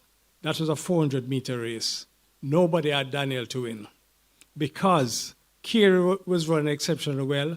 Thomas Mason had just come off, and I think he went to, if I'm not mistaken, to Australia for the World Juniors, and he had a very good race in Australia. So those were the the leaders. But Daniel, as I call him, the liquor warrior, right, Calabar? The liquor warrior. I mean, when he came off that turn, nobody was catching Daniel. Daniel, I enjoy watching you in those days. I enjoy being with you, and I'm very proud of what you're doing here today.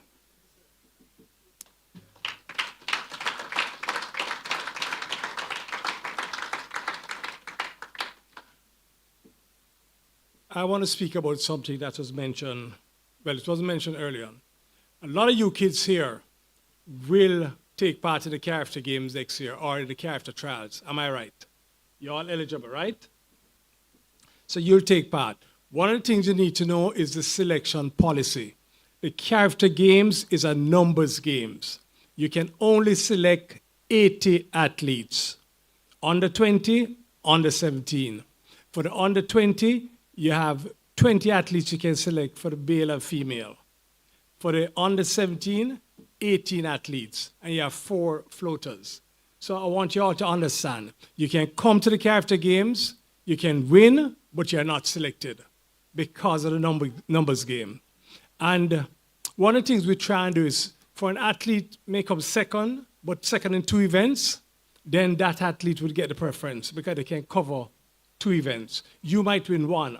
Chances are if you're an exceptional athlete like Bramwell, who chances are is going to run 45, and he only runs 1 event, he will definitely go. So please bear in mind, because I've been accused last year by some young school kids, why we didn't select this one? And I have to explain, this is a situation. We can't carry everybody. We'd love to. The Pan Am Juniors, we can carry you because we carry 2 per event. So there's no cap on the Pan Am Juniors. World Juniors, the same situation. There's no cap. So you can carry 2 per event. Understand? Very important for you to understand where we're coming from with the selection policy. We try to give as much exposure to the younger athletes. Why? Because a lot of times when you leave here for the first time with a national team and the first time you're traveling, you're not concentrating on what you're there to do. You're looking around the place because it's a strange country you're going to, so you want to see the sights. And because of that, you're not focused. I'll go back. I'll give you a bit of history. This is before you were born. 1990, we had a team of Nicole Mitchell, Reveille Campbell, Merlene Fraser, Donovan Powell, to name a few. And we were going to Seoul, Korea for World Juniors. Now in those days, we're not just fortunate as now, Now you have the Puma and some other manufacturing company gear that you can wear.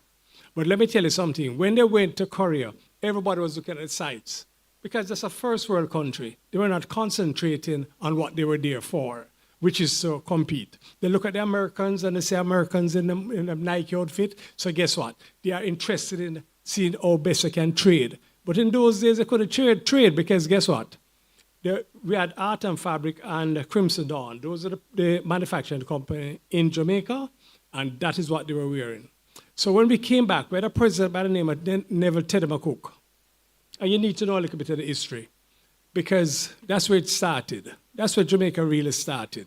Neville Teddy McCook had a plan. How much of you have a plan here for your athletics? Okay, good. Neville Teddy McCook, when he became president, his plan was the first thing he decided to do was to educate our coaches. That was the first thing. How did he do that? He educated our coaches by sending them to Russia, Hungary, East Germany, West Germany, Cuba. That's where he sent our coaches to do a degree program because coaches are teachers. That is where it started. And when he did that, some of the coaches came back, not some, all the coaches came back to Jamaica, but in the same breath at that time, where our prime minister was aligned to Cuba, and the Cubans built G.C. Foster. Having built G.C. Foster, that was where most of the coaches started going. They still went to Cuba, Did I mention Cuba? I don't think I did. I did. So they went to Cuba, and the Cubans came here, and they built G.C. Foster, and I said, my friends, Marcus Garvey. Where's Marcus Garvey? Sorry I had to beat you 2 times for the lever shield, but that's okay. And Garvey Masia, I'm sorry, Garvey Masia. So Garvey Masia was built, Osamati was built, and there's one other. The other that should have been built was Montpelier. All the equipment was in place, but the government changed at that time, and my fellow countrymen, they went to Montpelier and they stole everything. So St. James did not get university there. Sad to say. So that was the first thing Ted McCook did, educate the coaches. You know what was the second thing he did? He said he wanted a strong junior program because juniors turn seniors, and he did that. And the third thing he did was to put the association on a firm financial footing. How did he achieve that? 1993, Ted McCook and myself, we went to Toronto, and we signed a contract with Reebok. Anybody remember that? Nobody remember that. The contract, to me at that time, was so good. We, in the meeting with Jim Boulder, we turned to each other and said, but all our problems are solved because we have enough funding to look after all the teams. So said, so done. But after 4 years, what happened after 4 years? And I'm telling this story so you can be aware of what is happening, because there's a lot of chatter out there about other manufacturing companies. After 4 years, the federation decided that they want to change from Reebok to Adidas. They were so excited to say yes because Adidas was giving them a better deal. Okay, fine. But Reebok said to us, you can go ahead, but remember, we have the rights of first refusal. It was in the contract. We did not pay attention to that because we were not even interested in that. All we know in the industry, we want a contract with a manufacturing company, and we got it. Suffice it to say, Adidas bought out the Reebok contract, and we had Adidas. So we had Adidas from 1997 to 2000, and then Adidas left us. Puma came into the picture. And Puma has been with us from that time to now. Puma, I think, is a friend. I know my other colleagues from the other companies will say otherwise, but I am comfortable with Puma.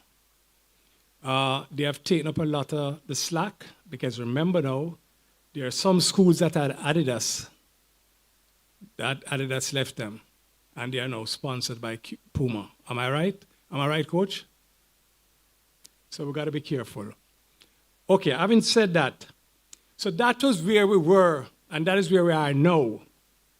We have done a lot of work. The J-Tray, I want to let you all know. I see, when Coach asked earlier on about who were preparing to go on scholarship, quite a few hands went up.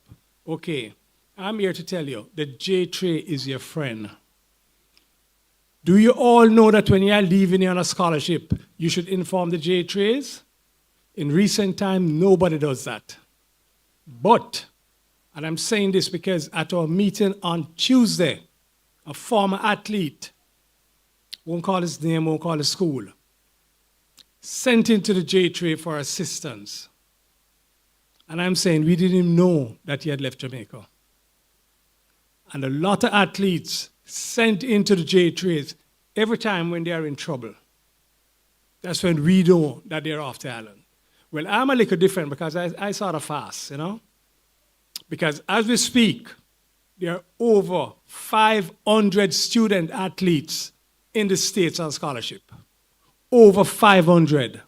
We had our national championship. Not even 2% came back. So where are all these athletes?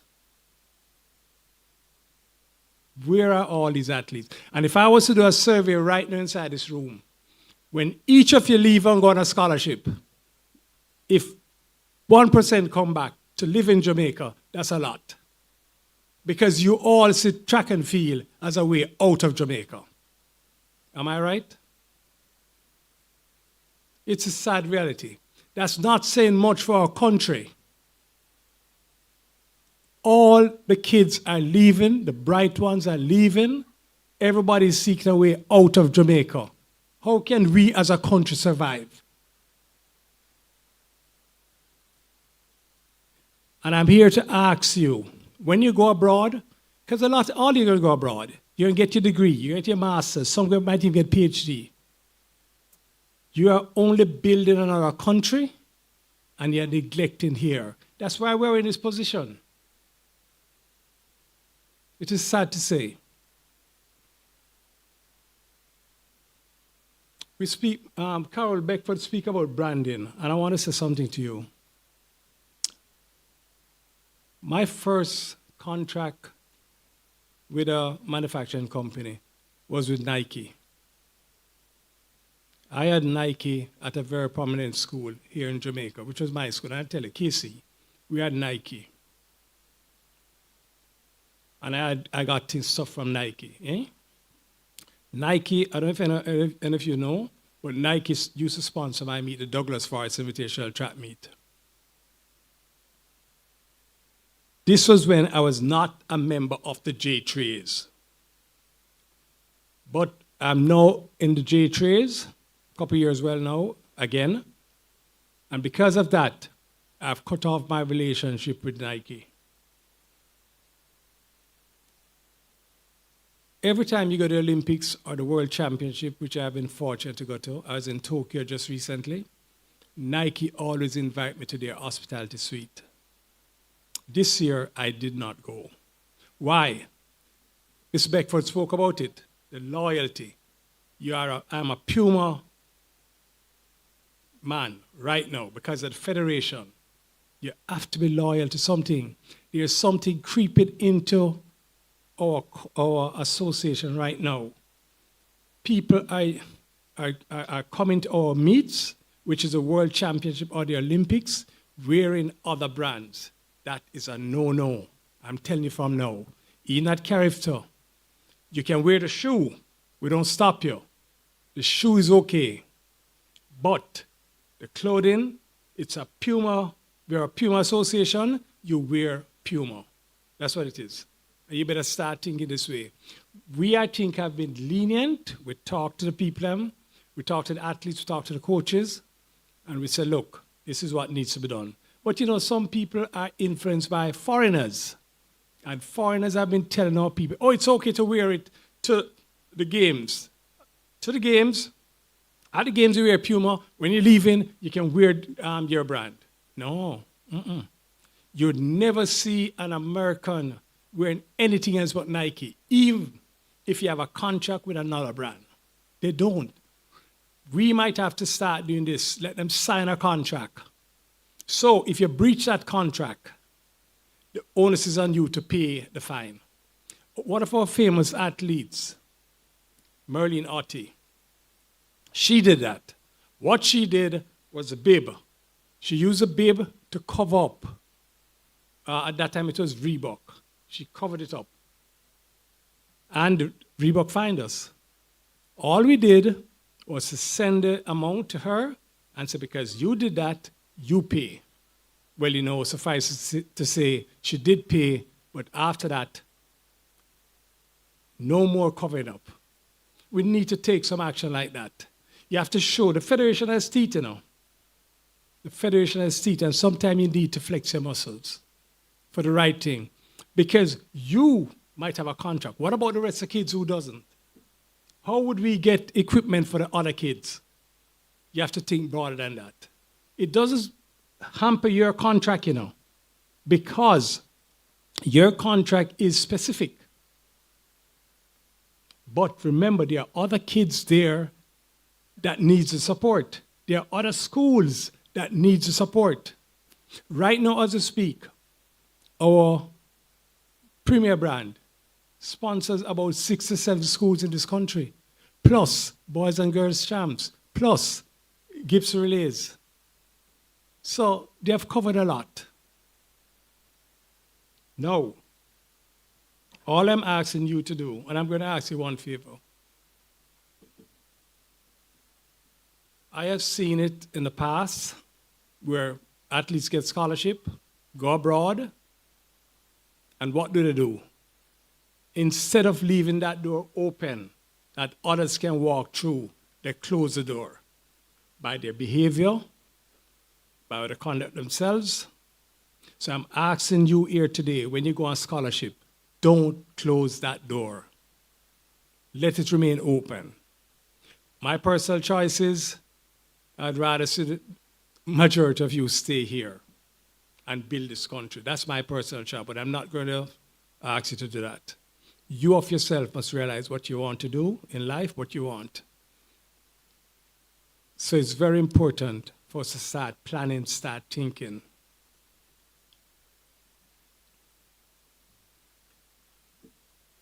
There's a lot, I spoke to a young miss earlier on. The J-Trays with the ministry as an insurance policy, a health insurance. How many of you inside here have the health insurance? How many of you have made a character team? Once you make a national team, you can get the insurance. All right, so I'm throwing it out. So you all know that there's insurance available to you all. And it's good insurance, so it covers a lot of things from what I understand. So once you're making a national team, please remember just to ask, when you come to the office at the J-Trays, ask for the forms to be filled out, and you can fill it out and leave it with us. And we'll get you your insurance card. Very important. I guess the schools have a health insurance also, right? So that will supplement the school's insurance policy. So these are things that you need to know. Don't be afraid to ask questions. You, the athletes, are empowered. You're empowered. A lot of you don't know that. I listen to a lot of you athletes. Oh, I have to ask the coach. I have to ask the coach. Coach, have to tell me this. Coach, have to tell me that. Look, I'm not telling you to be rude to your coach, but your coach is there, yes. But when you're a professional athlete, you make that decision, not the coach. Coach can guide you. Be respectful to the coach.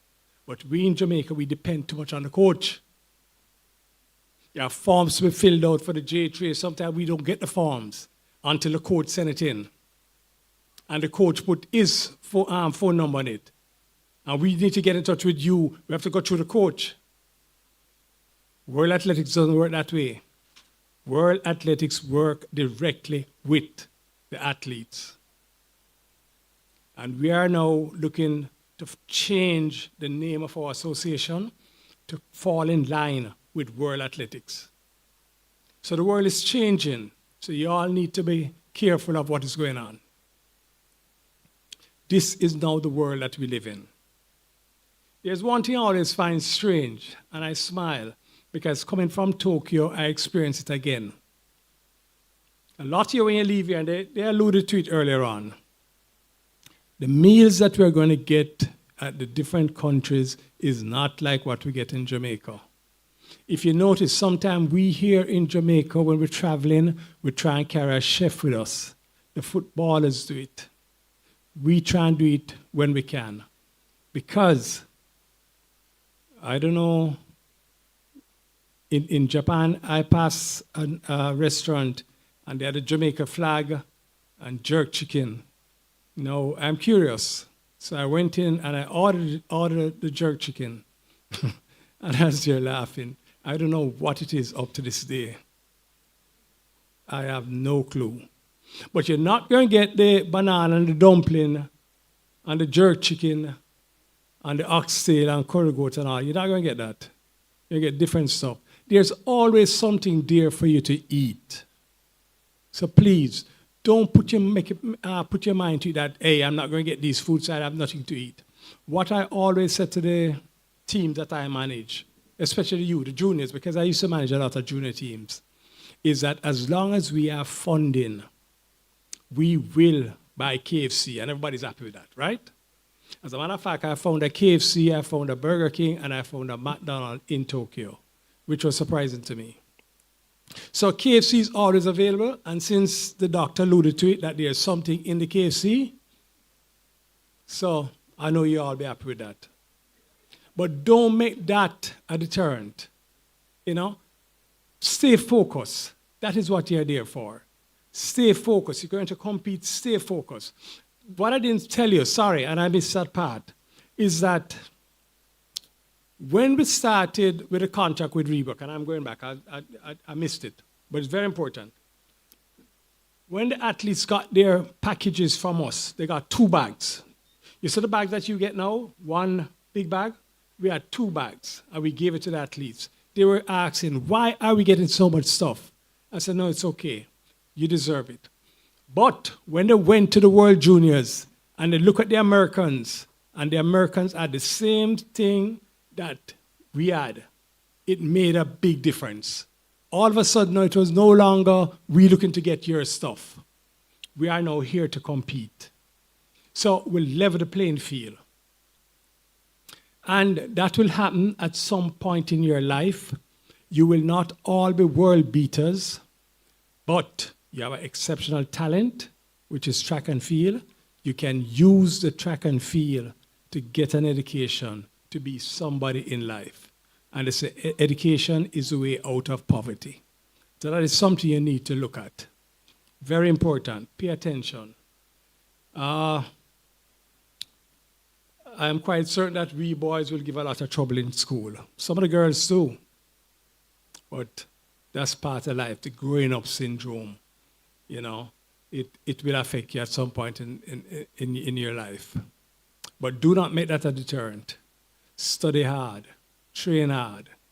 And they say insanity is doing the same thing over and over again, but expecting a different result.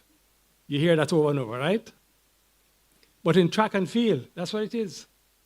You do the same thing over and over again. Am I right?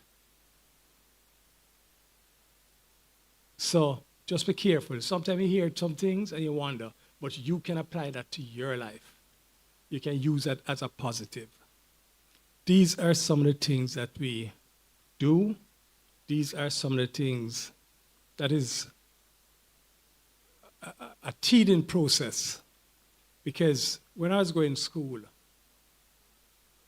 I used to go out on a track and every day running around the place. And I'm saying, what is this in need of? I like soccer, but I was doing track.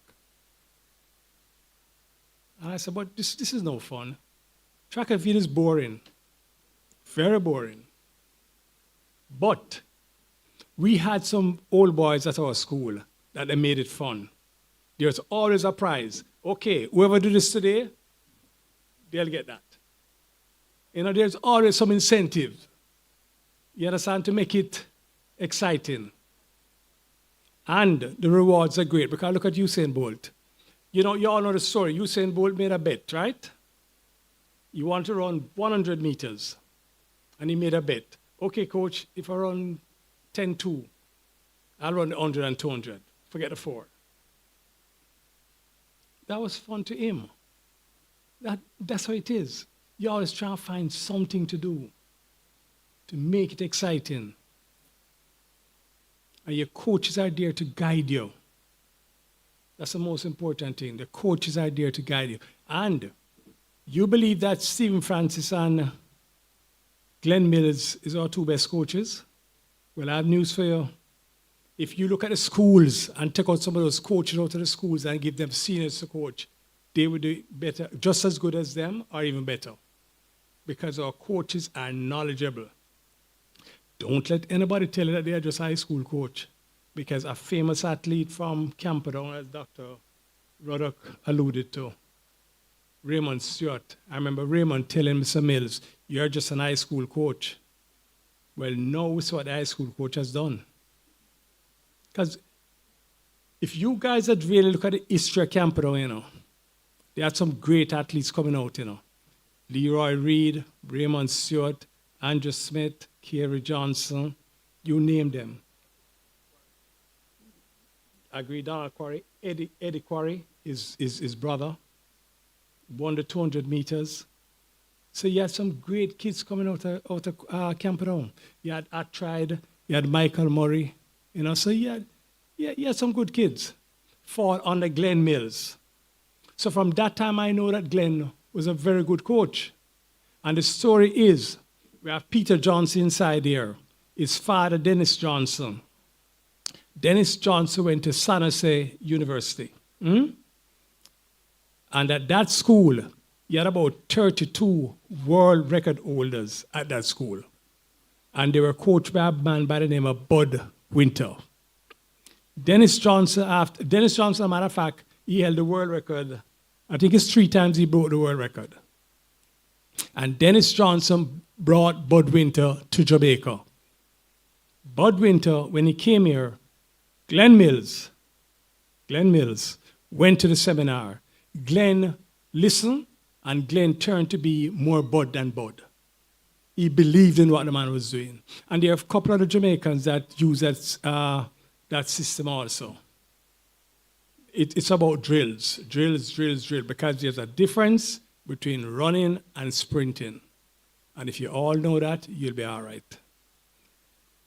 I don't know if lunch is ready, but I don't want to take up any more of your time. And again, I just want to say thanks to Daniel for having me here. And I just want to say, I'm just asking all you athletes here, please, give of your best. Just give 100% effort. You don't have to win, but just give 100% effort in whatever you're doing. Having said that, God bless you all. God bless Jamaica.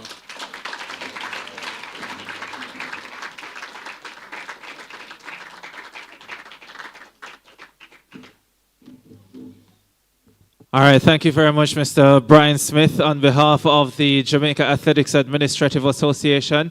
And based on what Mr. Smith said, I guess it's going to soon be just Jamaica Athletics, as soon as that is voted on at the next AGM.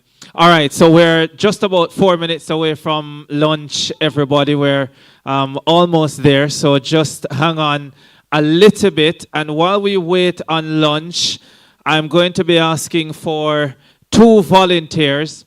But guess what? It has to be from schools who have not come up here just yet. I want to give away another phone card, but it needs to be from, haven't seen Hydel, Excelsior. Who else have I not seen? Marcus Garvey, St. Andrew Technical.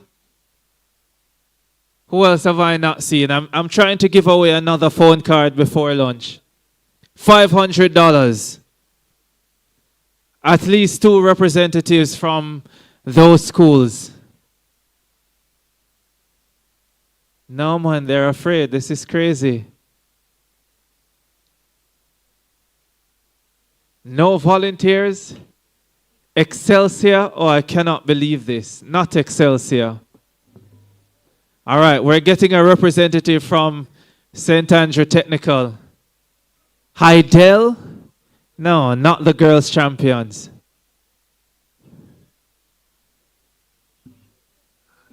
Hold on, somebody call Corey Bennett for us.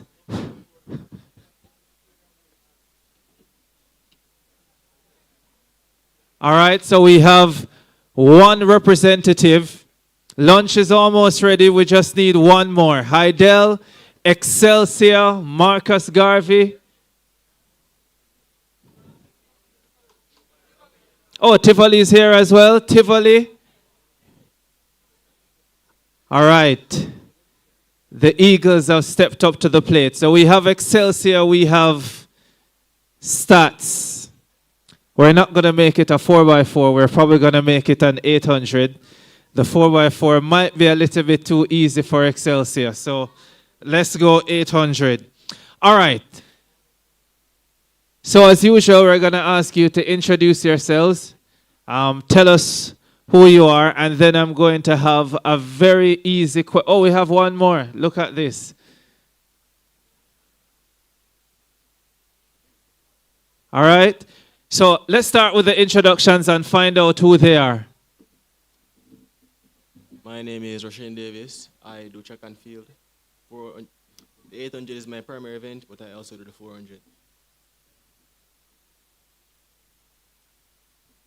My name is Patrick Tomlinson. I participate in track and field. My main event is the 400, but I like to do the 400 as well.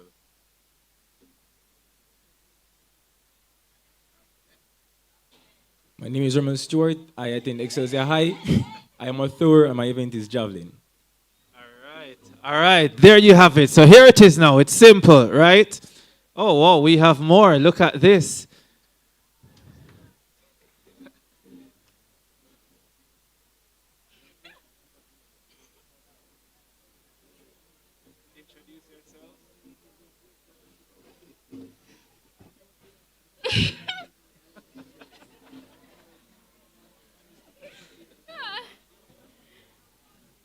name is Sasha Hemmings, and I participate in the 400 and the 800.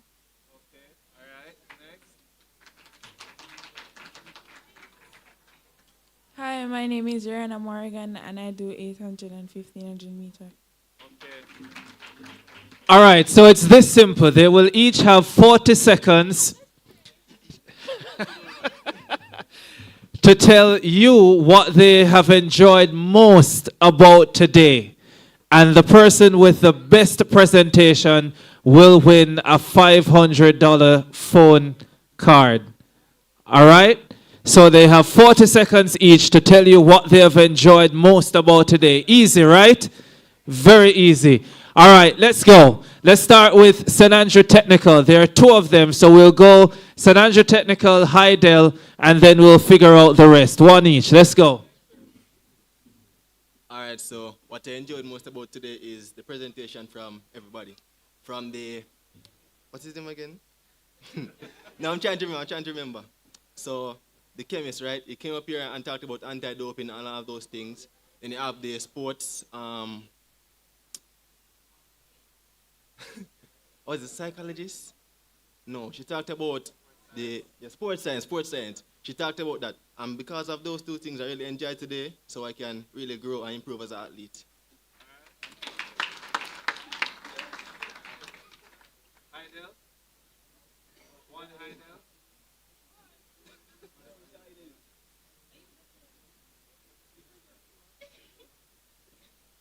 Okay, so again, my name is Ramil Stewart, and what I enjoyed most from this seminar, I guess, it's my first time being here, and I can really just say it's been an amazing experience from seeing the different schools, hearing from all the different speakers, and from our MC himself. As somebody studying biology in Cape, it's truly amazing to hear about the sports science, anti-doping, how the different foods affect our body, how climate affects our body. And it's truly amazing to hear what everything that everybody has to say. It's been an amazing experience, and I really hope to be here again next year.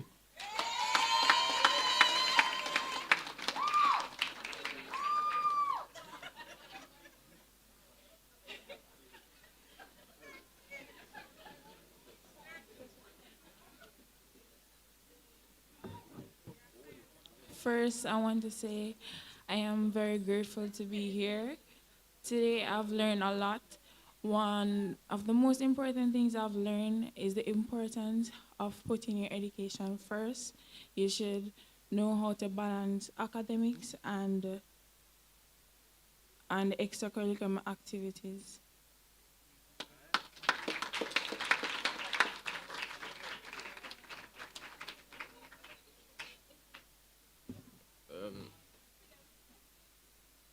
The most exciting part about today was, no, not much.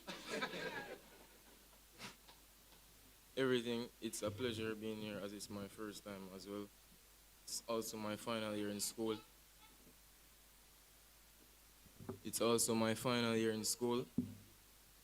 And just being here is amazing because we have speakers from all over representing and telling us all about how we manage our academics, our athletics, how we manage our bodies as well. I guess that's all. Final one.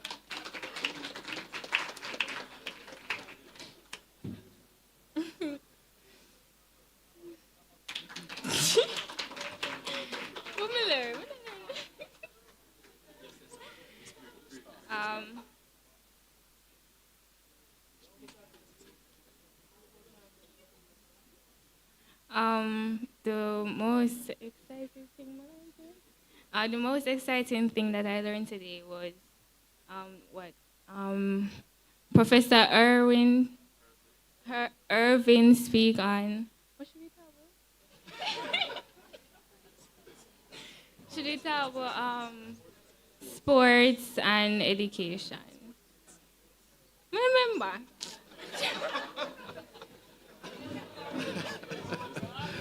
All right. So this is what I'm going to do, right? So I'm going to each give them a competition number, and when I call the number, your response will tell me whether you think they're the winner or not. So we'll go 1, 2, 3, 4, 5.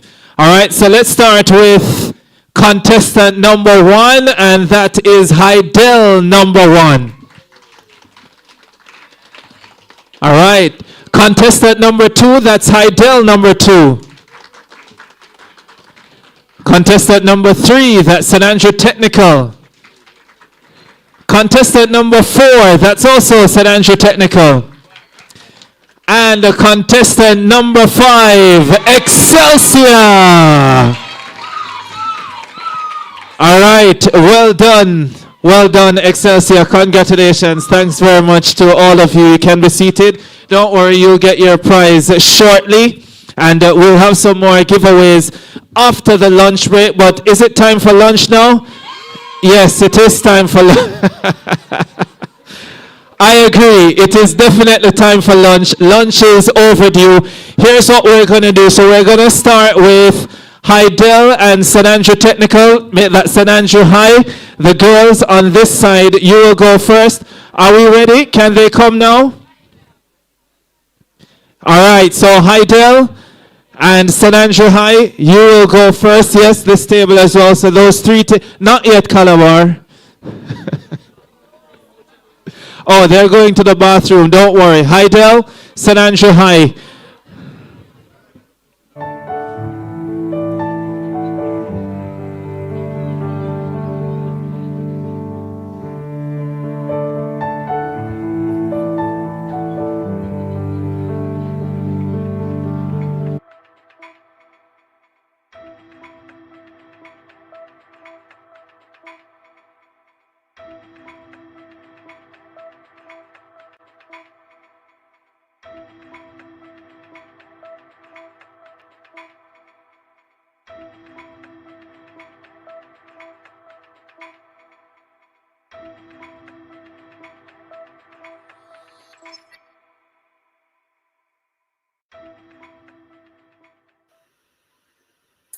Good evening, good morning, good afternoon, wherever in the world you are. Welcome. Welcome to another evening or chat of track and field business legacy chat. And tonight I have a very, very important person. Of course, they're all important. Another Jamaican track and field darling, an Olympian. Her name is Zara Northover. And I know that a lot of you have been asking me for a while, who is this person? Where is she from? Where was she born? Which high school she went to? Did she run at champs? Tonight, she is going to tell us all of that. So welcome wherever you are, whether you're in Asia, you're in Africa, Europe, Antarctica, Oceanic, wherever you are, welcome. Welcome to another night of track and field chat. My name is HP, and welcome again to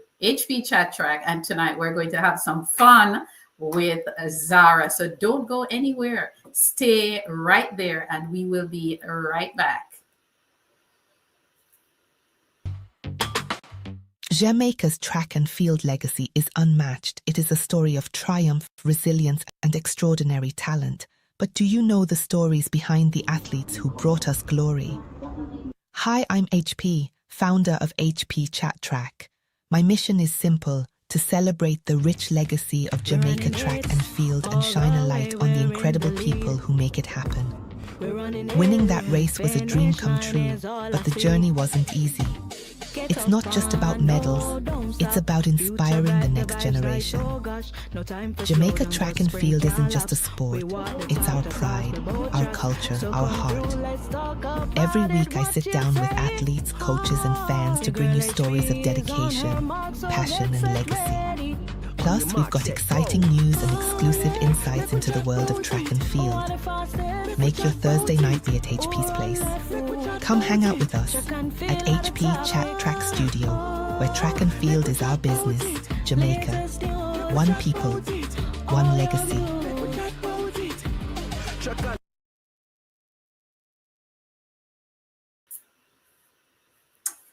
Zara is here with me. Zara Northover. What a name. Listen, if your tongue is not situated properly in your mouth, you will you will be twisting up. But Zara, welcome. How are you, my love?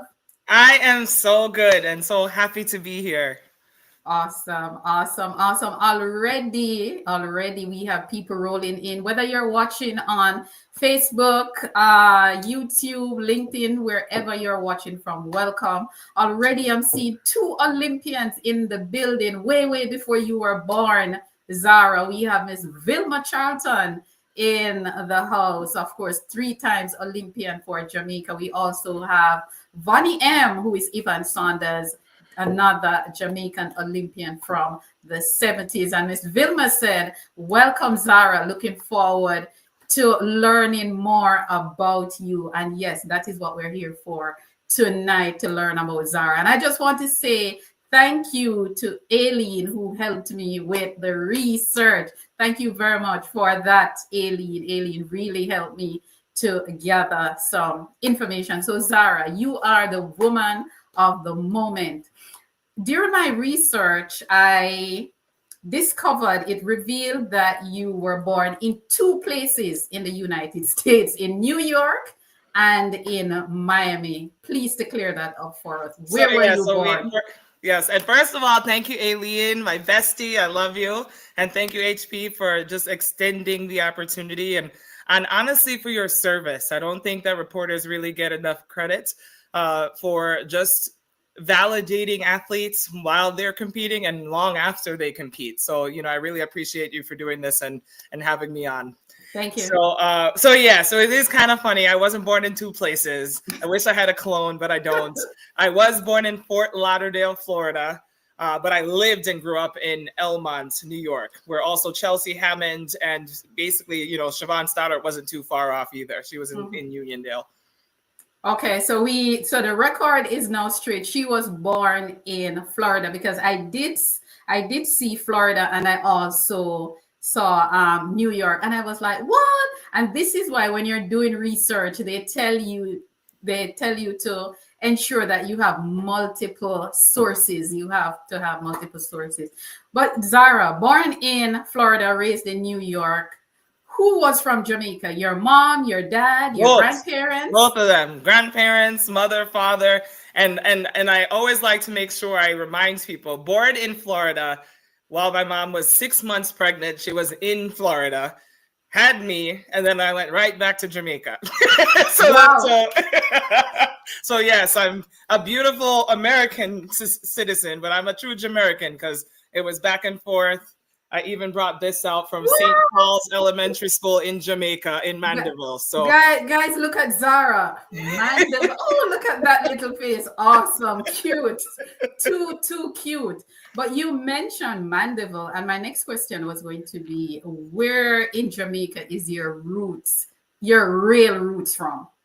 Yeah, so Mandeville is where my mother's side of the family is from. Kingston, Red Hills is where my father's side is from. So anytime I went back home, Mandeville is where, especially when I was younger, it was feeding the cows, it was cutting off chicken heads. It was like I was truly engrossed in the culture. Like, so when people try to play me, because early in my Jamaican days on the team, people try to play me as if I wasn't some real Jamaican, but I'm a real Jamaican. I love that. You know something? I love that, Zara, because, I hear you talking about feeding the cows and cutting off the chicken head. That's how I grew up. And I'm like, get out of here, But it is, and this is why I love to do this, because this is how we get to know about you guys, know your real roots. But tell me a little bit more about, being raised in Manchester. Did you go to high school in Jamaica? So no, I didn't go to high school. St. Paul's is where my stop ended, and then my mom ended up migrating to New York. So that's why I grew up in Elmont, New York, and Long Island. Went to elementary school, high school, and then I went to college in Boston at Northeastern University and got my master's at Eastern Michigan University in Ypsilanti. So now I live in Detroit. So I'm tuning in from Detroit. But Jamaica has always been the place. And, I think sometimes people forget that when you have Jamaican parents, usually, especially before you get into sports and stuff, every summer I was home. I spent the whole summer. It was to the point sometimes you cry because I knew when I go home, I'm going to be stepping on the pimento seeds, right? Putting them out to dry, walking miles to get to my grandfather's just so he could make me bring water to the cow that I named April. So my childhood was truly in the farm and in the trenches, like in Jamaica. My father was a construction worker, WG Northover Associates, which prior to that was Courage Construction.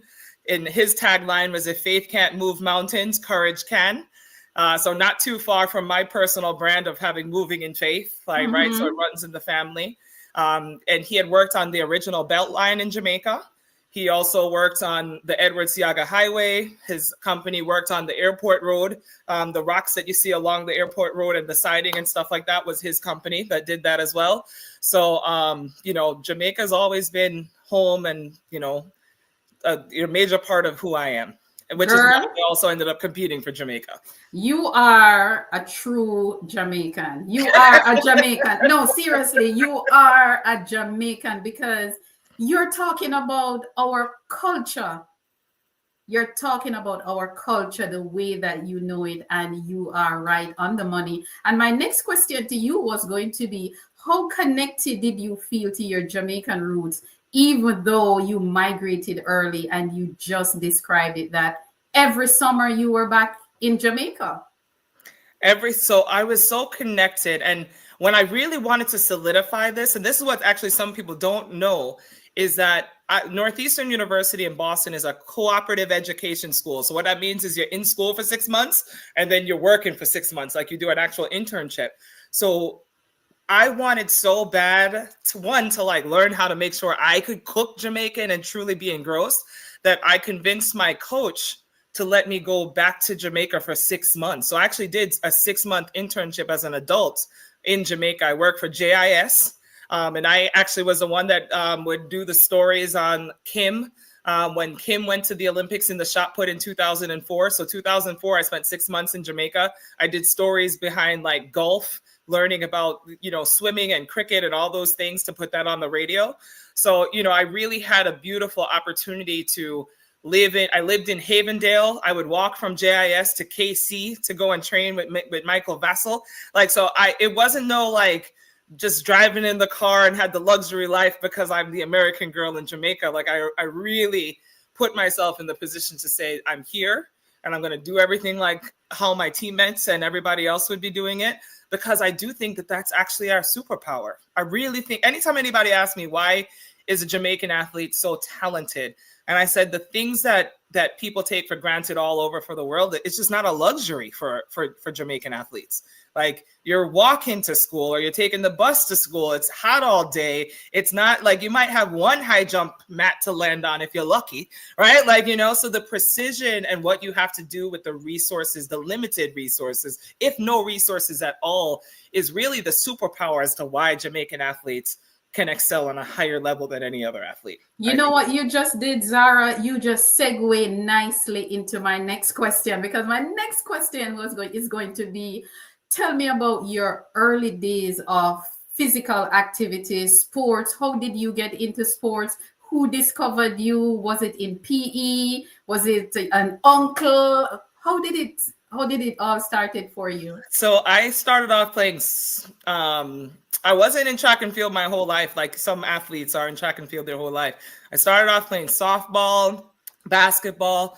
I think when people come up here, when my mom came up here, she didn't have anything, right? Like, she was a maid. She was she worked on a farm for a period of time, and then she was a home health aide. And the running joke about Jamaicans having like 10 jobs, right? And she was a single mom because it was just me and her, initially in the beginning. And so sports and after school programs was the birthright of what I had to do. One, for her to survive, right? To be able to provide for us with all the jobs that she had to do. And then, and also just to keep me active. So I started off in those places. But it's a funny story how I ended up in track and field, especially the shot put. So it was junior year. It wasn't until junior year of high school that a friend of mine said, we should join track because I was really good at volleyball, really good at softball. That's what I thought I was going to do for college. So I joined track and field to kind of just stay in shape.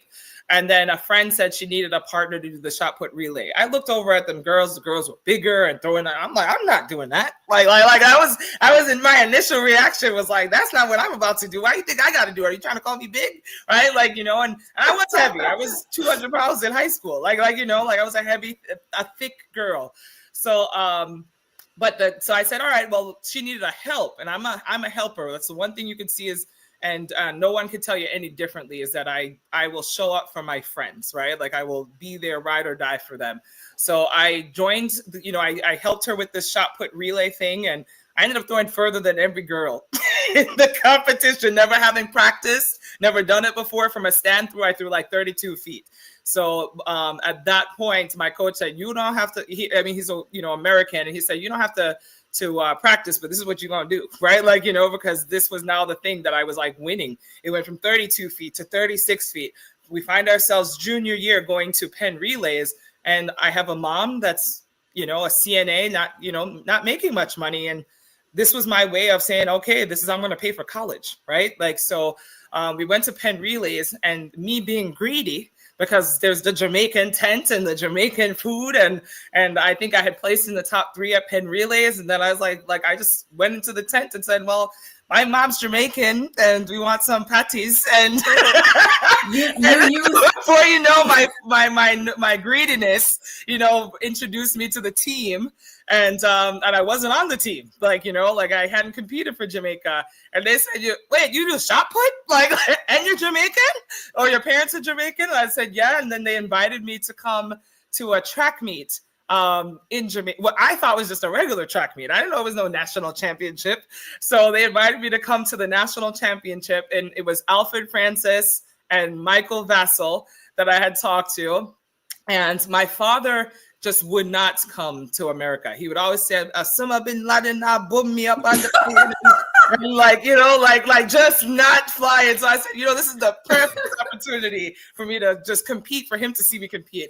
And I ended up breaking the national record, the junior record, when I was at the first national junior championships in 2000. That probably would have been 2001. And the rest was 2 weeks later, I became a citizen. Alfred Francis says, yes, you're going to Barbados. And I got a silver medal for Jamaica at the I think it was junior, in Barbados that year. And the rest was history. I was on the team. What a story. You just throw the discus and you were in. But let me ask you before we even get deep into that. Champs is the biggest thing ever, especially at the junior level. Did you know anything about boys and girls champs? I know of the energy. I've never actually experienced one. No, you will have to. Yeah. You need to go, Zara. You need to go. I have not experienced. I watched it. I watched it on TV, YouTube and on the TV. And because I didn't, when you tell me, hey, come to Jamaica to compete, I didn't know what you mean. I was like, okay, I'll go to the meet, but I didn't know anything about it or anything. So that's typically what pops up when you search Jamaican track and field championships. So the whole time I kept thinking, this is like Penn relays, but even bigger, with vibes and energy. So it's definitely something even now. But I haven't experienced one even as an adult. So the goal is to go back for sure. You need to go. Ailey need to take you. You definitely need to go. But let me ask you something. I'm going to put you on the spot now before we get to your collegiate level. If you were to attend a Jamaican high school,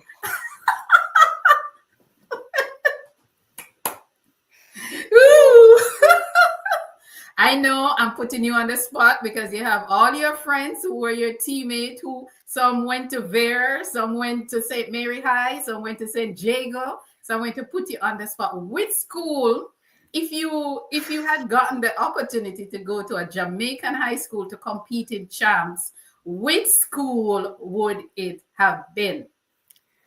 So I think it's it ends up having to be somewhat of a two-part question, because there's a school that I would have probably wanted to go to. I most likely probably would have been a Veer girl. I think most of my friends, right, like, went to Veer, and so I think Veer Technical is probably where I would have wanted to go to. But I think if it was up to my parents, though, I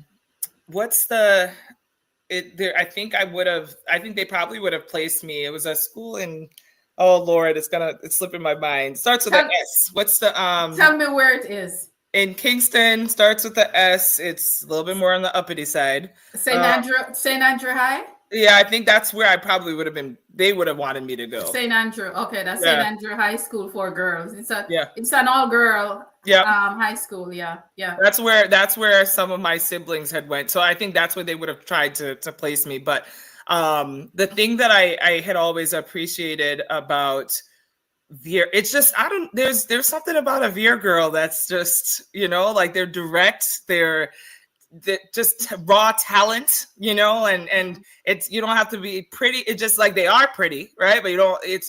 There's something about the school that I think that's where I would have. I'm going to agree with you, but I'm not going to say much, because already I have been they're on me about Veer. But you're right, and Veer Technical is actually the school in Jamaica with the most Olympians. They have the most Olympian women, and they have the most Olympians overall. So that's a good pick. Veer would have been a good pick. Of course, Andrea Bliss is not too happy with you, because she went to St. Jago High. Hello, Andrea. How are you? Hope you had a great birthday.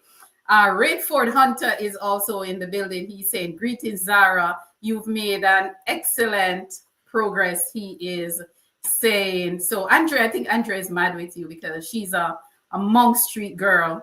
So you knew about champs and everything, and you were excited, but you need to experience it, Zara. Champs is, I don't know, there's something about champs that I've gone to world championships before, I've gone to other meets, but the energy in the national stadium in Jamaica for boys and girls champs is, especially now that it is merged, it is just a different kind of energy.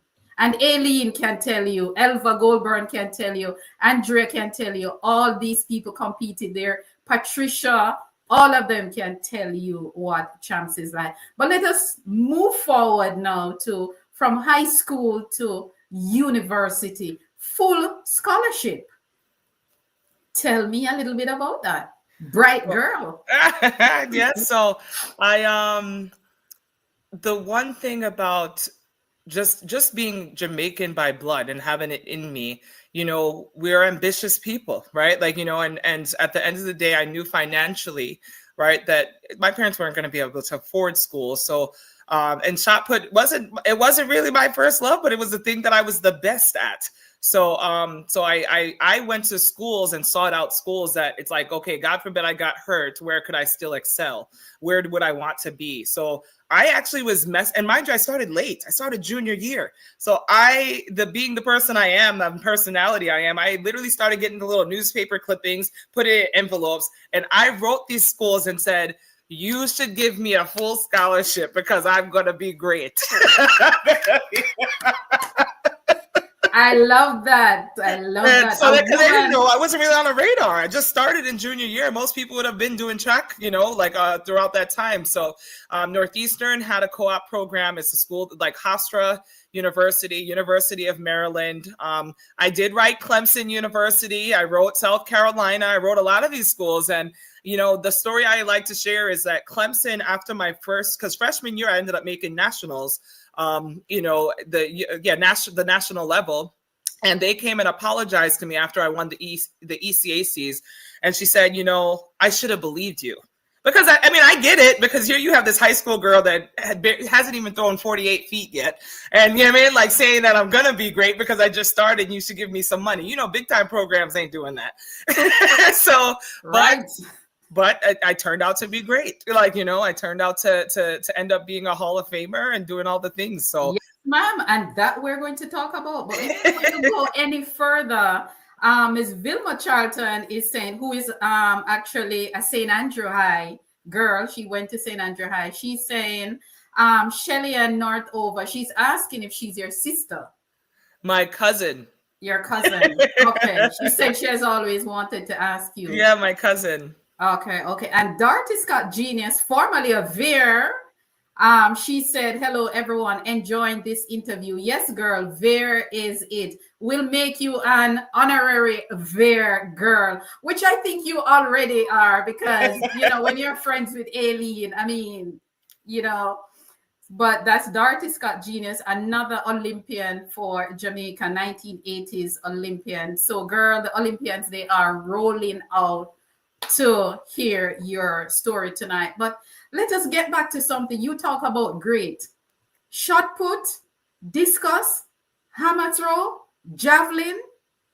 Zara, what are you doing the shot put, the discus, the hammer throw, and the javelin? Wow. So we had just switched conferences from the America East conference to the CAA conference. So still like mid-major Division I program, and I was the captain of the team.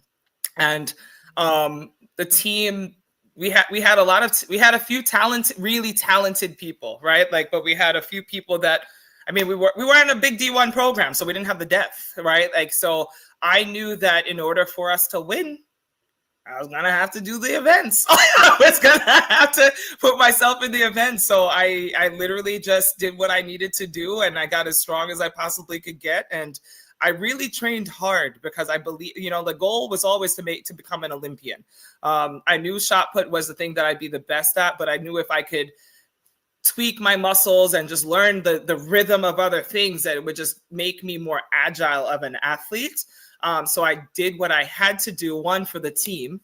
And then, you know, and my fellow teammate, one of my best friends now, Tremaine Shaw, she did the 400 hurdles, the 100 hurdles, and she was my co-captain. We literally like ended up winning the championships between the two of us, and then the few other points that we were able to get. We won our first year in 2007, the CAA championships, based off of both of us, like scoring tons of points. And because I came in first in the discus, first in the hammer, first in the shot put, and I finished like seventh in the javelin. Yes, ma'am. I mean, I have never from I am watching track and field, I've never heard anything like this. Neither the high school, the collegiate, or the pro people. And I'm going to share it in a little bit. She won the shot put, she won the discus, the hammer throw, and she plays 5th or 7th in the javelin.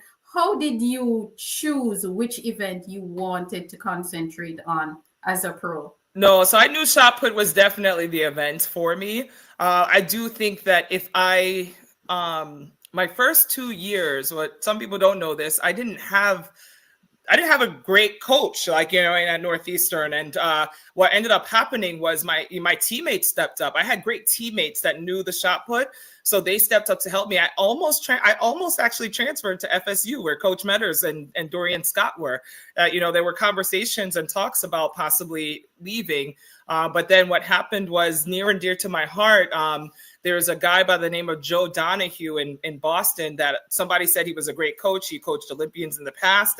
And he always says, I just dug him out of the grave, because I would record myself, send him the videos. I'd be training beyond practice. And then like he would kind of coach me, but he wasn't my official coach. And then eventually I told the school, if you don't hire him, I'm going to leave.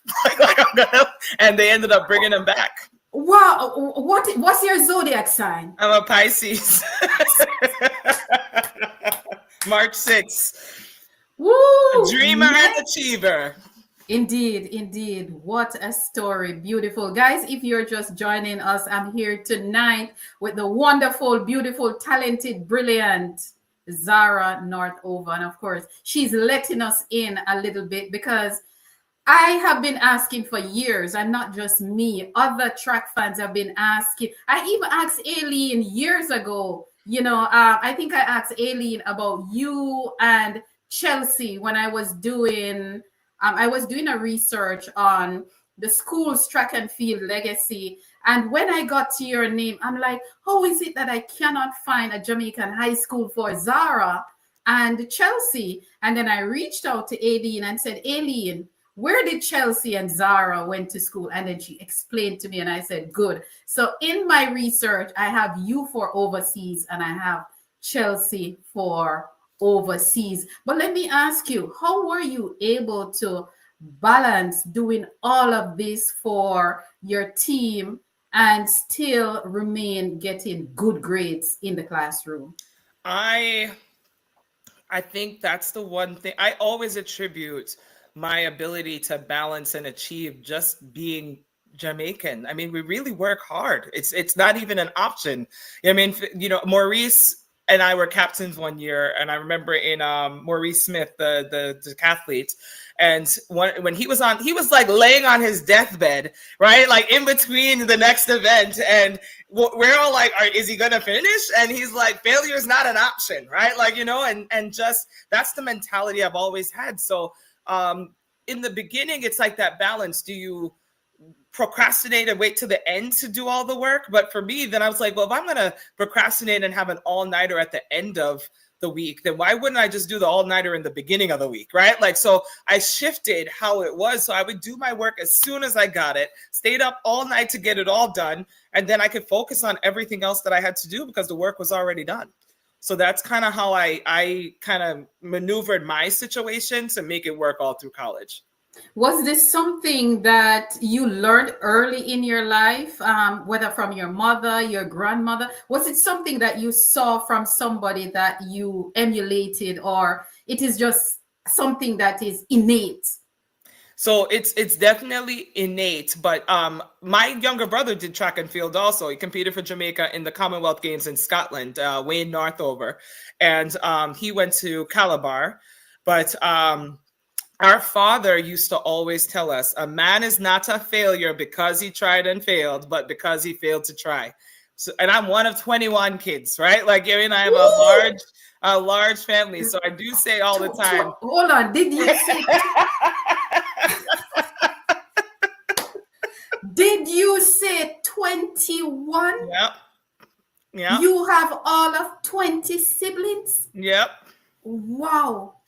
So, the running joke used to be that I would say in speaking engagements, I said I had to learn how to compete early. I had to compete for my father's love, right? Like, so at the end of the day, it was the thing that, like, I just knew if I worked really hard at whatever it is. And he would always say, like, I mean, even if you have to lick your head with rock stone to remember, like, or whatever whatever his mottos were, I picked that up. I mean, my father really and my mother were both hard workers, and they embedded that into me.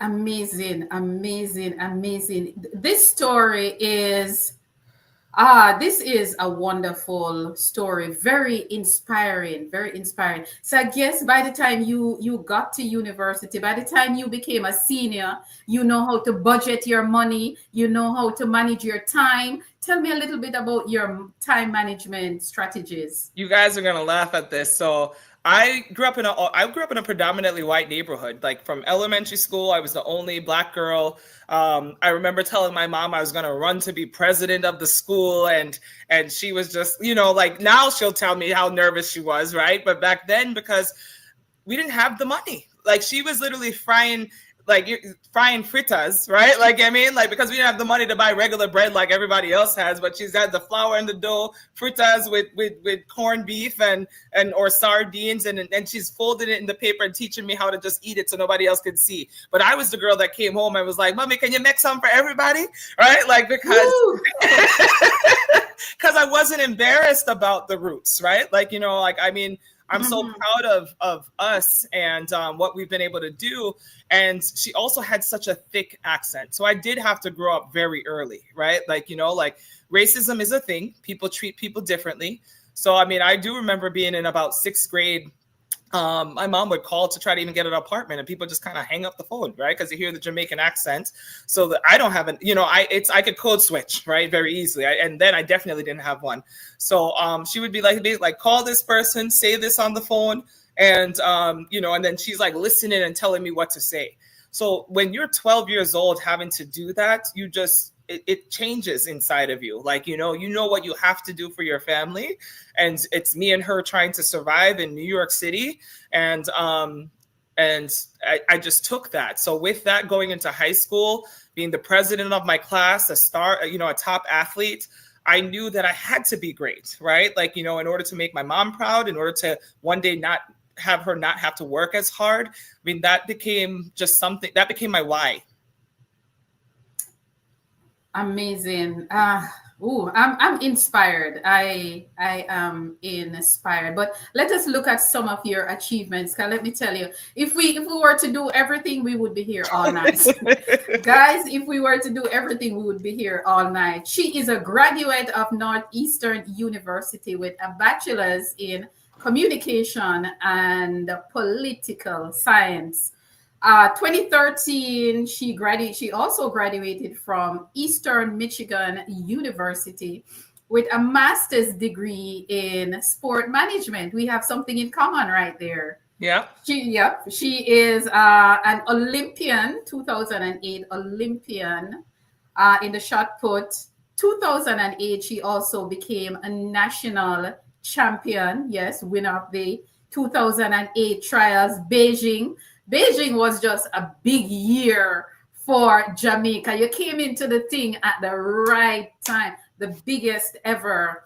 She's also 2008 champion Islands game in New York.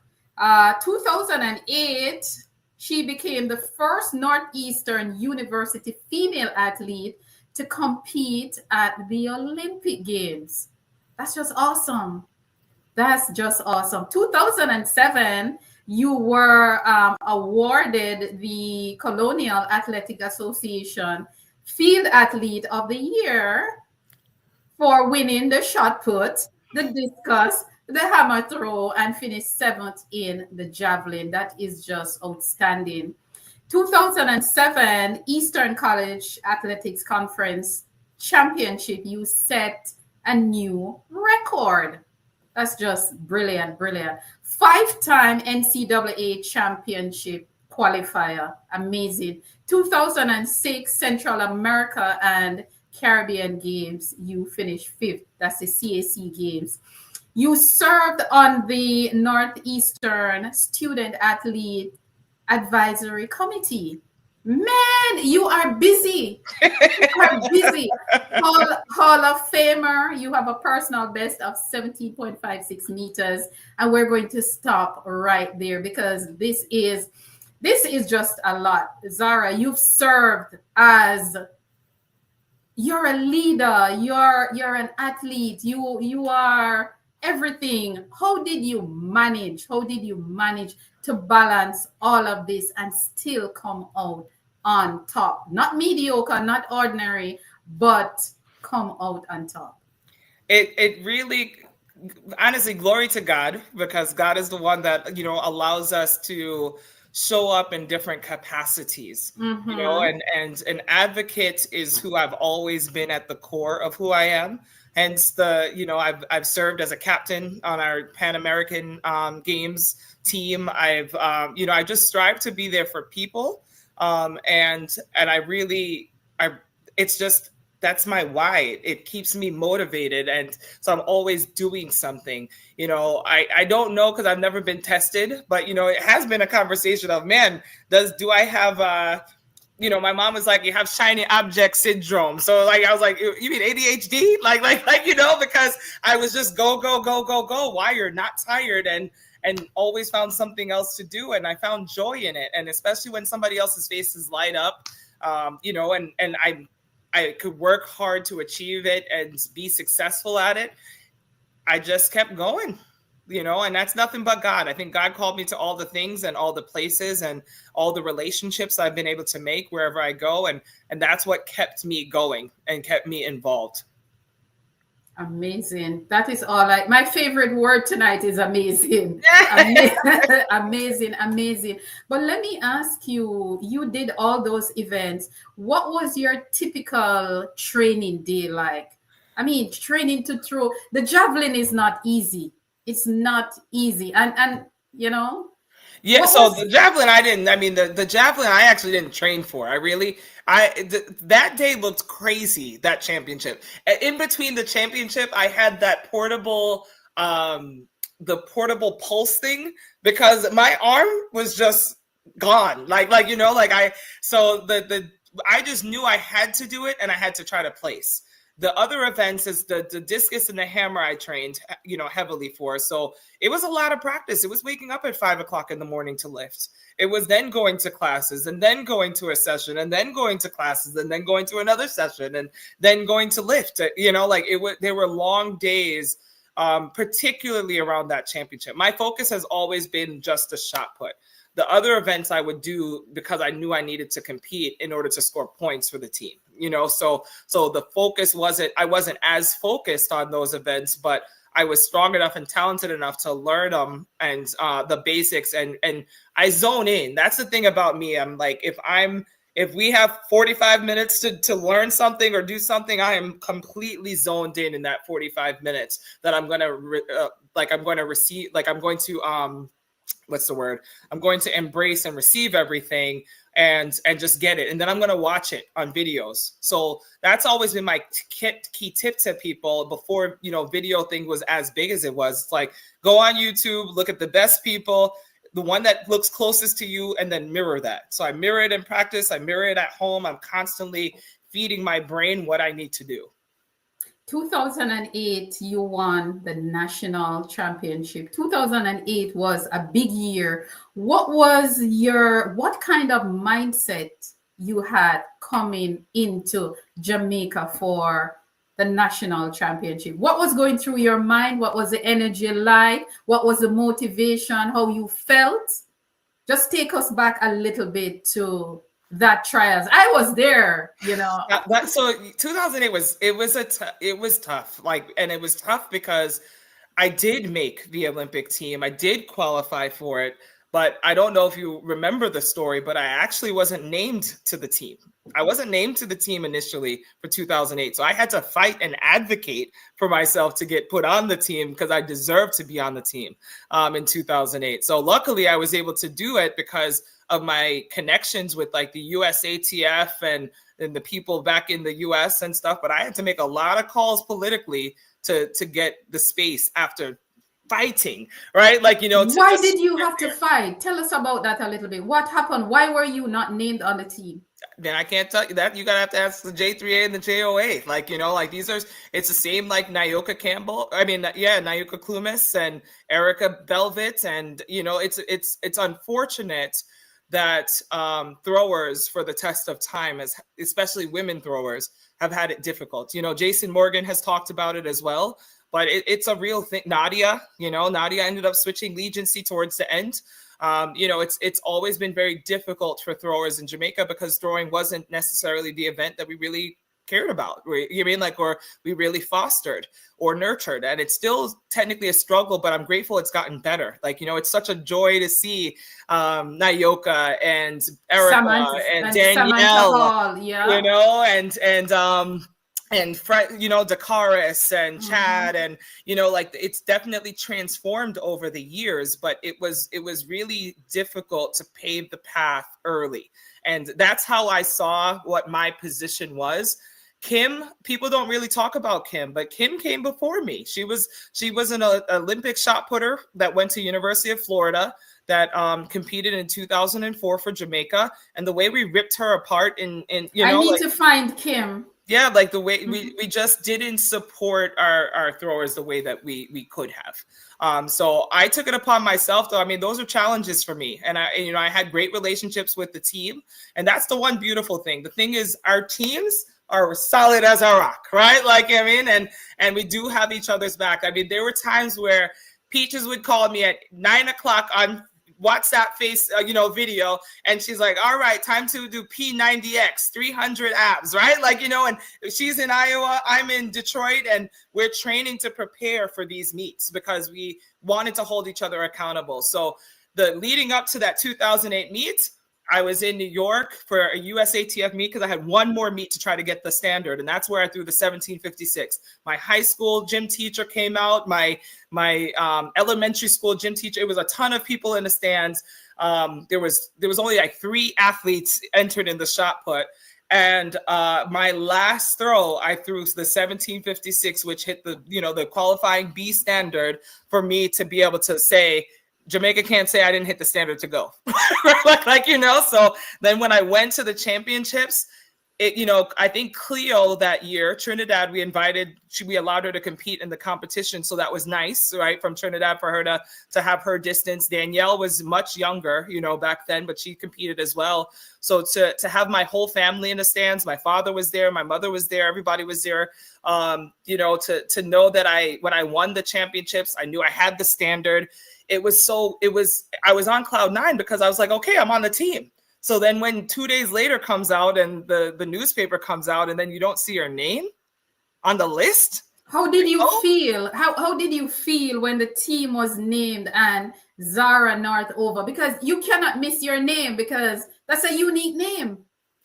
I'm just hurt. And it's just tiring because you get to the point of feeling like nothing you do will be good enough for your country. And it's a country that people don't realize how much athletes actually give in order to compete. I'm the one that has to find money to pay my way, to pay my rent, to pay for practice, to pay, because if you're not in college anymore because you graduated, you're paying to play. You're paying to try to represent your country at the highest level to bring pride, right, and joy to your country. And then the country that is given funds from, whether it's an IOC or different things, and there's B development funds and there's funds from the Puma or whoever it is that's sponsoring us.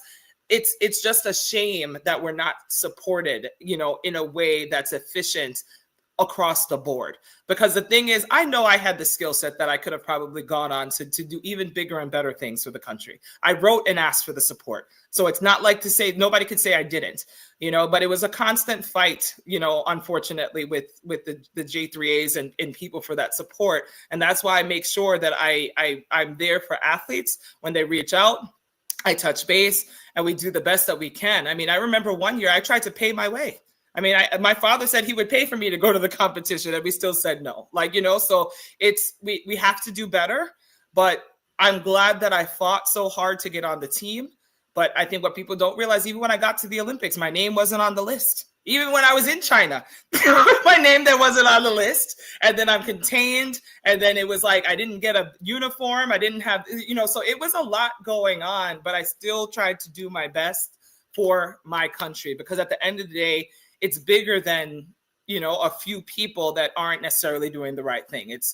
I have the pride in the 3.2 million people across the island, right? I have pride in my family that's watching, my friends and my team members that are supportive of me. And that's why Aileen and Chelsea, I mean, they're sisters, because and Peaches, they were really by my side the whole time, knocking, we need to get Zara some sneakers. We need to do X, Y, and Z, whatever it needed to be, right? I had them to talk to Michael Vassell, Alfred Frances.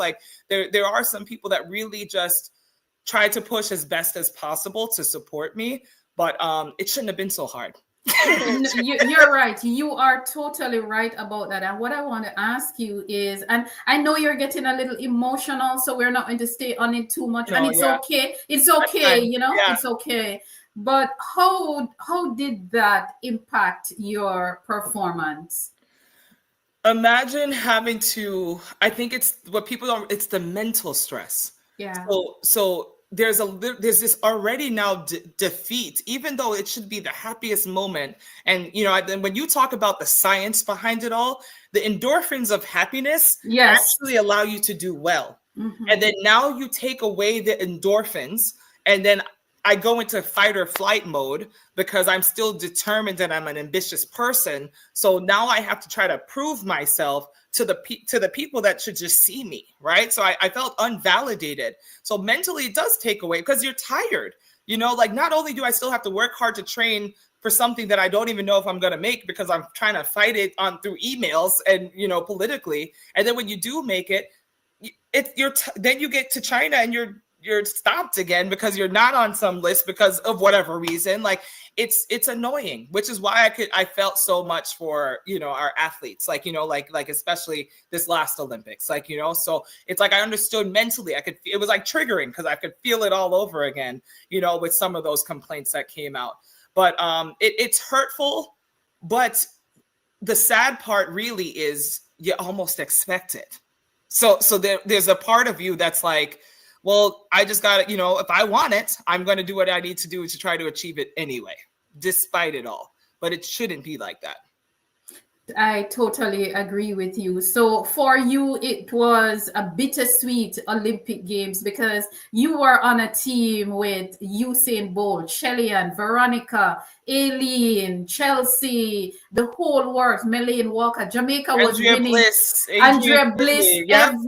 Bridget, Siobhan everybody, Stoddard, Asafa, yep. you, and you are going to name some of them. But when you saw how well your teammates were doing, especially when they start with the 100 meters, Bolt winning, Shellyan winning, and it kept going from day one until the end. I mean, Lance Whitaker said the Jamaicans are on fire in the bird's nest. What did that mean to you, being a part of that kind of history, that was a big chunk of our legacy right there. Absolutely, and it's a blessing to be. I'm basically like I'm one of the historians. All right, everyone, Everywhere please take your Maurice seats went as we or get ready captain, for the final presentation.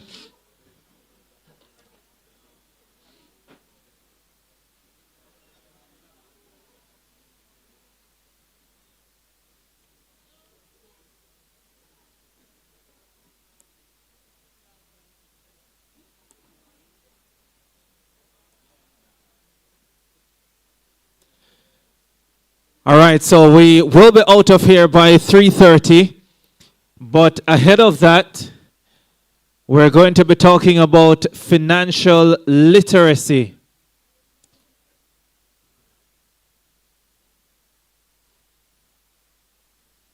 Let's just give everyone else a minute or so to get back into their positions.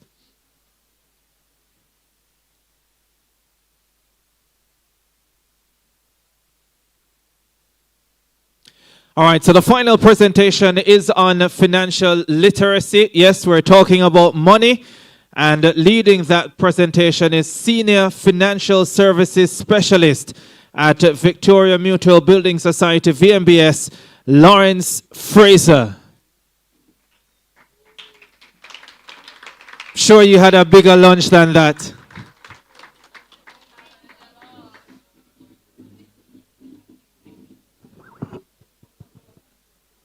Greetings, greetings, greetings, greetings.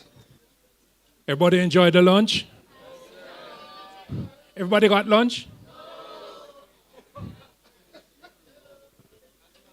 Who don't get no lunch?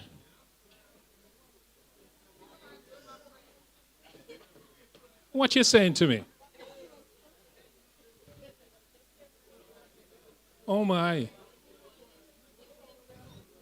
My favorite school didn't get any lunch?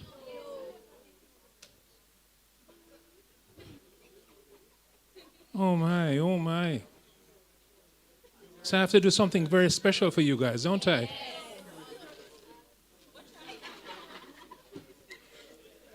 All the coaches are here?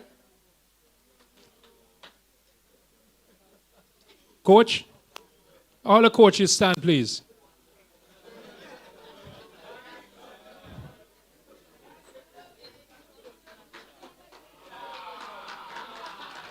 Coach, please come to the front, all the coaches.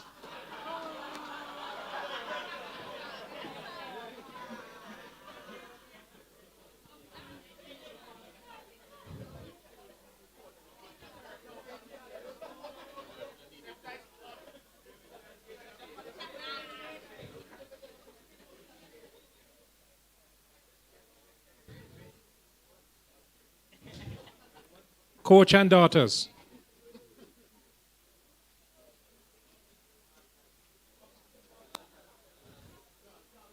I'm taking away from your lunch. Just give me 2 minutes.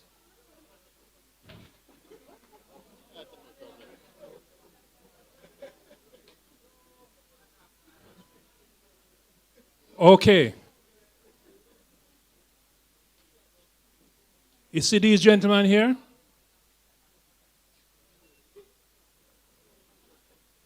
Look on them. I want you to give them enough respect. Clap.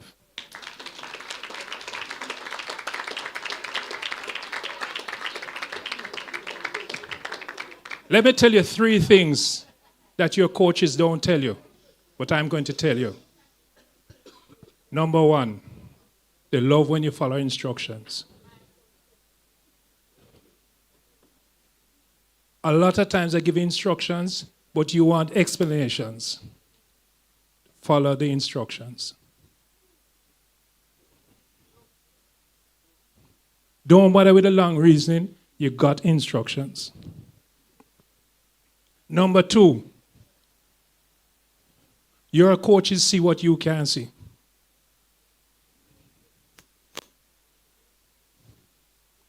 Can I get some attention, please? Your coaches see what you can't see. So when him tell you to do 3 lap,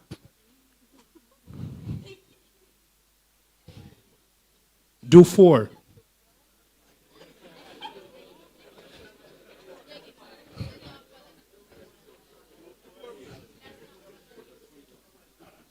Number 3, every coach loves an athlete who goes the extra mile.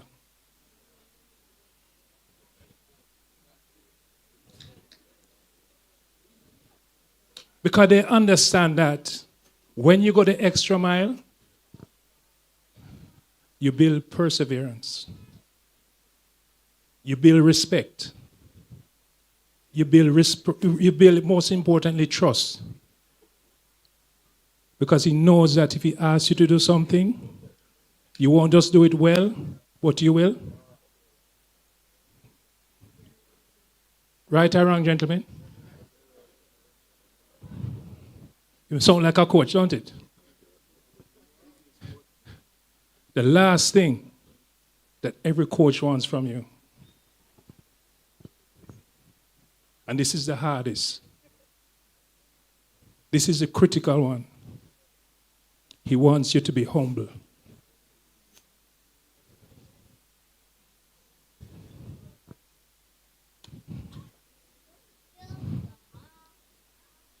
Because your coach understands with success comes humility.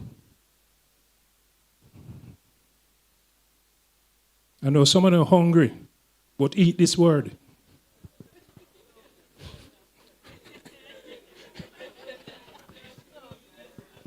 Sorry, I had to get that one in. Sorry. That wasn't in the script. Just.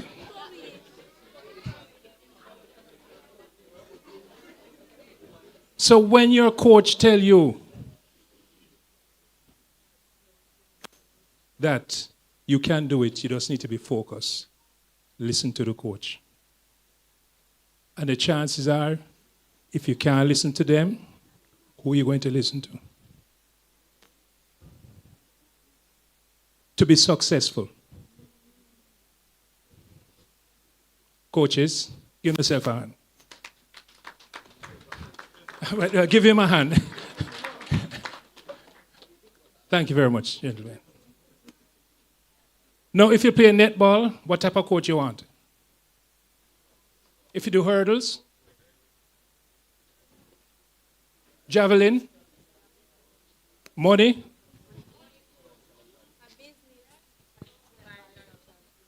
a money coach. Do you know the first thing that Usain did? He surrounded himself with financial persons. We were involved. Very important. Now, I've been at VMBS over 20 years. I've opened accounts for people who sell, fisherman, fisherwoman. I've been in the rain and opened accounts, $1,000 accounts. I've been in boardrooms and opened $2 billion accounts. And guess what? Money is money. But I want to share 3 secrets with you. Very important. If I was you, although you're hungry, I'd write them down.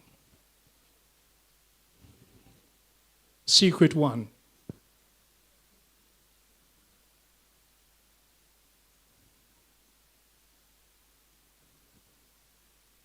This one is very, very serious.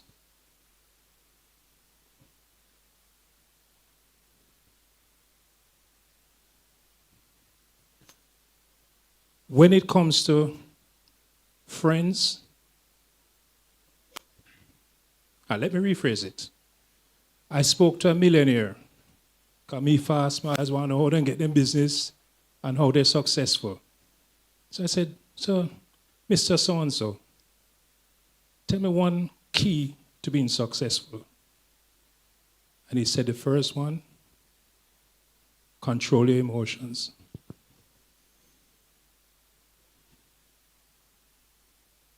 First key, control your emotions. The amount of people who I know in debt as a result of not controlling their emotions is frightening. If you even look back on scripture, Moses missed the promised land because of what?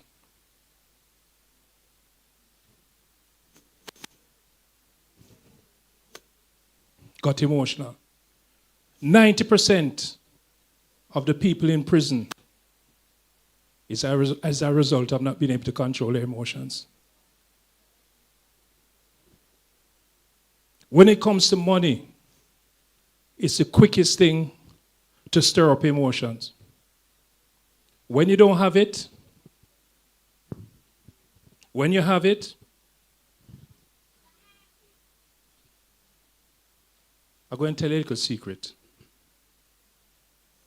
What do you think most commercials, whether video, TV, what do you think they play on to get you to spend your money? I know these girls are very bright. They come from St. Andrew. What is it they play on? Your emotions. Yes. When you hear some music, what do they play on? Emotions. Emotions. If I control your emotions, guess what happens? I control you. VMBS will spend at least $600 to $700 for a 30 seconds jingle. You know, anybody know what a jingle is? What's a jingle? Huh? Songs, commercials.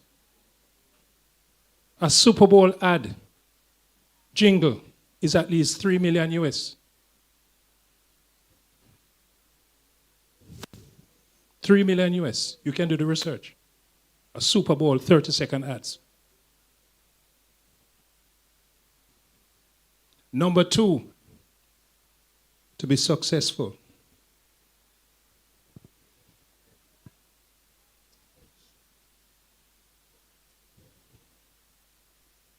Let me rephrase it.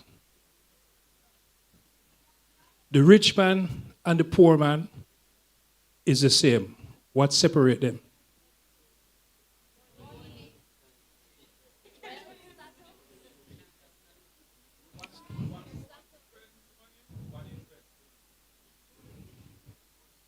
All right. Let me make it easier for you. I'm going to make it more easier.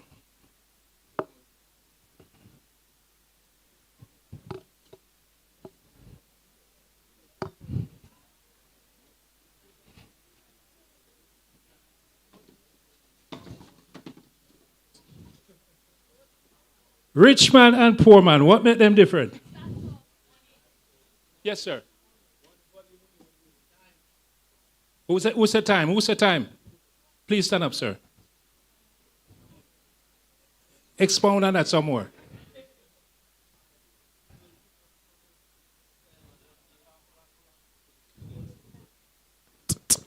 No, come to me. Come to me, big man. I walk like him, I have money too. All right, so, all right, even though the two of them have the same amount of time in a one day, the poor man has to spend more of his time working, while the rich man has to, well, the poor man spends most of his time working, but the rich man makes money work for him. So the rich man can do other things, while the poor man is spending most of his time working. Him sort of close-ish. Hold a minute. May I just stand up? Yeah. Where's your... A white curtain.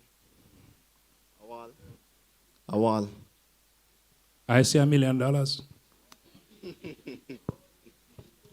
So both of you here, one I look and one I see. Sight versus vision. That's the only thing that separates the rich from the poor. Thank you, sir. How they see things. Yeah, give him a hand. Give him a hand.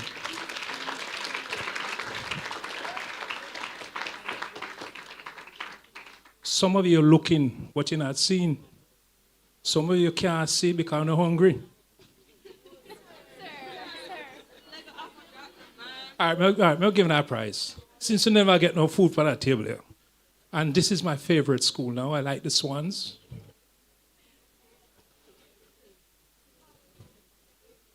So I'm going to be a bit favorite here. And then I'm going to go to Andrews because my daughter was first at Andrews Prep. But no, she's at St. Hugh's.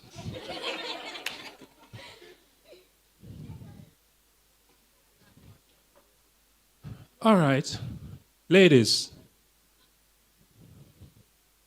If I gave you $1 million right now, what would you do with it? So if you give me $1 million, most people would have spent it at... So basically what I do is that I would invest and try to like get more out of that $1 million because at the end of the day, even though money cannot buy happiness, it still can like help you in life. I would invest it into a business or a complex to help me, and you would gain more of the millions. I would invest that $1 million in more than one company because at the end of the day, you can't put all your eggs in one basket. Okay, so I would buy food, buy all the Lululemon sets. Yes, yes. All the little Nike Pros, them, I buy everything with them. Money is my happiness.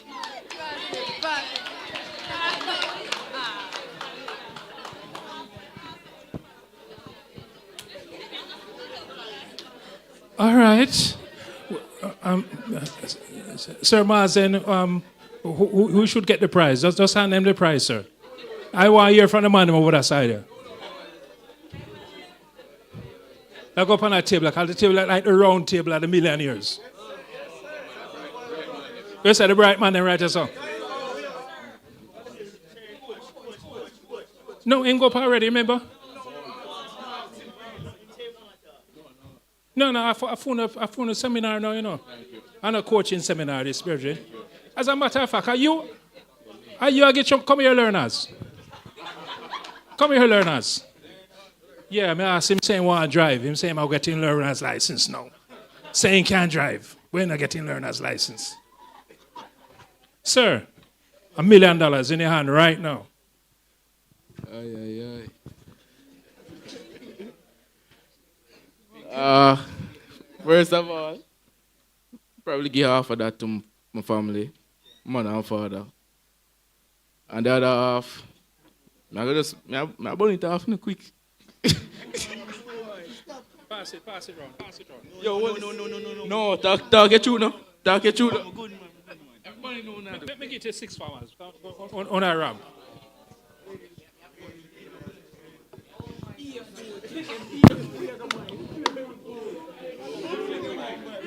So the first thing I would do is probably invest like 3/4 of it.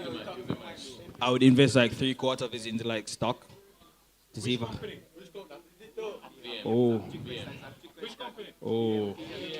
VM.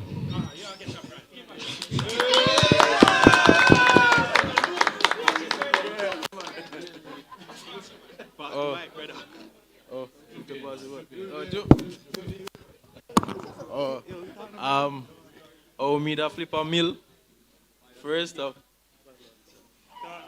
first of all, Moody flip, use that mill there, but I use the bank money flip. I use the bank money first. So I get a loan, add upon the mill, and make that money that work for me. So what would I do? I invest myself now a bus and put in a juta when juta work for me. So while I'm there at school at work, but I have money I come in, I'm gonna make by the mill in a quick time.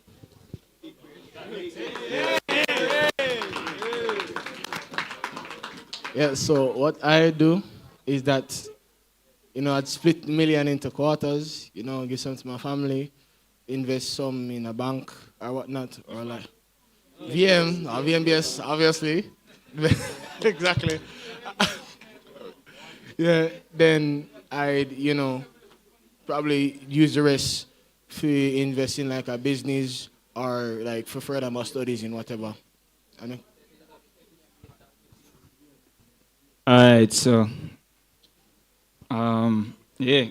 So with my 1 million, first and foremost, I'm gonna split it up in a quarts. You see me? Cause my mother I forget money outside. Can't leave money out and nothing. So mother I forget outside. Then I'm gonna invest in like the major software apps. So you have Apple, you have Amazon, which generate a high income revenue, right? And Samsung as well. So I'd invest in that. Then I can invest in even small businesses, even my own business. And while I'm in school, I probably even try go stocks. I'm not going to invest everything in stocks because the stock market is risky. But at the end of the day, if you're not willing to take a risk, then you're not getting the money.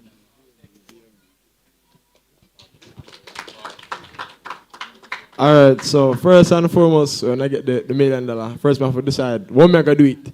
So since between brother already get $1 million, I'm not give him none. First and foremost. Yeah. Him get $1 million already. Then I have to decide what am I gonna do it. So first I'd have to invest in VM group, first and foremost. Then I have to decide what I'm gonna do the rest of it. All right, then I would have to determine whether or not the companies that I'm investing in is worth it and how best I can use it efficiently, because not everything that I'm going to invest in is going to work. So I have to use my discernment to go and choose how best I'm going to use it. So like if it reaches to the point where I need to make my own business, then that's how it's going to work. Give him a hand, give him a hand. I want to hear from the ladies, from Cecilia. But I'm going to twist it. If I give you $1 million, how would you spend it on yourself? No, you're too anxious. What kind of money? Like $1 million Jamaican? Or US or pound? Okay, so firstly, I'll try and enter a course, probably not a long one, not like a 4-year, but maybe a year on event management, because we live in a very big entertainment space. So to have that understanding, I could invest that money to get more knowledge, so that, yeah, and then I'll probably go to the spa. I'm not gonna tell you a lie, yeah.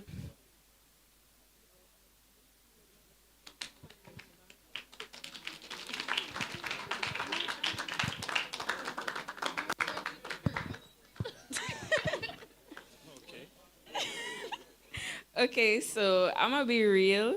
So the first thing I would do is probably share like my shopping carts, so like my Shein carts and stuff like that. And so you have to break down the money.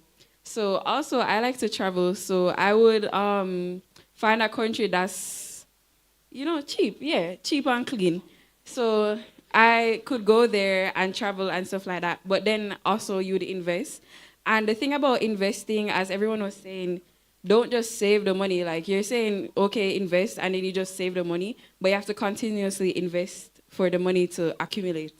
So I would invest in multiple industries, multiple companies, and different stocks. So yeah, that's basically what I would do. Okay. I think I need to go to Clarendon now.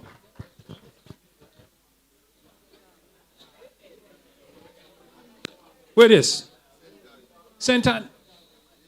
Which school? Marcus Garvey. You look like him grandson, you know. Come tell me what you do with $1 million. I full my belly.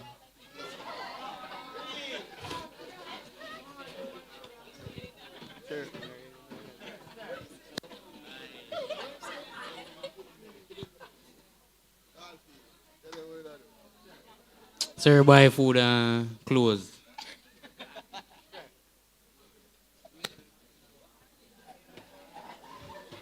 Stocks are real estate.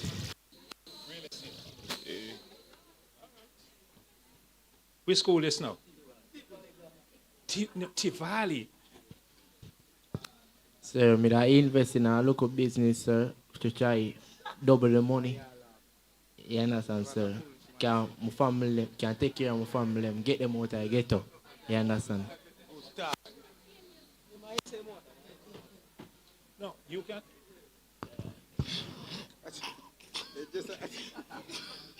Make it quick. Sorry. You ready, sir? Sir, me I buy 10 polo slides.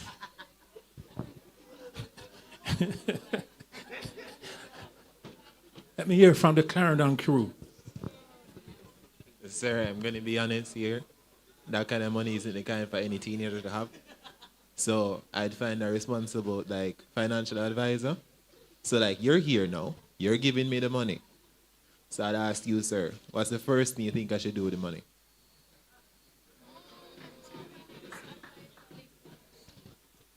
My opening hours are Monday to Friday. But seriously, I can, you want me to tell what you must do with the money? But first I want to know what is your goal. Because money is a thing that, I had a lady the other day, came to the office. She invests something like 6.5 million Jamaican dollars on a 5-year CD. And 2 weeks after, she come and pull the money. Then she realized, oh, we'd have some things to clear our off, we'd have this. And so I said, hello. But because the interest rate was, she was very emotional.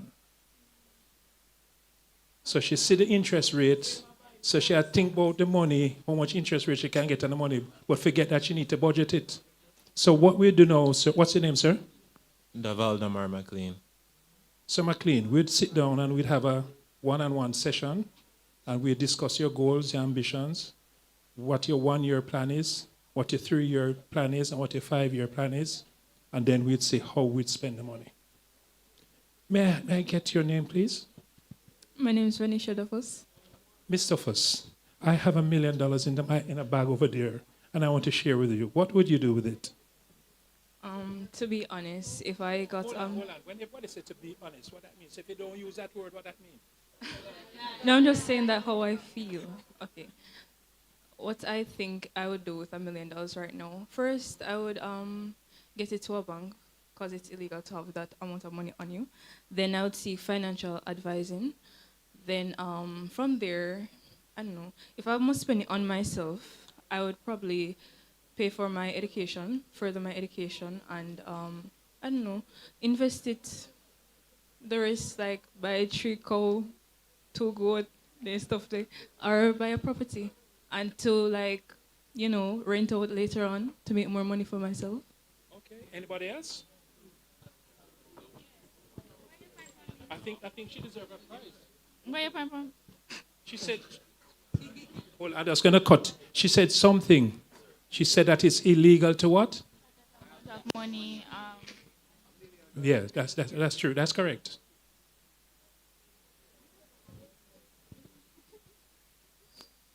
Who else? See me come all the way to Clarendon. Who else? With that amount of money, I would start a business and other enterprises around Jamaica because, like, with that $1 million, we can make more money. Yeah. Mm-hmm. Okay. Well, guess what?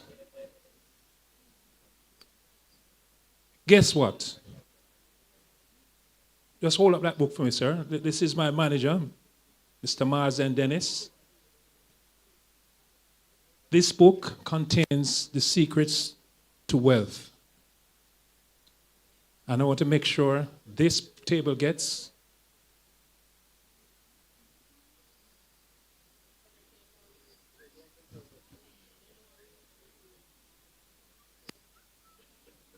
the books are limited. The coaches are here. I want to make sure every coach gets one. And then, coach, what we can do from that book, we'll be more than happy to come and meet with your athletes and bring individual books also for them. And we can have the discussion. But money is very important. How many things did I say? The secrets. How many things there's? How many did I say there's going to be? How many? It's 3. And what should I do so far? So you want to know the third one?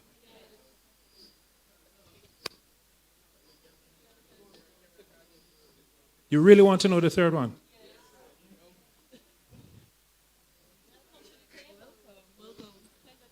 The third one is ask the right questions.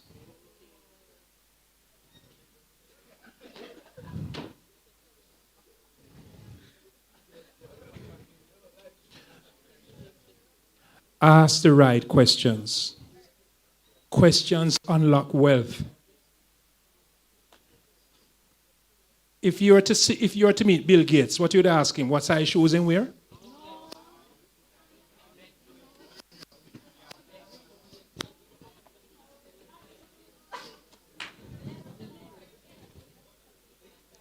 Ask the right questions.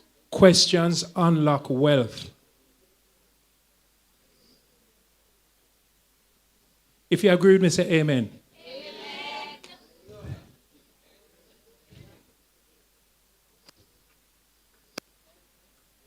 Very important. Ask the right questions. Now, before we leave here, what time is it now, Mr. MC? How much time left? 2 minutes? 2 minutes left?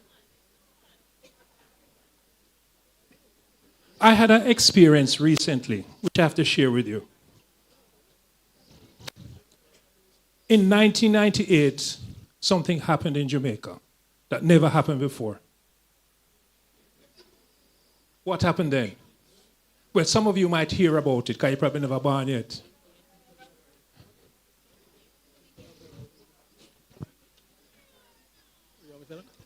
In 1998, we qualified for the World Cup, drawing with Mexico at the National Stadium.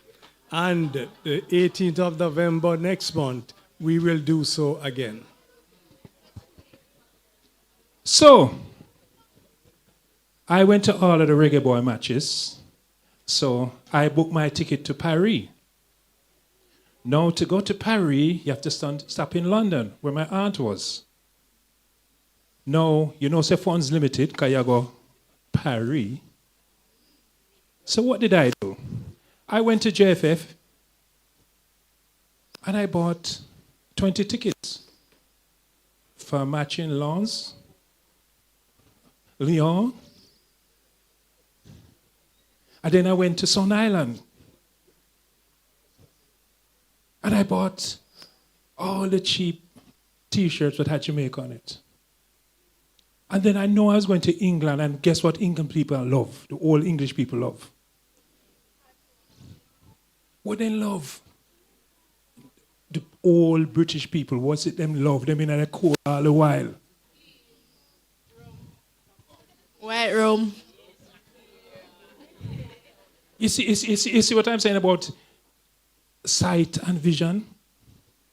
So I took a case of white rum. And the equivalent I bought it for is the equivalent I sell it for in pounds. That case sell off before me even took up on the plane. When I reach England now, my cousin then say, "You having a ticket for the match?" I might have a few. I might can find one. All the ticket them sell off £1,000. Reggae boys just reached first World Cup. What? And then I said, oh, by the way, I have a few Reggae Boy t-shirts. Reggae Boy t-shirt. And then I buy a JFF, you know. I the one when we get an island, I say, sell off. Me go to France now. I have my Reggae Boy t-shirt. They want me to sign things. But I said, I don't business. I said, I'm not sign it. I said, all right. And just sign up. I'm gonna touch my little thing. I go.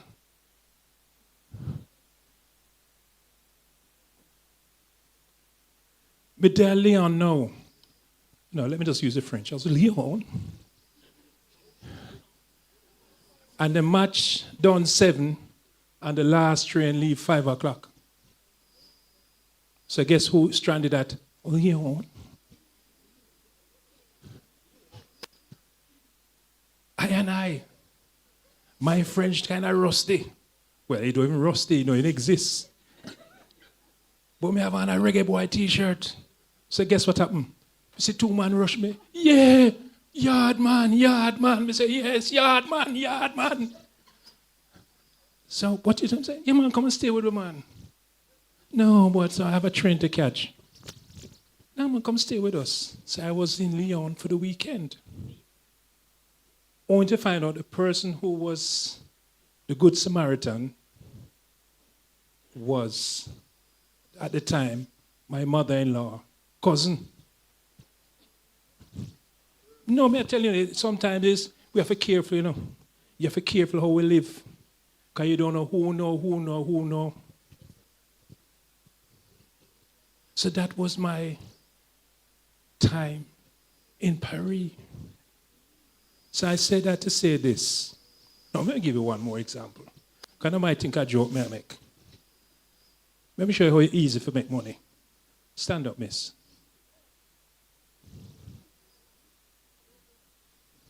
Come right here. This man who was biting fingernails. Stand here. Come here.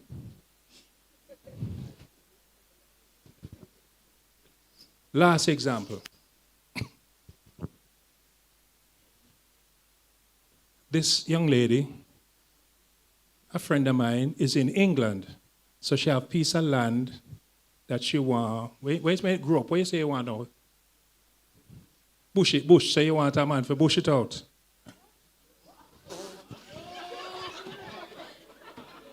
I forgot that Calabar was here.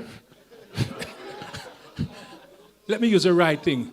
There was an overgrown vegetation that needed to do some billing. That one they hold your man. Billing. So she's in England now. So she called me with her British accent and asked me to build the land. Come now, man. Come work with me now, man. Give me a little British.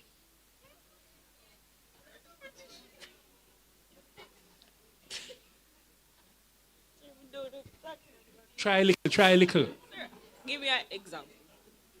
Hi, Cousin Lawrence. How you doing? What's the weather like in Jamaica?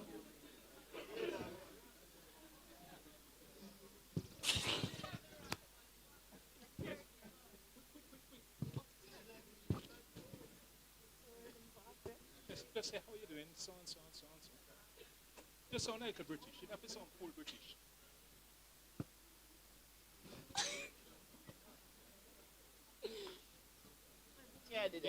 You can't sound British, my youth.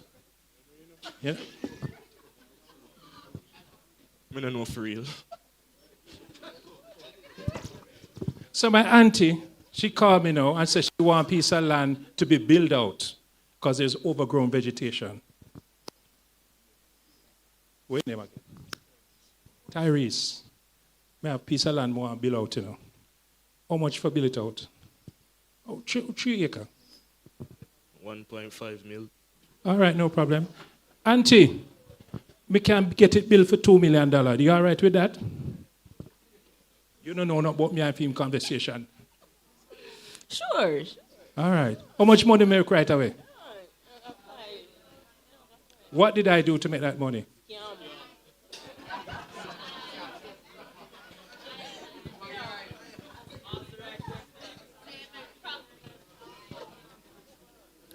I did not do a scamming.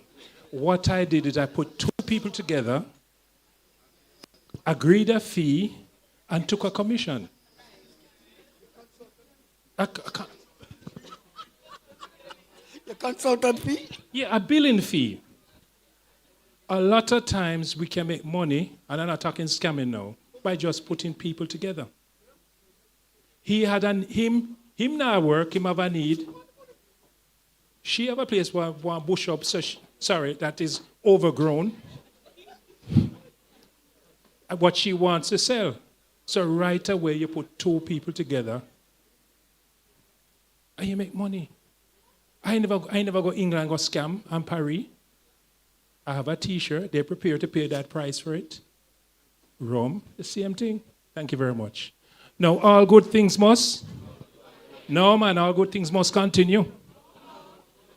All this information that you get, you must continue to use it. All right, let's say, boss, say 2 more prize. You don't get any prize? Who don't get no prize? Which table don't get no prize? This table don't get no prize. No want no prize. You don't look stush. This table. Were you just up here a while ago? Yeah. STGC.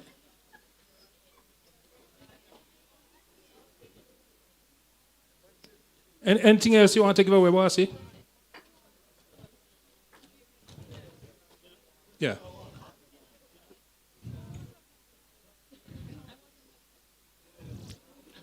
All right, what question you want for these? What question you want for these, bossy?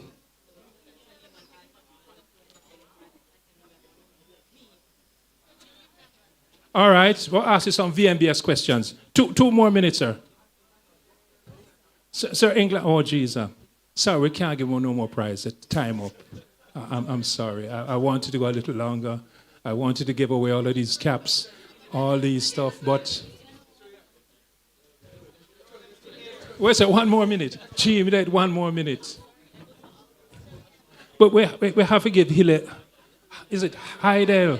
We have to give Heidel a prize. We have to give... It's Marcus. All right. Heidel, quick one. Or quick 2. VMBS. Tell me 2 VMBS location. 2 VMBS location. Where? Santa Cruz and Spanish Town.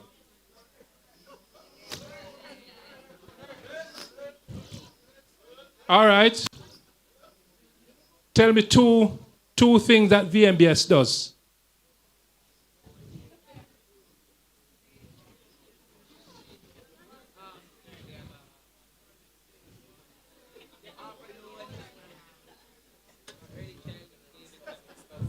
Savings and loans.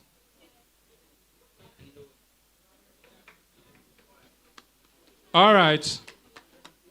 If I'm in halfway tree, how could I get to the VMBS in halfway tree? Give me directions. You just simply... You just need to take a downtown bus or a taxi. There's one right on half a tree road right on that road, so you don't need any turn off. Where you come off? You come off at the stoplight below the CIBC bank. Can't last at all. 30 seconds on one prize. I'm going to give you the manager's prize. What's your question, Mr. Manager? Name one requirement to open an account.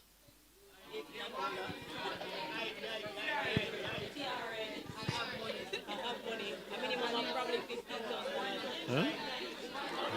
We don't have enough gift to give away. All right.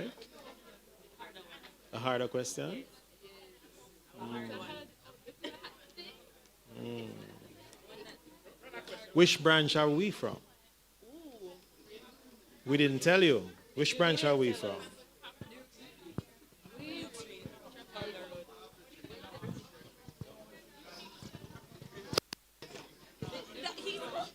All right. An easier question. How many branches VMBS have?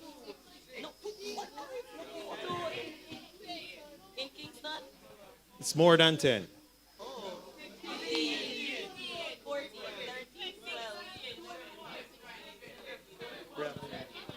It's 14 branches.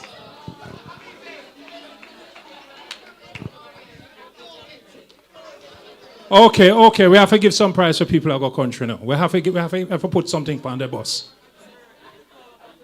You get a hat. What you get? How much prize you get on this table? This table get any prize? Never see any time. Stats, right? All right, this question is for stats.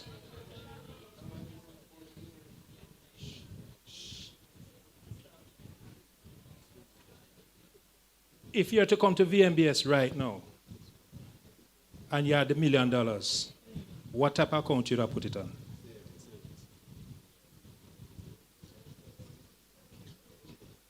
Tony says savings. So what kind of savings?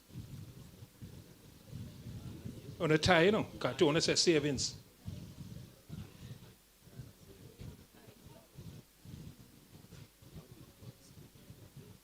What type of savings? Everybody at Dolphin around here. Ga.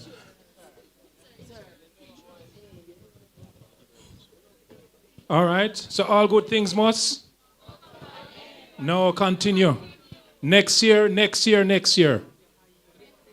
Sir England, there's something I need to express to you. I got a phone call. They said, Daniel, England conference is coming up. Should we sponsor it? I said, what? We have to do it. We have to do it on our head. We can't make this miss way. So this is our second year. And then we have what our?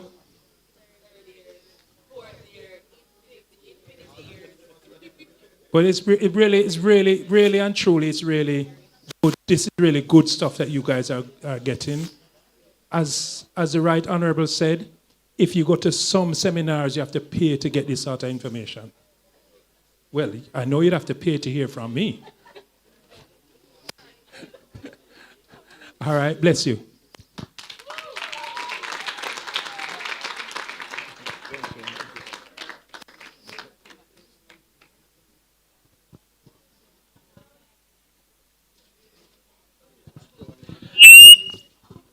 All right, thank you very much, Mr. Fraser, for that detailed presentation. We appreciate. All right, guess what? I have 2 phone cards I have to give away before you all leave. Now, this one is going to be pretty simple. They are both Digicel credits. So I'm going to call out the number. Take out your phones if you are interested in. If you don't have Digicel, you don't have a chance. All right? So here we go with the first one. How does this go? Star 121 star.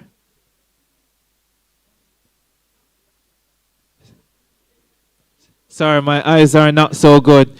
841 683 259 3751. Number sign. Send. Who got it? There's no way so many of you got it. So who got it?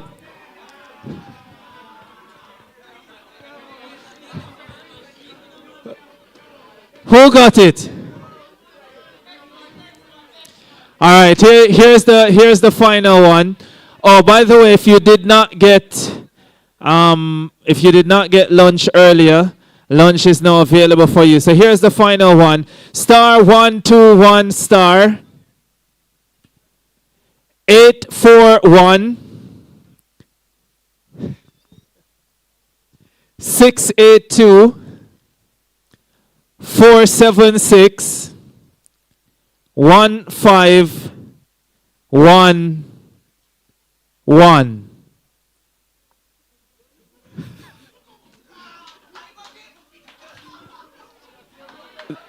There is no way.